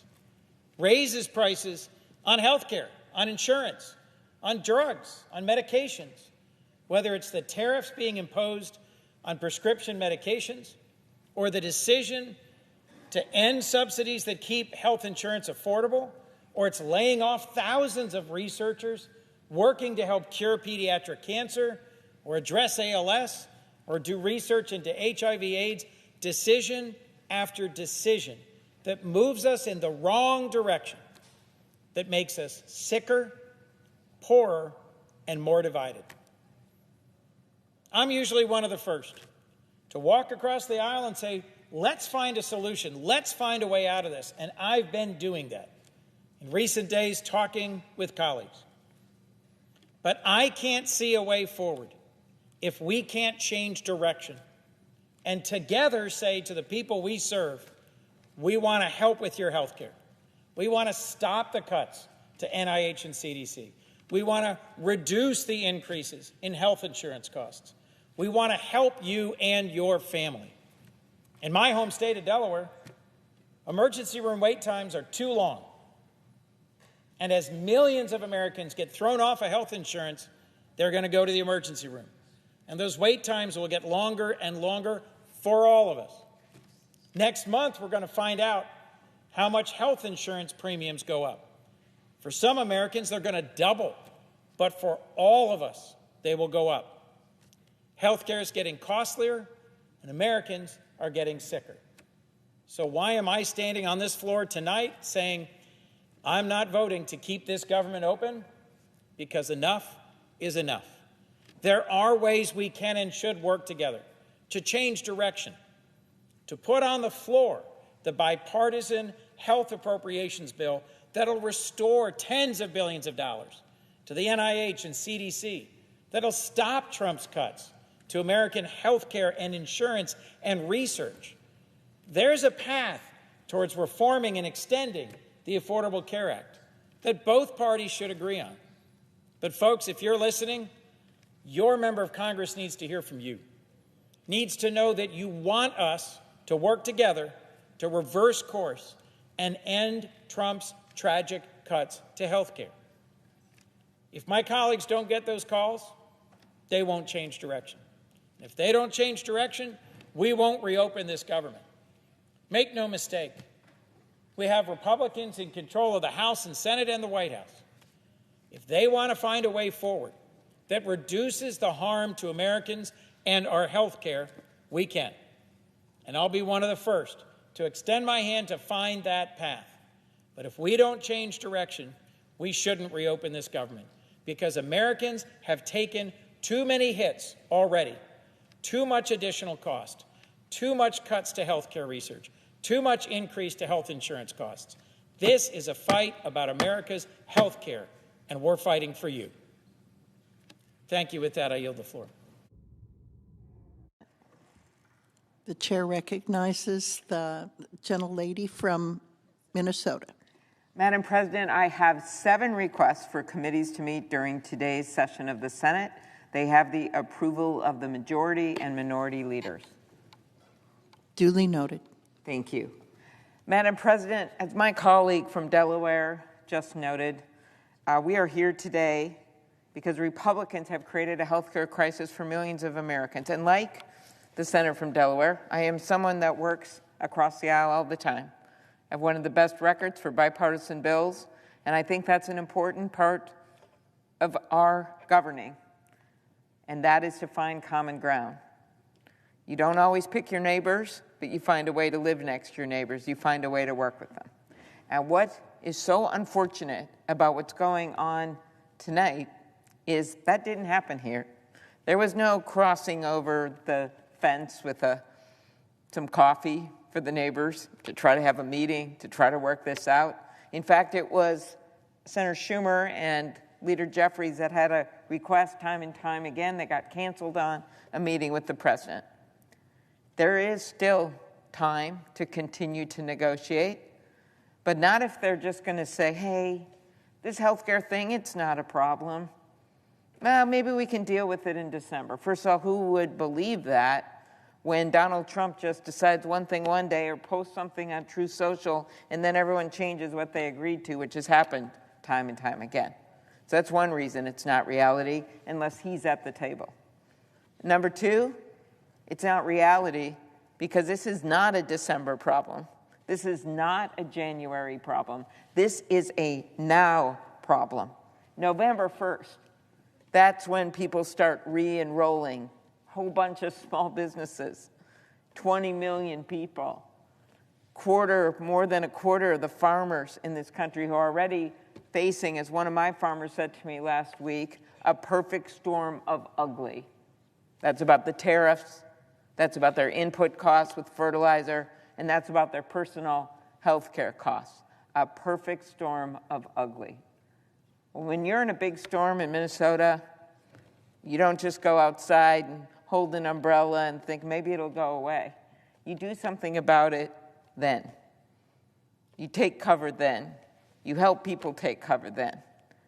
That's not what they're doing with this vote tonight. We have a bill that would help millions of Americans sleep easier. We're still dealing with the tariffs. We're still going to push on that, which has led to all of these grocery cost increases. We see what's happening with the electricity cost increase. Costs are up, chaos is up, and corruption is up. But there is one thing we can do, and that's one of the biggest cost drivers when we look at inflation, and that is health care. So let's start with how we got here. We know that over 110 million Americans depend on Medicare and Medicaid. 110 million. These programs cover everything from hospital visits to life-saving prescriptions to the long-term care that allows seniors to remain in their homes. And these programs, along with Social Security and SNAP, which is the nutrition program, have driven poverty among seniors for years to record lows. Best poverty-fighting program there is, Medicare, Medicaid. But the budget that congressional Republicans passed earlier this summer without our votes, again, didn't listen to us, makes the biggest cut in history to Medicare and Medicaid. That's right, the biggest cut in history, while all these other costs are going up. Their budget cut Medicaid by over $1 trillion and will trigger more than $500 billion in Medicare cuts. How does that happen? Because they didn't put, well, the debt is so high from that bill because of the $1 trillion in tax cuts to the wealthiest Americans and the $1 trillion in tax cuts and giveaways for corporations, that it actually automatically triggered $500 billion in Medicare cuts on hospitals. So when we go, as we did, our members on the Democratic side last week, and met with people in hospitals and patients and doctors and nurses, we heard about that. We heard about the 15 million Americans that are going to get shoved off their health care. But the one thing they could have done, and they voted against it once, but we know behind closed doors they're very interested in doing something about this, it is the tax credits to help people afford their health insurance. Without these tax credits, more than 20 million Americans will see their premiums skyrocket. Kaiser study just today came out.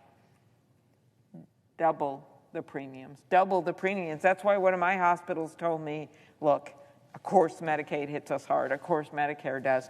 But so many of our patients and the people who visit our clinic are on MNsure, that's the Affordable Care Act plan in my state, that if this happens, a whole bunch of them won't be able to afford it. Then they're going to show up in our emergency rooms. They're going to show up without insurance. They're not going to get the surgeries that they need, and they're not going to do their doctor's visits. That's why you've seen some Republicans, some overtly saying, we've got to do something about this. They shouldn't be talking about off-ramps. They should be talking about how to get their constituents off a cliff. Earlier this year, we marked the 60th anniversary of Medicare and Medicaid. As we look back at this monumental achievement, we should be strengthening health care in this country, not undermining it.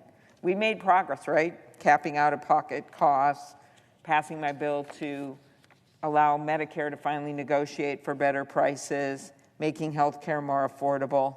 But we should be building on that progress because the status quo is not okay for people right now. We should be building on that progress by making improvements to these programs, not making them harder. So we are calling on our Republican colleagues to pass our bill. And if they can bring themselves to do that, or at least to sit in a room and negotiate and actually get this done, the president prides himself in the art of the deal. Well, show us the deal. Don't say you don't need our votes, because you just found out tonight that you do.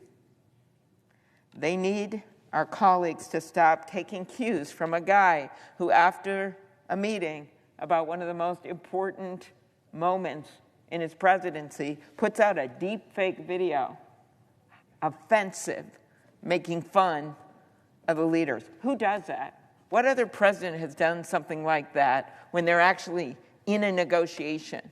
This isn't political theater. These are real people, like the woman at Senator Shaheen's spotlight hearing today, who was from Maine, and she is going to talk to her doctor, literally met with her doctor to say, okay, I can't afford these increases, so how do I manage to ration my medication for MS? And the doctor said, it doesn't work like that. The pressure will build in your brain. Well, I hope the pressure from the public, when they see what's going on, is going to build. And we're starting to see it all over the country right now. This is not the time to just accept the status quo and say we can't do anything about it while our constituents are going off that premium cliff. So maybe the president needs to get out and talk to that farmer whose soybean market has dried up. Now he's not going to be able to afford his health insurance, and see that perfect storm of ugly. He's not going to meet those people on the golf course in Mar-a-Lago. I can tell you that right now. He needs to get out there. And it's time to start taking cues and listen to real people and not memes and not fake deep fake videos. This is not a joke. Our bill is a path forward, and we ask them to come to the table and negotiate with us. Madam President, I yield the floor.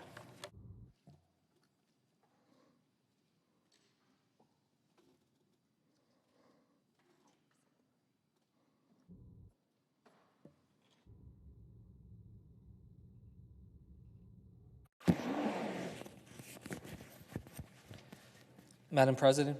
The senator from New Jersey is recognized.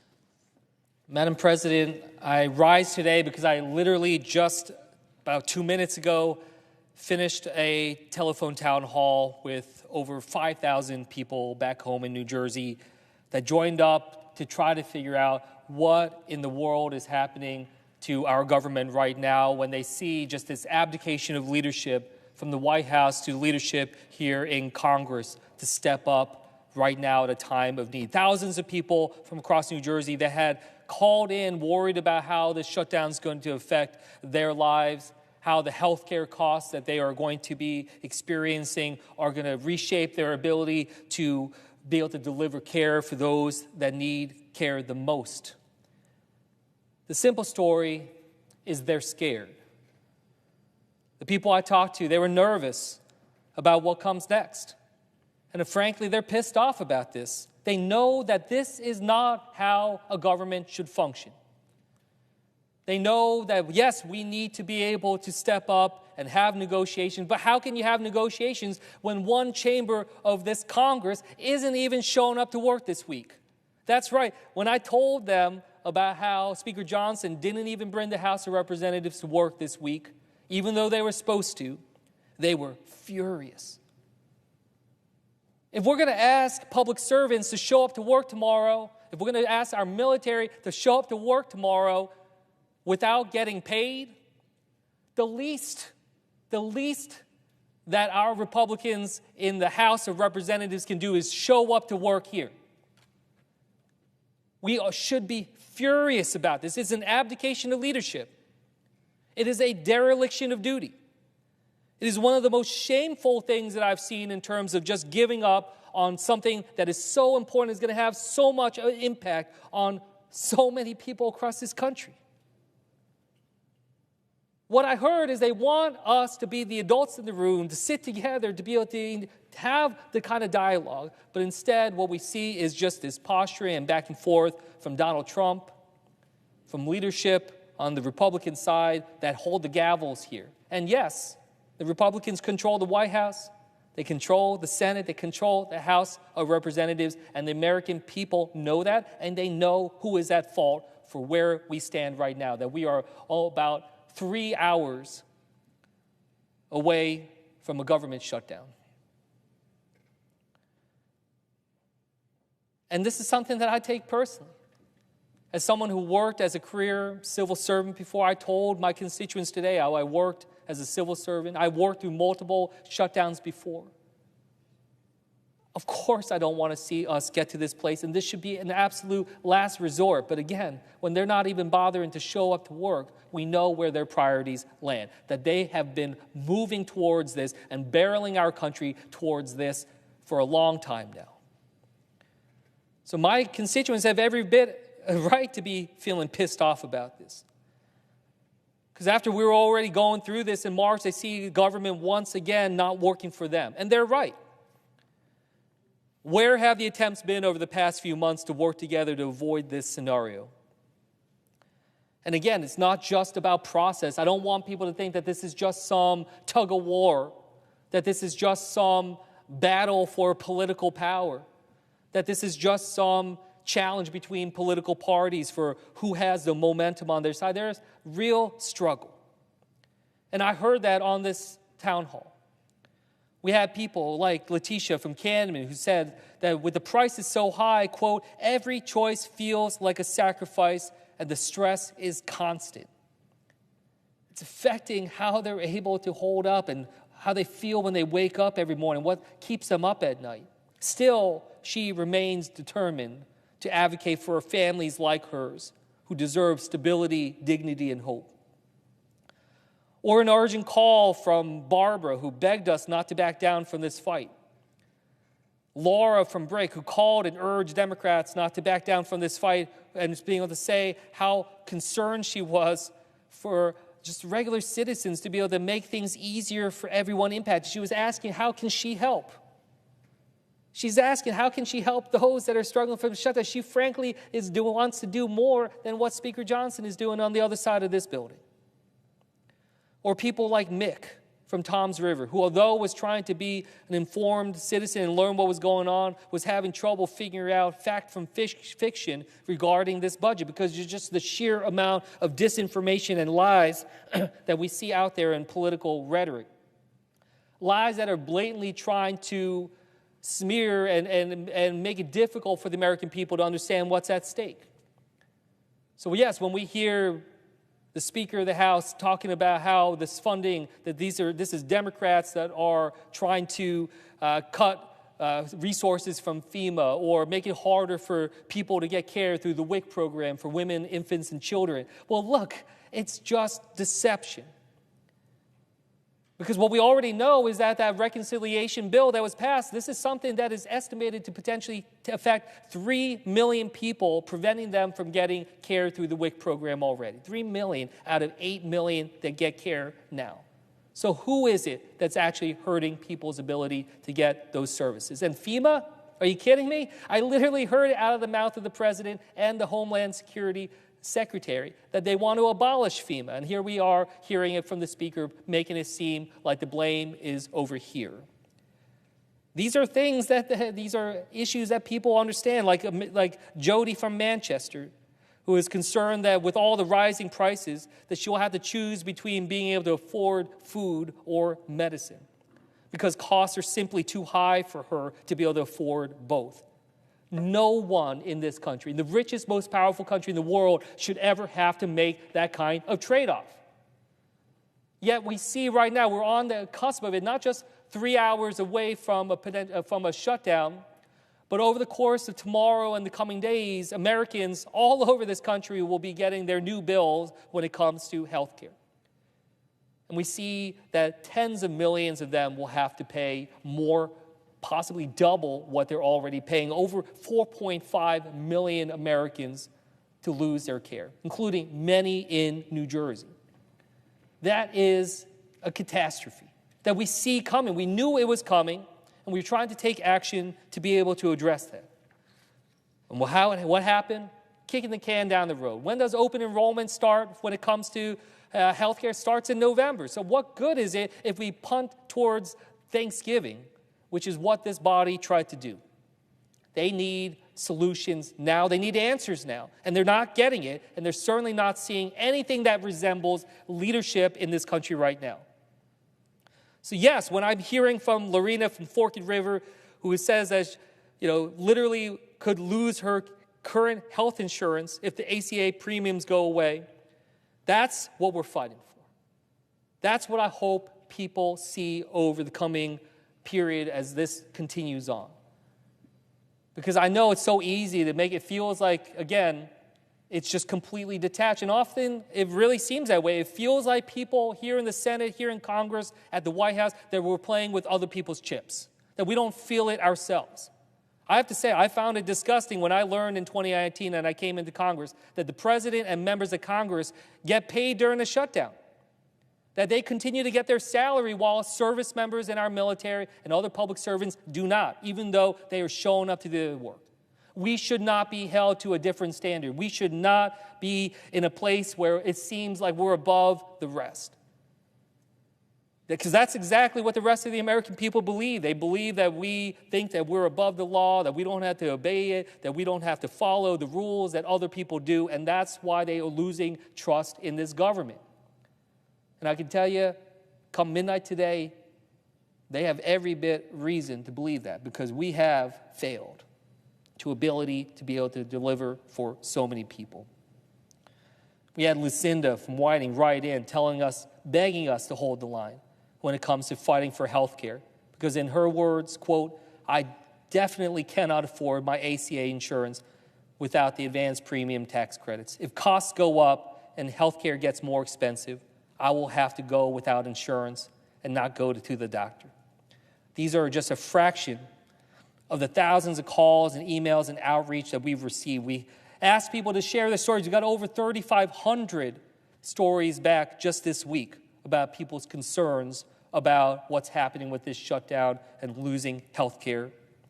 We need to recognize that a president who can't even be bothered to learn about the hurt that is being put forward by his own party when it comes to our health care, that our bill is not one that is looking out for them. We need leaders who understand what is going on. We need leaders who care about the people they are supposed to be leading. We need leaders who will actually be the adults in the room. And yes, so I rise today to make that promise to New Jersey and to the American people that I will keep fighting for you and fight with you as we go through this. And we're going through uncertain times. We're entering unprecedented times. And I know that it's a lot for everyone. But again, we remember why we fight here. That while I'm giving this speech, I'm worried about the care that my father's getting, and my father's health is declining rapidly.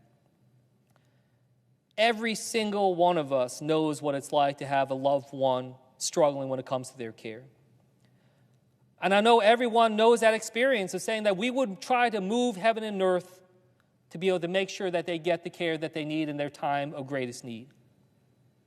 And how can I, when I stand by thinking about 4.5 million Americans, including many in my state, losing health care, making it harder for them to be able to deliver for their family, how can I say that this is a time to roll over, that this is a time to stand down? No. We draw the line here. We fight for your health care. We fight for your lives, your ability to deliver for your loved ones, and to be able to stand up together and say, this is not how our government should work. This is not how our democracy should function. We deserve better. The American people deserve better, and that's what we're going to fight for. We're going to fight for better. With that, I yield back the floor.